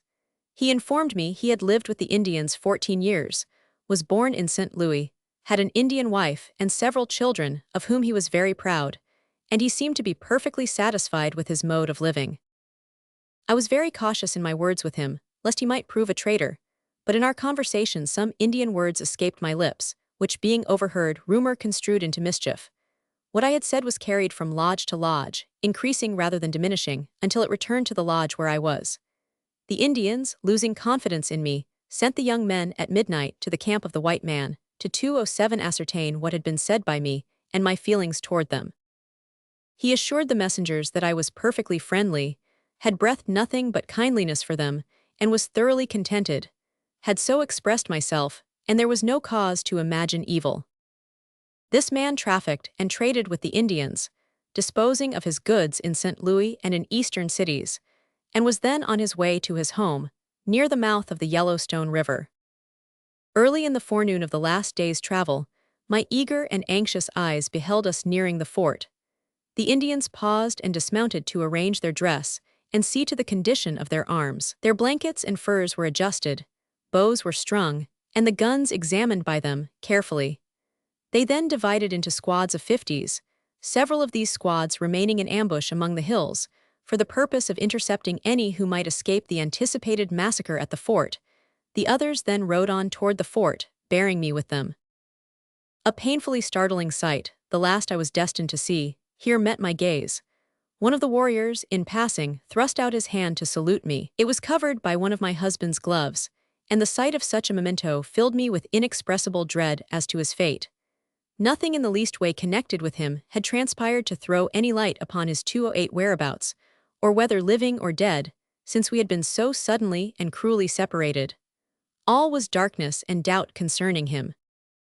Mr. Kelly had been a Union soldier, and happening to have his discharge papers with me at the time of my capture, I had been able to secrete them ever since, treasuring them merely because they had once belonged to him and contained his name. Now, as we approached the place where his fate would be revealed to me, and if he lived, we would meet once more, the appearance of that glove on the savage hand was like a touch that awakened many chords, some to thrill with hope, some to jar painfully with fear. In appearance, I had suffered from my long estrangement from home life. I had been obliged to paint daily, like the rest of my companions, and narrowly escaped tattooing, by pretending to faint away every time the implements for the marring operation were applied. During the journey, whenever an opportunity offered, I would use a handful of snow to cleanse my cheeks from savage adornment. And now, as we drew nearer the fort, and I could see the chiefs arranging themselves for effect, my heart beat high, and anticipation became so intense as to be painful. 8 chiefs rode in advance, one leading my horse by the bridle, and the warriors rode in the rear. The 209 cavalcade was imposing. As we neared the fort, they raised the war song, loud and wild, on the still, wintry air, and as if in answer to its notes, the glorious flag of our country was run up, and floated bravely forth on the breeze from the tall flagstaff within the fort. My arrival at Fort Sully. My eyes caught the glad sight, and my heart gave a wild bound of joy. Something seemed to rise in my throat and choke my breathing. Everything was changed. The torture of suspense, the agony of fear and dread of evil to come, all seemed to melt away like mist before the morning sunshine, when I beheld the precious emblem of liberty. How insignificant and contemptible in comparison were the flaunting Indian flags that had so long been displayed to me, and how my heart thrilled with a sense of safety and protection as I saw the roofs of the buildings within the fort covered by the brave men who composed that little garrison. The precious emblem of liberty, whose beloved stripes and stars floated proudly out, seemed to beckon me to freedom and security, and as the fresh breeze stirred its folds, shining in the morning light and caused them to wave lightly to and fro, they came like the smile of love and the voice of affection, all combined, to welcome me to home and happiness once more. An Indian hanger-on of the fort had sauntered carelessly forward a few minutes previous, as if actuated 210 by curiosity, but in reality to convey intelligence to his fellow savages of the state of the fort and its defenses. Then the gate was opened, and Major House appeared, accompanied by several officers and an interpreter, and received the chiefs who rode in advance. Meanwhile, Captain Logan, the officer of the day, a man whose kind and sympathetic nature did honor to his years and rank, approached me. My emotions were inexpressible, now that I felt myself so nearly rescued. At last they overcame me. I had borne grief and terror and privation, but the delight of being once more among my people was so overpowering that I almost lost the power of speech, or motion, and when I faintly murmured, "Am I free, indeed free?" Captain Logan's tears answered me as well as his scarcely uttered "yes," for he realized what freedom meant to one who had tasted the bitterness of bondage and despair. As soon as the chiefs who accompanied me entered the gate of the fort, the commandant's voice thundered the order for them to be closed. The Blackfeet were shut out, and I was beyond their power to recapture. After a bondage lasting more than 5 months, during which I had endured every torture, I once more stood free, among people of my own race, all 211 ready to assist me and restore me to my husband's arms. 3 ladies, residing at the fort, received me, and cheerfully bestowed every care and attention which could add to my comfort and secure my recovery from the fatigues and distresses of my past experience. Chapter 22. Retrospection, a border trading post, garrison hospitality, a visit from the commandant of Fort Rice, arrival of my husband affecting scene. At first, and some time afterward at intervals, the effects of my life among the savages preyed upon my mind so as to injure its quiet harmony. I was ill at ease among my new friends, and they told me that my eyes wore a strangely wild expression, like those of a person constantly in dread of some unknown alarm. Once more free and safe among civilized people, I looked back on the horrible past with feelings that defy description. The thought of leaving this mortal tenement on the desert plain for the wolves to devour, and the bones to bleach under the summer sun and winter frosts, had been painful indeed. Now, I knew that if the wearied spirit should leave its earthly home, the body would be cared for by kind Christian friends, and tenderly laid beneath the grass and flowers, and my heart rejoiced therein. Hunger and thirst, long days of privation and 213 suffering had been mine. No friendly voices cheered me on, all was silence and despair. But now the scene had changed, and the always being, who is cognizant of every thought, knew the joy and gratitude of my soul. True, during the last few weeks of my captivity, the Indians had done all in their power for me, all their circumstances and condition would allow, and the women were very kind, but their people were not my people, and I was detained a captive, far from home and friends and civilization. With Alexander Selkirk I could say, better dwell in the midst of alarms than reign in this horrible place. Being young, and possessed of great cheerfulness and elasticity of temper, I was enabled to bear trials which seemed almost impossible for human nature to endure and live. Soon after my arrival at the fort, Captain Pell came and invited me to go to a trader's store to obtain a dress for myself. I needed it very much, having no clothing of my own to wear. A kind lady, Mrs. Davis, accompanied me, and the sight that presented itself to my wondering eyes will never be erased from memory. By the doorsteps, on the porches, and everywhere were groups of hungry Indians of all sizes and both sexes, claiming to be friendly. Some of them were covered with every conceivable 214 kind of superficial clothing and adornment, and critically wanting in cleanliness, a peculiar trait among the Indians of the Northwest. There was the papoose, half-breeds of any number, a few absolutely nude, others wrapped slightly in bits of calico, a piece of buckskin or fur. Speculators, teamsters, and interpreters mingled with the soldiers of the garrison, squaws with their bright, flashing shawls or red cloth, receiving in their looped-up blanket the various articles of border traffic, such as sugar, rice, flour, and other things. Tall warriors bending over the same counter, purchasing tobacco, brass nails, knives, and glass beads, all giving words to thought, and a stranger might well wonder which was the better prototype of tongues. The Cheyennes supplement their words with active and expressive gestures, while the Sioux amply use their tongues as well as their arms and fingers. To all, whether half-breed, Indian, or white man, the gentlemanly trader gave kind and patient attention, while himself and clerk seemed ready and capable of talking Sioux, French, or English, just as the case came to hand. It was on the 12th of December when I reached the fort, and like heaven, the place appeared after the trials of savage life. The officers and men were like brothers to me, and their tender sympathy united me to them in the 215 strongest bonds of friendship, which not even death can sever. A party and supper was made for my special benefit, and on New Year's morning I was serenaded with cannon. Every attention and kindness was bestowed upon me, and to Dr. John Ball, post-surgeon, I owe a debt of gratitude which mere words can never express. He was my attendant physician during my sojourn at the fort, and as my physical system had undergone very severe changes, I needed great care. Under his skillful treatment and patient attention, I soon recovered health and strength. I had been severely frozen on the last days of my journey with the Indians toward the fort. Colonel Diamond, from Fort Rice, came to visit me ere I left Fort Sully.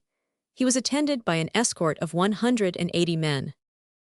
He told me of his efforts to obtain my release, and that he, with his men, had searched the Indian village for me, but found no warriors there, as they had already taken me to the fort. The Indian women had made him understand by signs that the white woman had gone with the chiefs. He said the Indians were so enraged about giving me up, that they killed 3 of his men and scalped them, by orders from the chief, Ottawa, who was unable to do any service himself, being a cripple. He bade them bring him the scalps of the white men. An Indian, who killed one of the men, fell dead in his lodge the same day, which frightened his people not a little. For, in their superstition, they deemed it a visitation of the Great Spirit for a wrong done. Colonel Diamond did not forget me, neither did he cease in his efforts in my behalf. During all this time, no tidings had been received by me of my husband. But one day, great commotion was occasioned in the fort by the announcement that the mail ambulance was on the way to the fort, and would reach it in a few moments. An instant after, a soldier approached me, saying, "Mrs. Kelly, I have news for you. Your husband is in the ambulance." No person can have even a faint idea of the uncontrollable emotions which swept over me like an avalanche at that important and startling news. But it was not outwardly displayed. The heartstrings were stirred to their utmost depths, but gave no sound. Trembling, quivering in their strong feeling, they told not of the deep grief and joy intermingled there. Mechanically, I moved around, awaiting the presence of the beloved, and was soon folded to his breast, where he held me with a grasp as if fearful of my being torn from him again. Not an eye present but was suffused with tears. Soldiers and men, the ladies who had been friends to me, all mingled their tears and prayers. Language fails to describe our meeting. For 7 long months 217, we had not beheld each other, and the last time was on the terrible field of slaughter and death. His personal appearance, oh, how changed! His face was very pale and his brown hair was sprinkled with gray. His voice was alone unchanged. He called me by name, and it never sounded so sweet before. His very soul seemed imbued with sadness at our separation, and the terrible events which caused it. My first question was concerning my little Mary, for her fate had been veiled in mystery. He gave me the account of her burial, a sad and heartrending story, sufficient to chill the lightest heart, which account comprises the succeeding chapter. Chapter 23. Sad Fate of Little Mary. The reader will please go back with me to that fearful first night of my captivity, and to the moment when I put into execution the plan for dear little Mary's escape, which I prayed might result in her restoration to our friends. It must have been something more than a vague hope of liberty to be lost, or one that guided the feeble steps of the child back on the trail, to a bluff overlooking the road where, weary from the fatigue and terror of a night passed alone on the prairie, she sat, anxious but hopeful, awaiting the coming of friends. Rescue was seemingly near, now that she had reached the great road, and she knew that there would be a passing train of emigrants ere long.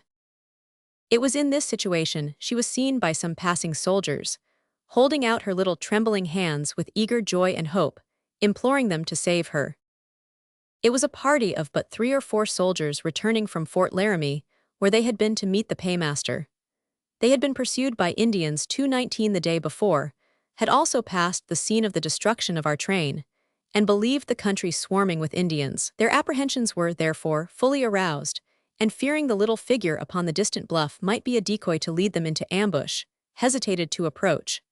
There was a large ravine between, and it is not strange that their imagination should people it with lurking savages. However, they were about crossing to the relief of the little girl, when a party of Indians came in sight, and they became convinced it was a decoy, and turned and fled. They returned to Deer Creek Station, and related the circumstance. Mr. Kelly, arriving soon after, heard it, and his heart sank within him at the description of the child, for he thought he recognized in it the form of our little Mary. He applied to the officer in command for a detail of soldiers to go with him to search for her, but all entreaty and argument were in vain. The agony that poor child endured as the soldiers turned away, and the war whoop of the savage rang upon her terrified soul, is known only to God. Instead of the rescue and friends which, in her trusting heart and innocent faith, she had expected to find, fierce Indians stood before her, stringing their bows to take her life, thus to win another trophy, marking the Indian murderer. The whizzing arrows were sent into the body of the helpless child, and with the twang of the bowstrings, the delicate form of the heroic child lay stretched upon the ground, and the bright angel spirit went home to rest in the bosom of its father. On the morning of the 14th, 2 days after Mary was seen, Mr. Kelly succeeded in obtaining a squad of soldiers at the station, and went out to search for the child, and after a short march of 8 miles, they discovered the mutilated remains of the murdered girl. Mr. Kelly's grief and anguish knew no bounds. 3 arrows had pierced the body, and the tomahawk and scalping knife had done their work. When discovered, her body lay with its little hands outstretched as if she had received, while running, the fatal arrows. Surely he who numbers the sparrows and feeds the ravens was not unmindful of her in that awful hour, but allowed the heavenly kingdom, to which her trembling soul was about to take its flight, to sweeten, with a glimpse of its beatific glory, the bitterness of death, even as the martyr Stephen, seeing the bliss above, could not be conscious of the torture below. Extracting the arrows from the wounds, and dividing her dress among the soldiers, then tenderly wrapping her in a winding sheet, Mr. Kelly had the sad satisfaction of smoothing the earth on the unconscious breast that had ceased to suffer, and when this duty was performed, 221 they left the little grave all alone, far from the happy home of her childhood, and the brothers, with whom she had played in her innocent joy. Of all strange and terrible fates, no one who had seen her gentle face in its loving sweetness, the joy and comfort of our hearts, would have predicted such a barbarous fate for her. But it was only the passage from death into life, from darkness into daylight, from doubt and fear into endless love and joy. Those little ones, whose spirits float upward from their downy pillows, amid the tears and prayers of broken-hearted friends, are blessed to enter in at heaven's shining gate, which lies as near little Mary's rocky, blood-stained pillow in the desolate waste as the palace of a king. And when she had once gained the great and unspeakable bliss of heaven, it must have blotted out the remembrance of the pain that won it, and made no price too great for such delight. In the far-off land of Indian homes, where western winds fan hills of black, mid lovely flowers and golden scenes, they laid our loved one down to rest, where brightest birds with silvery wings sing their sweet songs upon her grave, and the moonbeams soft and pearly beams with prairie grasses o'er it wave. No simple stone e'er marks the spot where Mary sleeps in dreamless sleep, but the moaning wind, with mournful sound, 222, doth nightly o'er it vigils keep. The careless tread of savage feet, and the weary travelers pass it by, nor heed they her who came so far, in her youth and innocence to die. But her happy spirit soared away to blissful climes above. She found sweet rest and endless joy in her bright home of love. Chapter 24. What occurred at Fort Laramie after my capture, efforts to rescue, Lieutenant Brown killed, reward offered. It is the means of restoring another white woman and child, her rescuers hung for former murders. A letter announcing my safe arrival at Fort Sully. Immediately after Mr. Kelly reached Deer Creek, at the time of our capture, he telegraphed to Fort Laramie of the outbreak of the Indians and the capture of his wife. Colonel Collins of the 11th Ohio Cavalry, commandant of the military district, ordered 2 companies, under Captain Schumann and Captain Marshall, 2 brave and daring men, to pursue and rescue me, and chastise the savages in case of resistance. But the distance of 100 miles lay between these forts, and they only arrived on their way too late for rescue.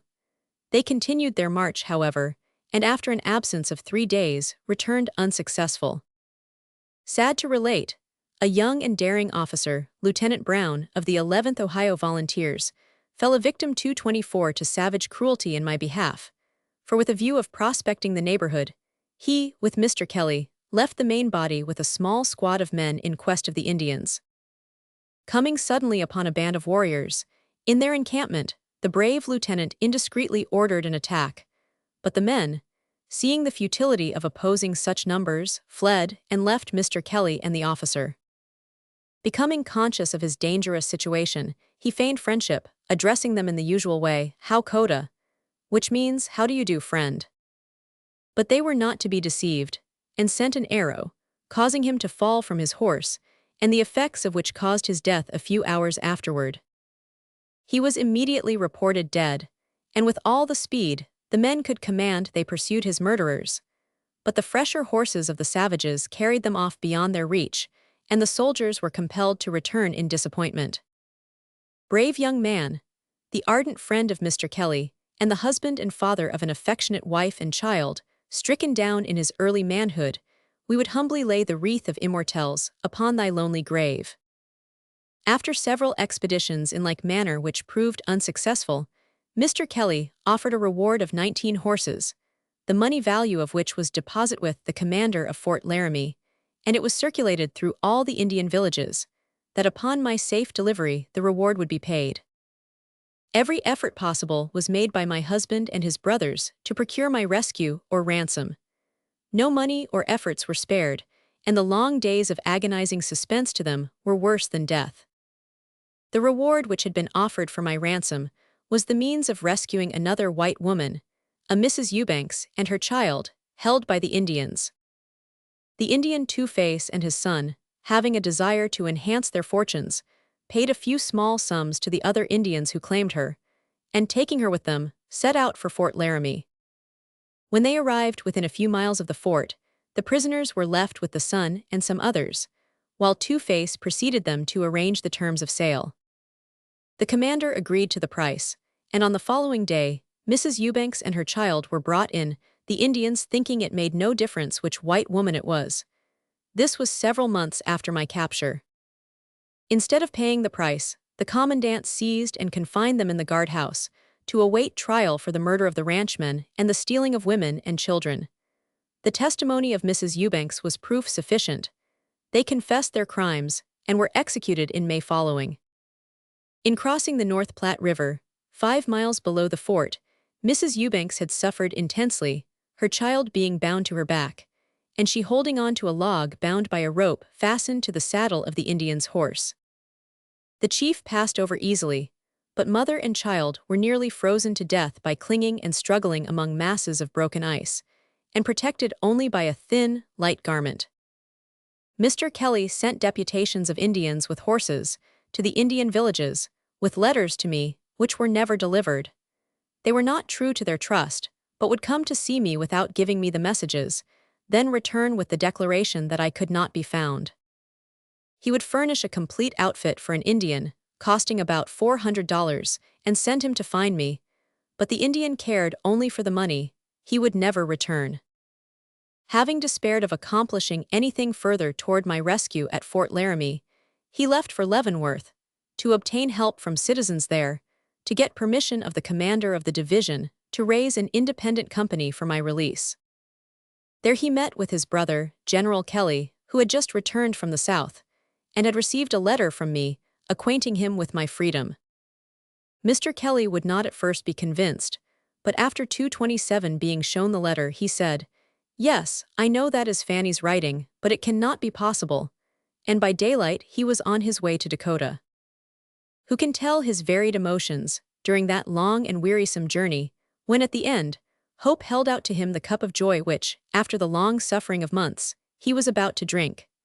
Let only those judge who have been separated from the dearest on earth, and whose fate was involved in mysterious silence, more painful than if the pallid face rested beneath the coffin. Chapter 25. Supper in honor of our reunion, departure from Fort Sully, incidents by the way, arrival at Geneva, mother and child, a happy meeting.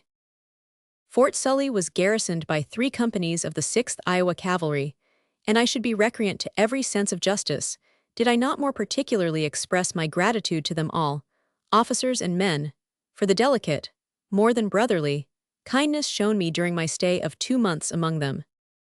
They had fought gallantly during that summer, and punished severely the Indians who held me captive, and though my sufferings at the time were increased tenfold thereby, I believe the destitute condition of the Indians had much to do with my final restoration to freedom.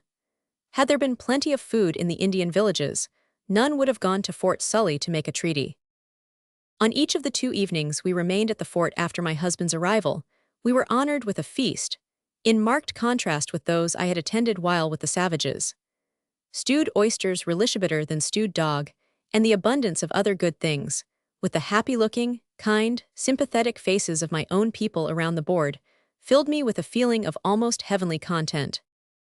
Mr. Harry Chatterton presided at the first, and, in a feeling manner, expressed the delight and satisfaction his comrades and himself experienced in this hour of our reunion.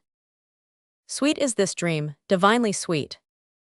No dream, no fancy that you meet, though silent grief has shadowed o'er. To crush your love, it had no power. Though long divided, you've met once more. To tell your toils and troubles o'er. Renew the pledge of other days. And walk in sweet and pleasant ways.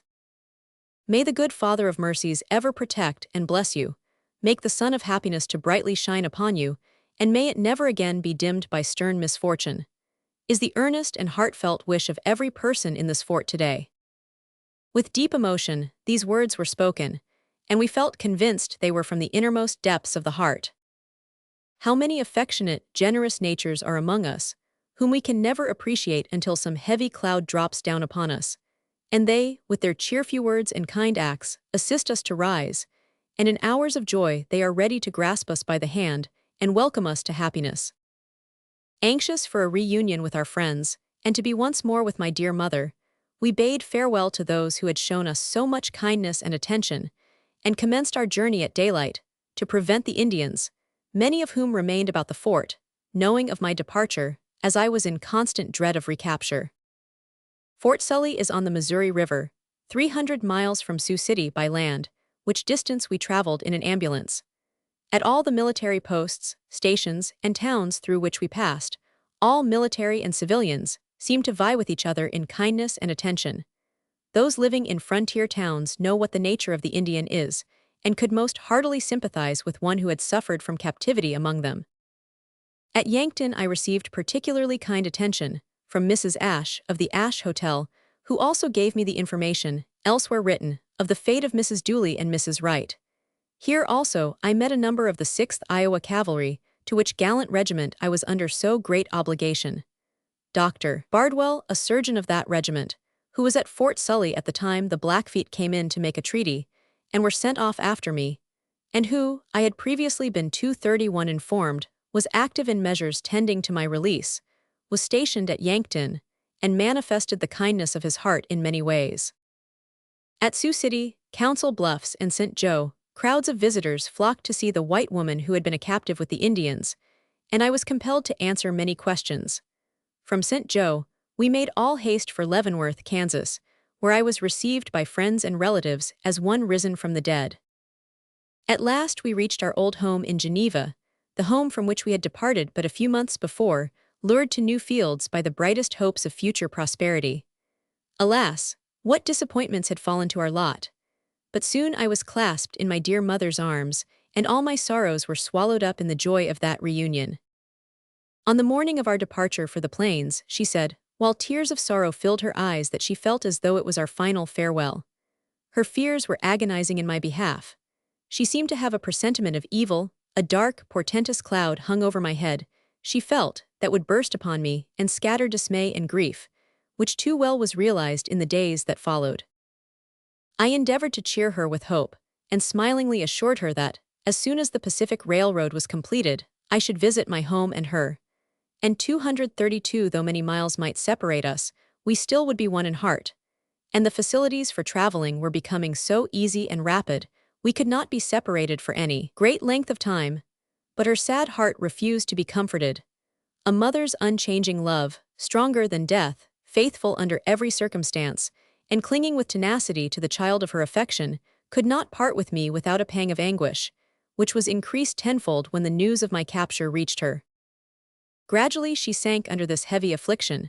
Health rapidly gave way, and for 3 long months she lay helpless, moaning and bewailing the loss of her children.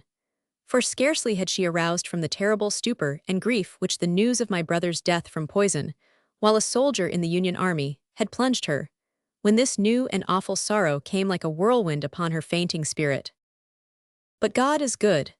In His great mercy He spared us both, to meet once more, and a letter from my hand, telling her of my safety, reached her in due time, and in each other's fond embrace we were once more folded. Oh, happy hour! Methinks the angels smiled in their celestial abodes when they witnessed that dear mother's joy. The reader naturally supposes that here my narrative 233 ought to end, that, restored to husband, mother, and friends, my season of sorrow must be over. But not so. Other trials were in store for me, and even fortified as I was by past tribulation, I sank almost despairingly under their affliction. Nor was I yet done with the Indians. Anxious to again establish a home, we left Geneva, went to Shawneetown, where we prospered, but better prospects offering farther west, we went to Ellsworth, a new town just staked out on the western line of Kansas. I was the first woman who located there. We lived in our wagon for a time, then built a hotel, and were prospering when fears of the Indians again harassed us. The troops at Fort Harker, 4 miles east of Ellsworth, had been out, under General Hancock, in pursuit of the Indians, to punish them for murders and depredations committed along the line of the Pacific Railroad, and coming upon an Indian camp, destroyed it, inflicting a severe chastisement.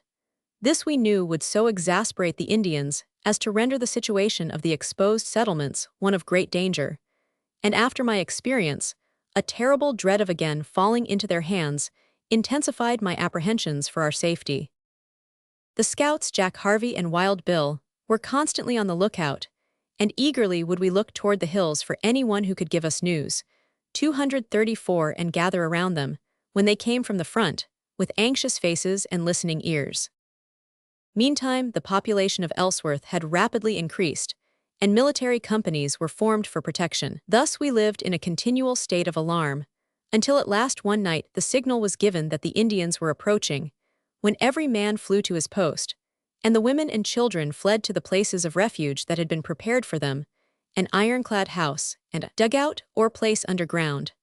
I fled to the latter place, where about 50 altogether had congregated, and among them were 3 young men who were the sole survivors of a large family, father, mother, and 2 sisters, murdered and horribly mutilated in the Minnesota massacres. The Indians were repulsed, but they continued to harass us and threaten the town, so that it became necessary to apply for military protection. Accordingly, a number of colored troops were sent there, which imparted a feeling of security. But Ellsworth was doomed to a more terrible scourge, if possible, than the Indians had threatened to be. The troops were recently from the south. Soon after their arrival among us, the cholera broke out among them, and spreading among the citizens, created a terrible panic. The pestilence was most destructive, sweeping before it old and young, and of all classes. My husband fell a victim to the disease. On the 28th day of July, 1867, a violent attack of this terrible disease carried him off, and in the midst of peril and cares, I was left a mourning, desolate widow. Being in delicate health, I was forced to flee to the east, and stopped at St. George, where 1 week after my little one was ushered into this world of sorrow. The people were panic-stricken in relation to the cholera, and when I went there, they were afraid to receive me into their homes. Consequently, I repaired to a small cabin in the outskirts of the town, and my adopted son and myself remained there alone for several days. A young lady, Miss Baker, called on me in great sympathy, saying she was not afraid of cholera and would stay with me until after my confinement. I was very thankful for her kindness, and after the fear was over with the people, every attention that humanity could suggest was given me. But alas, my heart was at home, and so deep were my yearnings, the physician declared it impossible for me to recover until I did go home.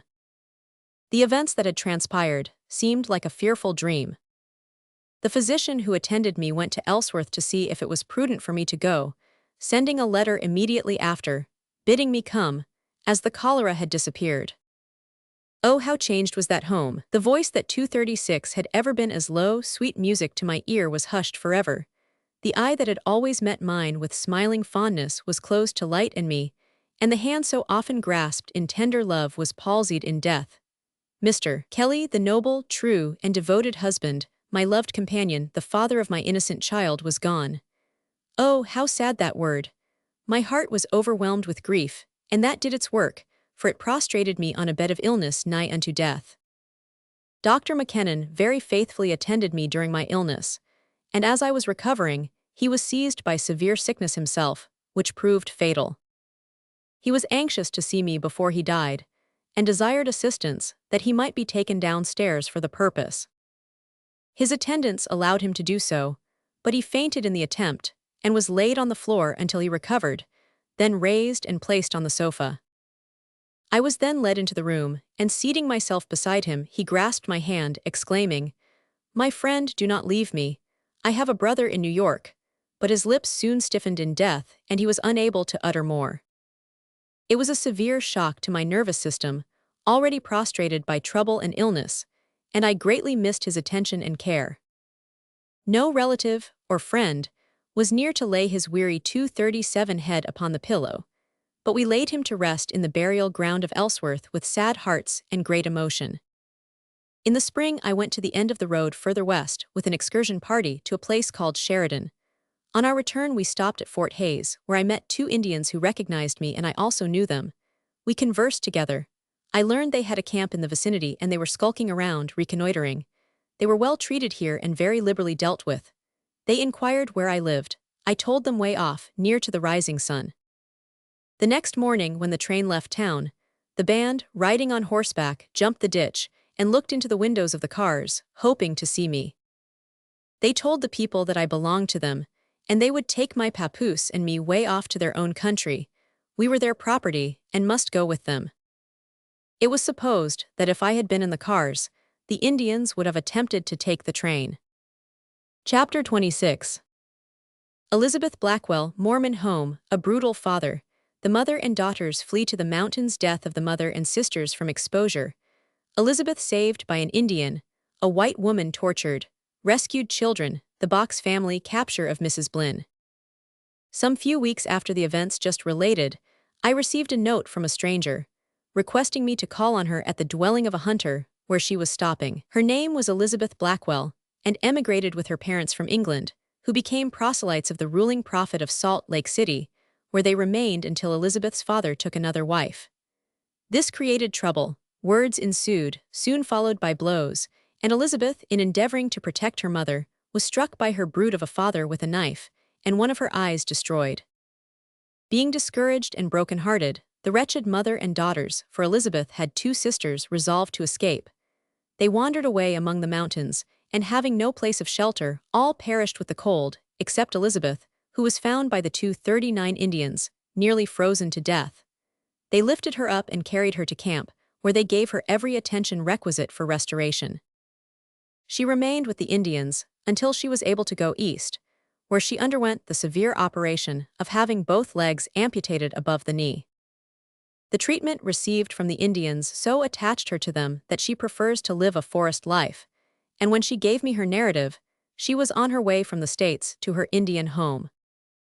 Her father soon wearied of his Mormon wife and escaped to the Rocky Mountains, where he became a noted highwayman. Hearing of Elizabeth's residence among the Indians, he visited her and gave her a large sum of money. The fate of his family had great effect on him, and remorse drove him to desperation.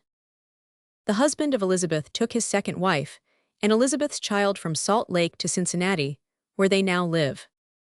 She was 26 years old when I saw and conversed with her, a lady of intelligence, and once possessed more than ordinary beauty.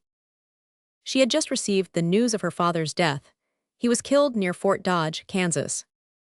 Elizabeth related to me many acts of cruelty she had witnessed among the savages, one of which was to the following effect. A woman was brought into the camp on horseback, 240 who had been captured from a train, and an Indian who was attempting to lift her from the horse was shot in the act by her own hand. This so enraged the savages that they cut her body in gashes, filled them with powder, and then set fire to it. The sight of the woman's sufferings was too much for Elizabeth to endure, and she begged the savages to put an end to the victim at once, which accordingly was done. But although Elizabeth saw many heartless acts, many terrible scenes, still she had a kindly feeling toward the Indians, for they saved her from a horrible death by starvation and exposure, and had been very tender with her. She was somewhat embittered toward the white people, on account of her sufferings and treatment. A short time after, General Sully invited me to Fort Harker to see two white captive children, a girl of 14 and a boy of 6. They had been captured 2 years before, and the account of their treatment given me by the girl was anything but favorable. The boy was as wild as a deer. A Sioux woman at Fort Harker had taken these children into her own family and cared for them as a mother. She was the daughter of a white man, was born at Fort Laramie, and had married an interpreter by the name of Bradley. She was quite intelligent, having been educated by her husband. In January 1868, 2 other children were captured in the state of Texas by the Kiowa Indians. They were girls, aged 5 and 3 years. Their parents and all the known relatives had been murdered, and the children had been recently recovered from the Indians, and were in the care of J. H. Leavenworth, United States Indian agent. Having no knowledge of their parentage, they were named Helen and Hellis Lincoln. Another interesting family was taken from Texas by the Indians, their beautiful home destroyed, and all killed with the exception of the mother and 3 daughters. Their name was Box. The ages of the children were respectively 18, 14, and 10, and they were allowed to be together for a time, but afterward were separated. They experienced great cruelties. The youngest was compelled to stand on a bed of live coals in order to torture the mother and sisters. Lieutenant Hesselberger, the noble and brave officer, whose name will live forever in the hearts of the captives he rescued, heard of this family, and with a party of his brave men, went immediately to the Indian village, and offered a reward for the captives, which at first was declined, but he at length succeeded in purchasing the mother and 1 girl. He afterward procured the release of the others. Lieutenant Hesselberger braved death in so doing, and his only reward is the undying gratitude of those who owe their lives to his self-sacrificing, humane devotion and courage. In the fall of 1868, the Indians commenced depredations on the frontier of Kansas, and after many serious outbreaks, destroying homes and murdering settlers, the governor issued a call for volunteers to assist General Sheridan in protecting the settlers and punishing the Indians. Among those who volunteered was my youngest brother and many of my old schoolmates and friends from Geneva, who related to me the following incidents, which are fully substantiated by General Sheridan and others. Mrs. Morgan, an accomplished and beautiful bride, and Miss White, an educated young lady, were both taken from their homes by the Indians. They were living on the Republican River. During their captivity, they suffered much from the inclemency of the weather, and it was March before they were released by General Sheridan. The troops, the Kansas boys, were all winter among the mountains, endeavoring to protect the frontier. They suffered great privation, being obliged sometimes to live on the meat of mules, and often needing food. All honor to these self-sacrificing men, who braved the cold and hunger of the mountains to protect the settlers on the frontier. A Mrs. Blinn, whose maiden name was Harrington, of Franklin County, Kansas, who was married at the age of 19, and started with her young husband for the Pacific coast, was taken prisoner by the Indians and suffered terrible brutality. About that time, the savages had become troublesome on the plains, attacking every wagon train, killing men and capturing women. But the train in which Mr. Blinn and his wife traveled was supposed to be very strong, and able to repel any attack made upon them, should there be any such trouble. Mrs. Blinn had a presentiment of evil, of the fate of their unfortunate company, and her own dark impending destiny, in a dream, the realization of which proved too true. When she related her dream to her husband, he tried to laugh away her superstitious fears and prevent its impression on her mind.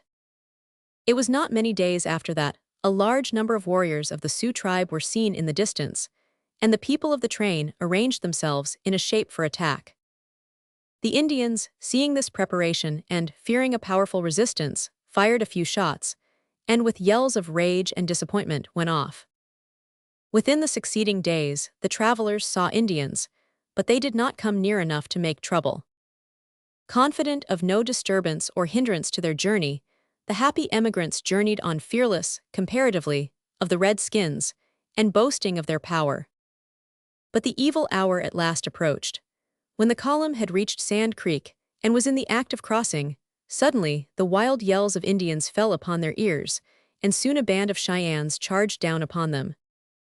2 wagons had already got into the stream, and instead of hastening the others across, and thus putting the creek between themselves and their pursuers, the whites drove the 2 back out of the water, and, entangled in the others, threw everything in confusion. This confusion is just what the Indians like, and they began whooping, shouting, and firing furiously in order to cause a stampede of the livestock. In 5 minutes all was accomplished. All the animals, except those well fastened to the wagons, were dashing over the prairie. The Indians then circled around and fired a volley of bullets and arrows. Mr. Blinn was killed at the second fire, while standing before the wagon in which were his wife and child. "God help them," was all he said, as, firing his rifle at the Indians for the last time, he sank down dead. The men returned the fire for a while, then fled, leaving their wounded, all their wagons, and the 245 women and children in the hands of the relentless victors. Santana, who led the band, sprang in first, followed by his braves, whom he ordered to let the cowardly pale-faces run away without pursuit. The dead and wounded were scalped, and the women and children taken captive. All were treated with brutal conduct, and having secured all the plunder they could, the savages set fire to every wagon, and with the horses they had taken from the train, set out in the direction of their villages. Mrs. Blynn's child, Willie, 2 years old, cried very much, which so enraged Santana that he seized him by the heels, and was ready to dash out his brains. But the poor mother, in her agony, sprang forward, caught the child, and fought so bravely with the infuriated murderer that he laughed, and told her to keep it, for he feared she would fret if he killed it. Mounted on a pony, her child in her arms, she endeavored to please her savage captor by appearing satisfied, dwelling on the hope that some event would occur, whereby she might be rescued and restored to her friends. It was for her darling child that she endeavored to keep up her heart and resolve to live. When they arrived at Santana's village, Mrs. Blynn was left alone of all the 7 who were taken. Group after group dropped away from the main body, taking with them the women whom they had prisoners. Her hardships soon commenced. For a day or 2 she was fed sufficiently, but afterward all that she had to eat she got from the squaws in the same lodge with her, and as they were jealous of her, they often refused to give her anything, either for herself or Willie. An Indian girl, in revenge for an injury done her by Santana, the murder of her best friend, became a spy for General Sheridan, and endeavored by every means in her power to rescue Mrs. Blynn from the grasp of these savages, but her efforts were unsuccessful. She was a true friend to the unfortunate lady, giving her food, and endeavoring to cheer her with the promise of rescue and safe deliverance. The squaws abused her shamefully in the absence of Santana, burning her with sharp sticks and splinters of resinous wood, and inflicting the most excruciating tortures upon her. Her face, breasts, and limbs were one mass of wounds. Her precious little one was taken by the hair of the head and punished with a stick before her helpless gaze. Mrs. Blynn, the captive previous to this torture, had written a letter to the general commanding the department, whoever he might be, and sent it by the Indian girl. We insert a copy of this letter, which is sufficient to draw tears from the eye of anyone who may read it. Kiowa Village, on the Washita River. Saturday, November 7, 1868. Kind friend. Whoever you may be, if you will only buy us from the Indians with ponies or anything, and let me come and stay with you until I can get word to my friends, they will pay you well, and I will work for you also, and do all I can for you. If it is not too far to this village, and you are not afraid to come, I pray you will try. The Indians tell me, as near as I can understand, they expect traders to come, to whom they will sell us. Can you find out by the bearer, and let me know if they are white men? If they are Mexicans, I am afraid they will sell us into slavery in Mexico. If you can do nothing for me, write, for God's sake. To W.T. Harrington, Ottawa, Franklin County, Kansas, my father. Tell him we are with the Kiowas or Cheyennes, and they say when the white men make peace we can go home. Tell him to write to the governor of Kansas about it, and for them to make peace. Send this to him, please. We were taken on October 9th on the Arkansas below Fort Lyon. My name is Mrs. Clara Blynn. My little boy, Willie Blynn, is 2 years old. Do all you can for me. Write to the Peace Commissioners 248 to make peace this fall. For our sake do all you can, and God will bless you for it. If you can let me hear from you, let me know what you think about it. Write to my father, send him this. Goodbye. Mrs. R. F. Blynn. P.S. I am as well as can be expected, but my baby, my darling, darling little Willie, is very weak. Oh God, help him, save him, kind friend, even if you cannot save me. Again, goodbye. Mrs. Blynn passed her time in drudgery, hoping against hope up to the morning of the battle, when General Sheridan's gallant soldiers, under the command of General Custer, came charging with loud huzzas upon the village. Black Kettle's camp was the first attacked, though all the village was, of course, aroused. The heart of Mrs. Blynn must have beat wildly, mingling with hope and dread, when she heard the noise and firing, and saw the United States soldiers charging upon her captors. Springing forward, she exclaimed, Willy, Willy, saved at last. But the words were scarce on her lips, ere the tomahawk of the revengeful Santana was buried in her brain, and in another instant little Willy was in the grasp of the monster, and his head dashed against a tree. Then, lifeless, he was thrown upon the dying mother's breast, whose arms instinctively closed 249 around the dead baby boy, as though she would protect him to the last moment of her life. General Sheridan and his staff, in searching for the bodies of Major Elliott and his comrades, found these among the white soldiers, and they were tenderly carried to Fort Cobb, where, in a grave outside the stockade, mother and child lie sleeping peacefully, their once bruised spirits having joined the loved husband and father in the land where captivity is unknown. Surely, if heaven is gained by the sorrows of earth, this little family will enjoy the brightest scenes of the celestial whir. Chapter 27. Move to Wyoming, false friends. The manuscript of my narrative taken by another party and published. I go to Washington. Mr. Kelly's sudden death, my own sickness, and the scourge of cholera, all coming at one time, proved disastrous to me in a pecuniary way. I was defrauded in every way, even to the robbing of my husband's body of the sum of $500 the day of his death. However, I finally disposed of the remnant of property left, and started for Wyoming, where lived the only persons beside myself who survived the attack on our train. They had prospered, and in a spirit of kindness, as I then thought, invited and prevailed on me to share their home. It proved a most disastrous move for me. My leisure hours, since my release from captivity, had been devoted to preparing for publication, in book form, a narrative of my experience and adventures among the Indians, and it was completed. The manuscript was surreptitiously taken, and a garbled, imperfect account of my captivity issued as the experience of my false friend, who, by the aid of an 251 Indian, escaped after a durance of only 1 day and night. Red Cloud, the orator Sioux chief. I remained in Wyoming 1 year, then started for Washington, resolved to present a claim to the government for losses sustained at the hands of the Indians. I knew what difficulties beset my path, but duty to my child urged me on, and I was not without some hope of success. After learning of my captivity through Captain Fisk, President Lincoln had issued orders to the different military commanders that my freedom from the Indians must be purchased at any price, and my sad story was well known to the then existing authorities when I arrived in Washington. President Grant, learning through a friend from Colorado of my presence, sent for me and assured me of his warmest sympathy. He was cognizant of what had already transpired relative to me and told me the papers were on file in the War Department, in charge of General Sherman.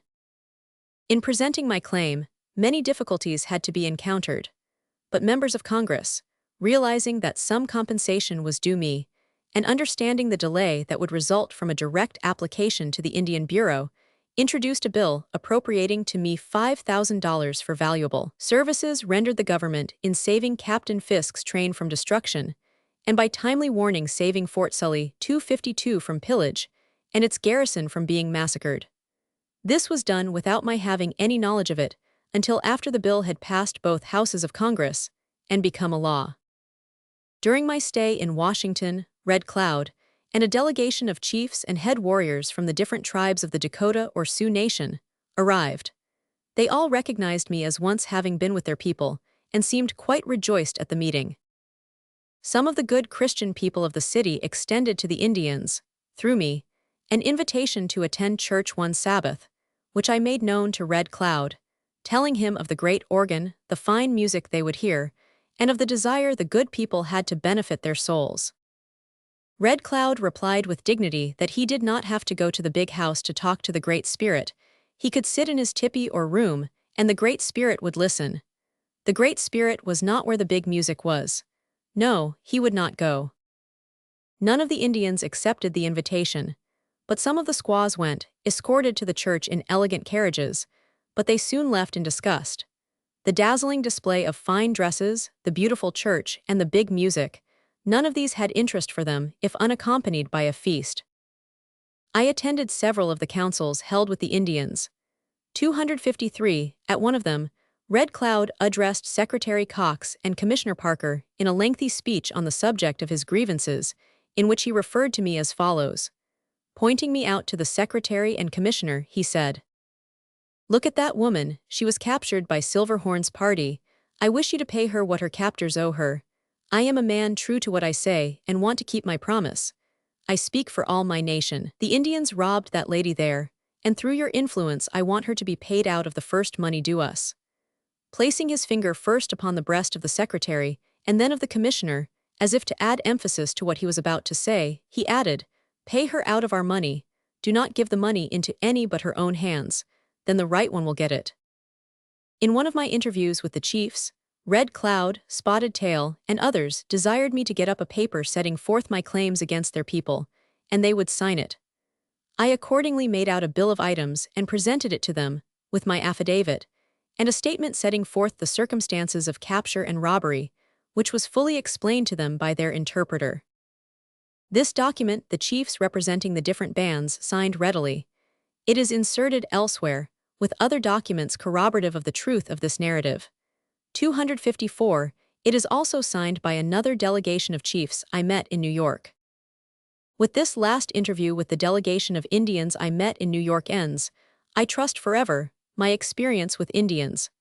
The preparation of the manuscript for this plain, simple narrative of facts in my experience has not been without its pangs. It has seemed, while writing it, as if with the narration of each incident, I was living over again the fearful life I led while a captive, and often have I laid aside the pen to get rid of the feelings which possessed me. But my task is completed, and with the ending of this chapter, I hope to lay aside forever all regretful remembrances of my captivity, and looking only at the silvery lining to be found in every cloud, enjoy the happiness which everyone may find in childlike trust in Him who ordereth all things.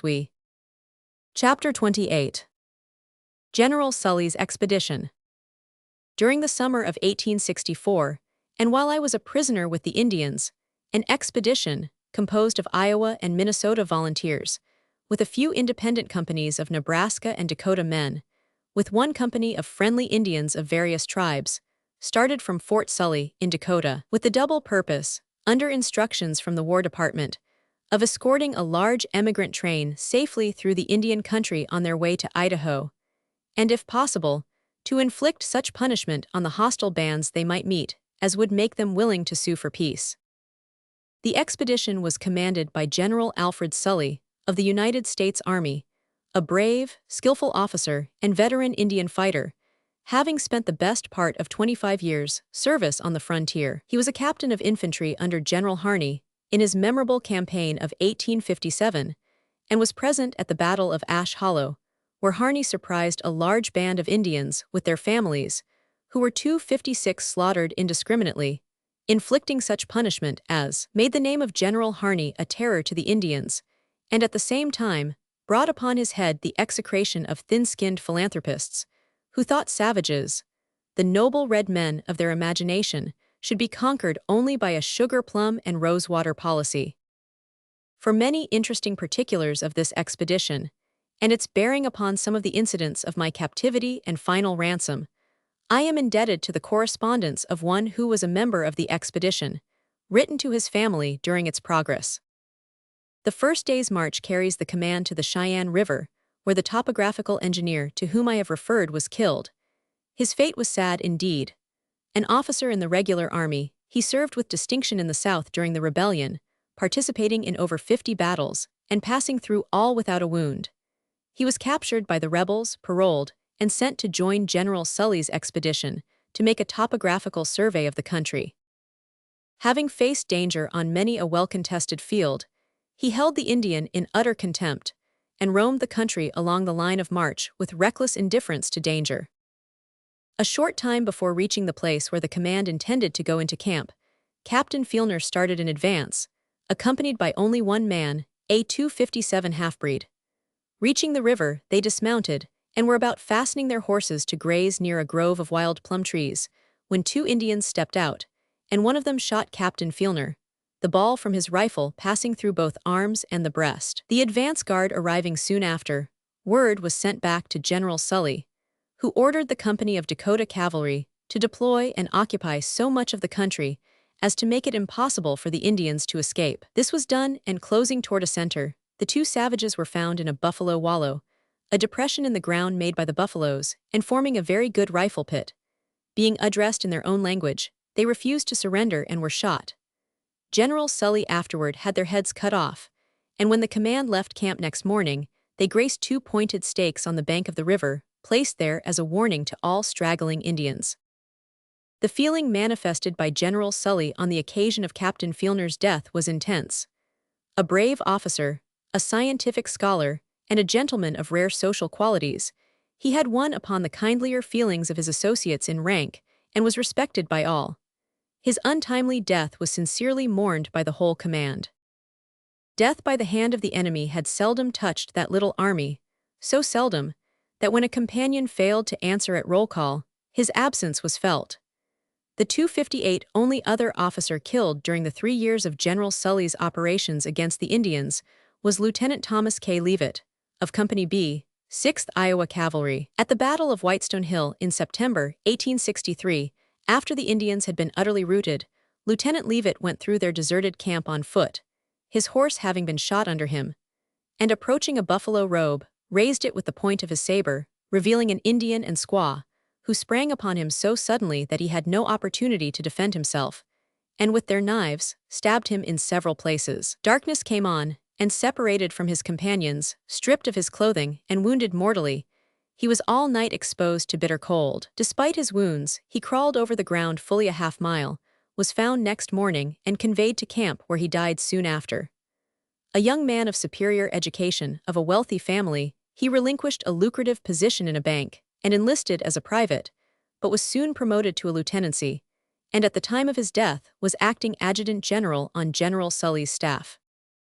The emigrant train to be escorted by General Sully's command came across from Minnesota, and were met at a point on the Missouri River about 400 miles above Sioux City. Here the whole party crossed to the west bank of the Missouri, where they went into camp, and remained long enough to recruit 259 their jaded animals, preparatory to a long and fatiguing march into an almost unknown wilderness, jealously guarded by a savage foe. During this halt, Fort Rice, now one of the most important fortifications on the Missouri River, was built, and when the march was resumed, a considerable portion of the command was left to garrison it. Here, also, General Sully learned that all the tribes of the Sioux Nation had congregated in the vicinity of Knife River, determined to resist his passage through their country, and confident that superior numbers would enable them to annihilate the whole expedition, and gain a rich booty in horses and goods, to say nothing of the hundreds of scalplocks they hoped to win as trophies of their prowess. About the middle of July, the expedition took up its march westward, and after a few days reached Heart River. Meantime, information had been received, from Indians employed as scouts, that the enemy had gathered in strong force at a place called Taka-Kuta, or Deer Woods, about 80 miles to the northwest, and that distance out of the proposed route of the expedition. Accordingly, General Sully ordered the emigrant train and heavy army wagons corralled, rifle pits were dug, and, as the emigrants were generally well armed, it was deemed necessary to leave only a small force of cavalry to protect them in case of attack. Putting the balance of the command in light marching order, leaving behind tents, and all other articles not absolutely necessary, the little band of determined men started for the camp of the enemy. Although the Indians were aware of the contemplated attack, such was the celerity of General Sully's movements, he came within sight of their camp at least 24 hours sooner than they thought it possible the distance could be accomplished, taking the Indians by surprise, they not having time, as is their custom, to remove their property and women and children beyond the reach of danger. I was present with this body of Indians when the white soldiers, my countrymen, came in sight.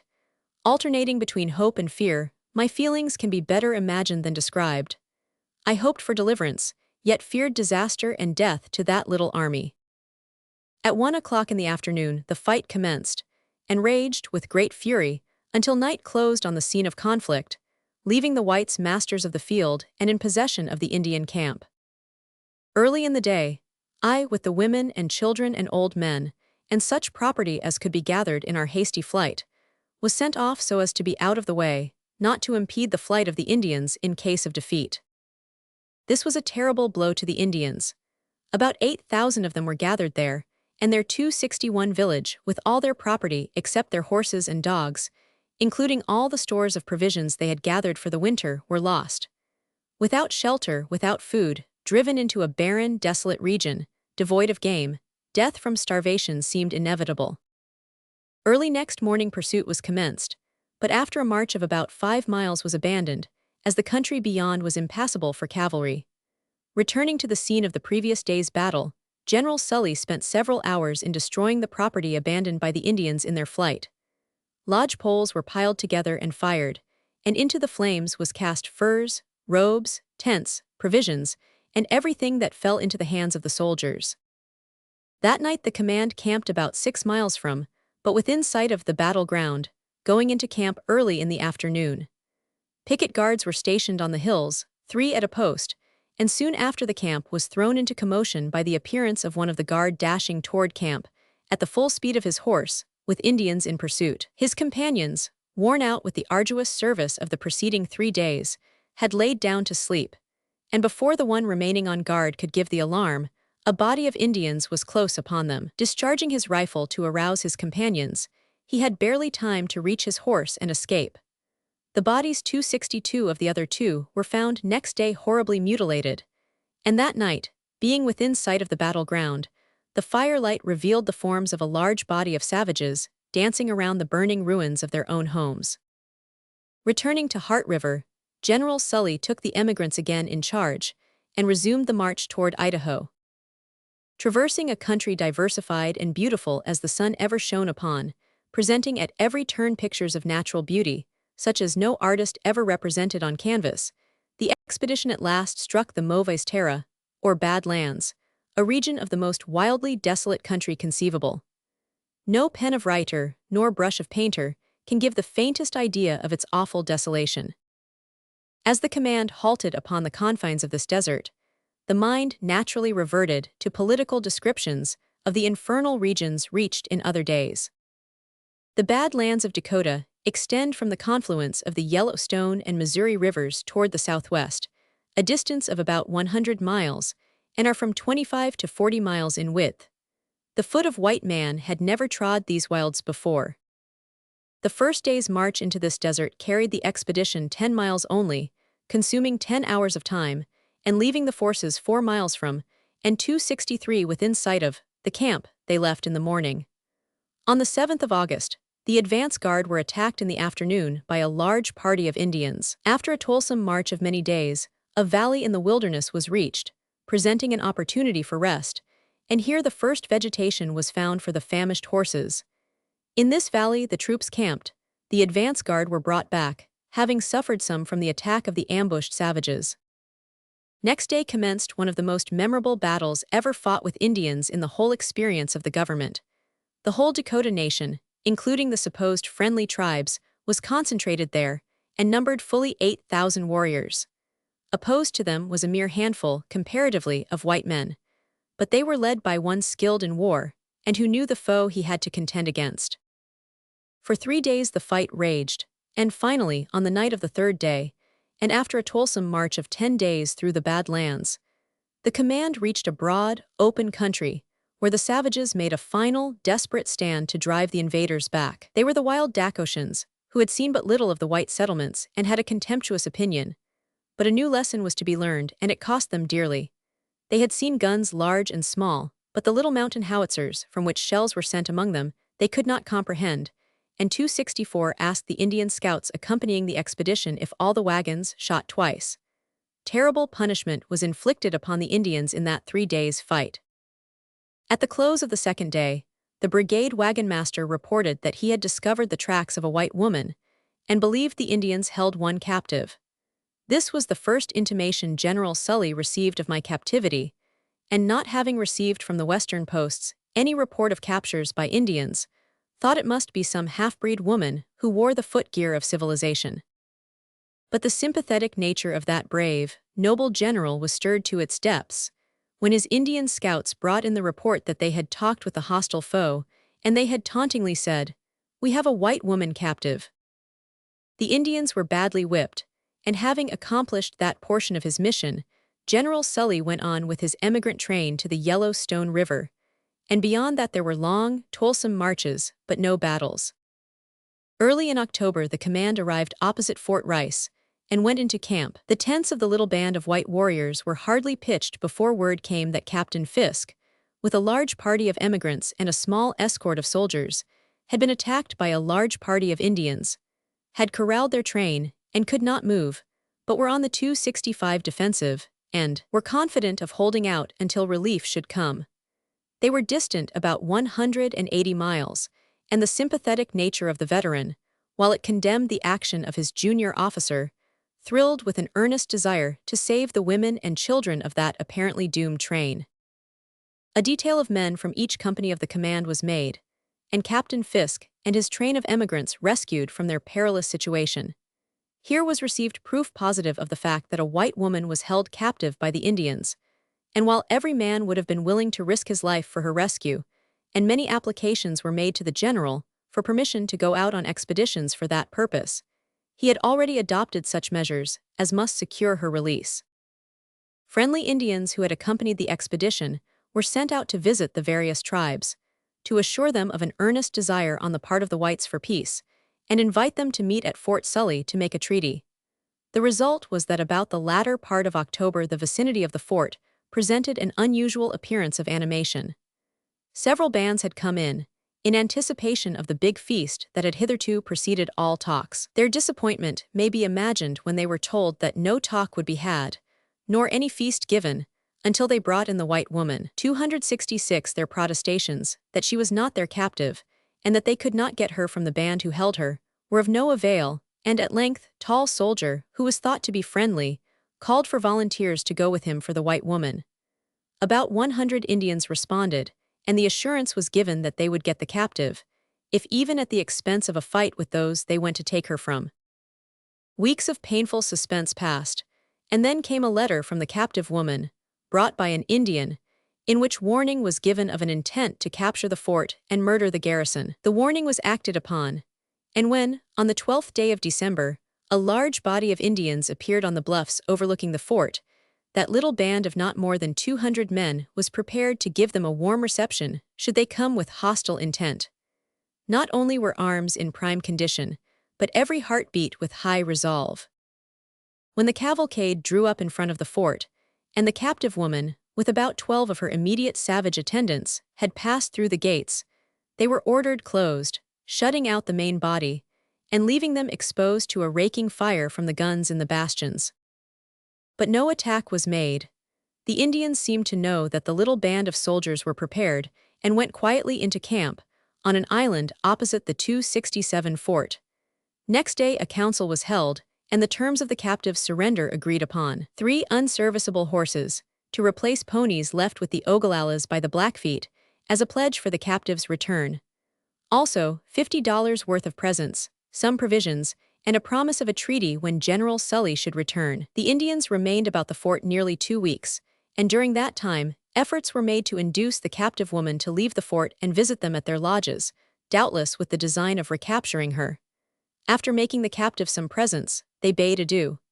2 months later they returned, apparently very much disappointed when they found the captive had left for her home. They were soon again upon the warpath. Dedicated to Mrs. Fanny Kelly. By a soldier. In early youth, far in the distant west, with gentle steps the fragrant fields you pressed. Then joy rebounded in thy youthful heart, nor thought of care or trouble bore no part. The morn of life, whose sky seems ever bright, and distant hills are tinged with crimson light.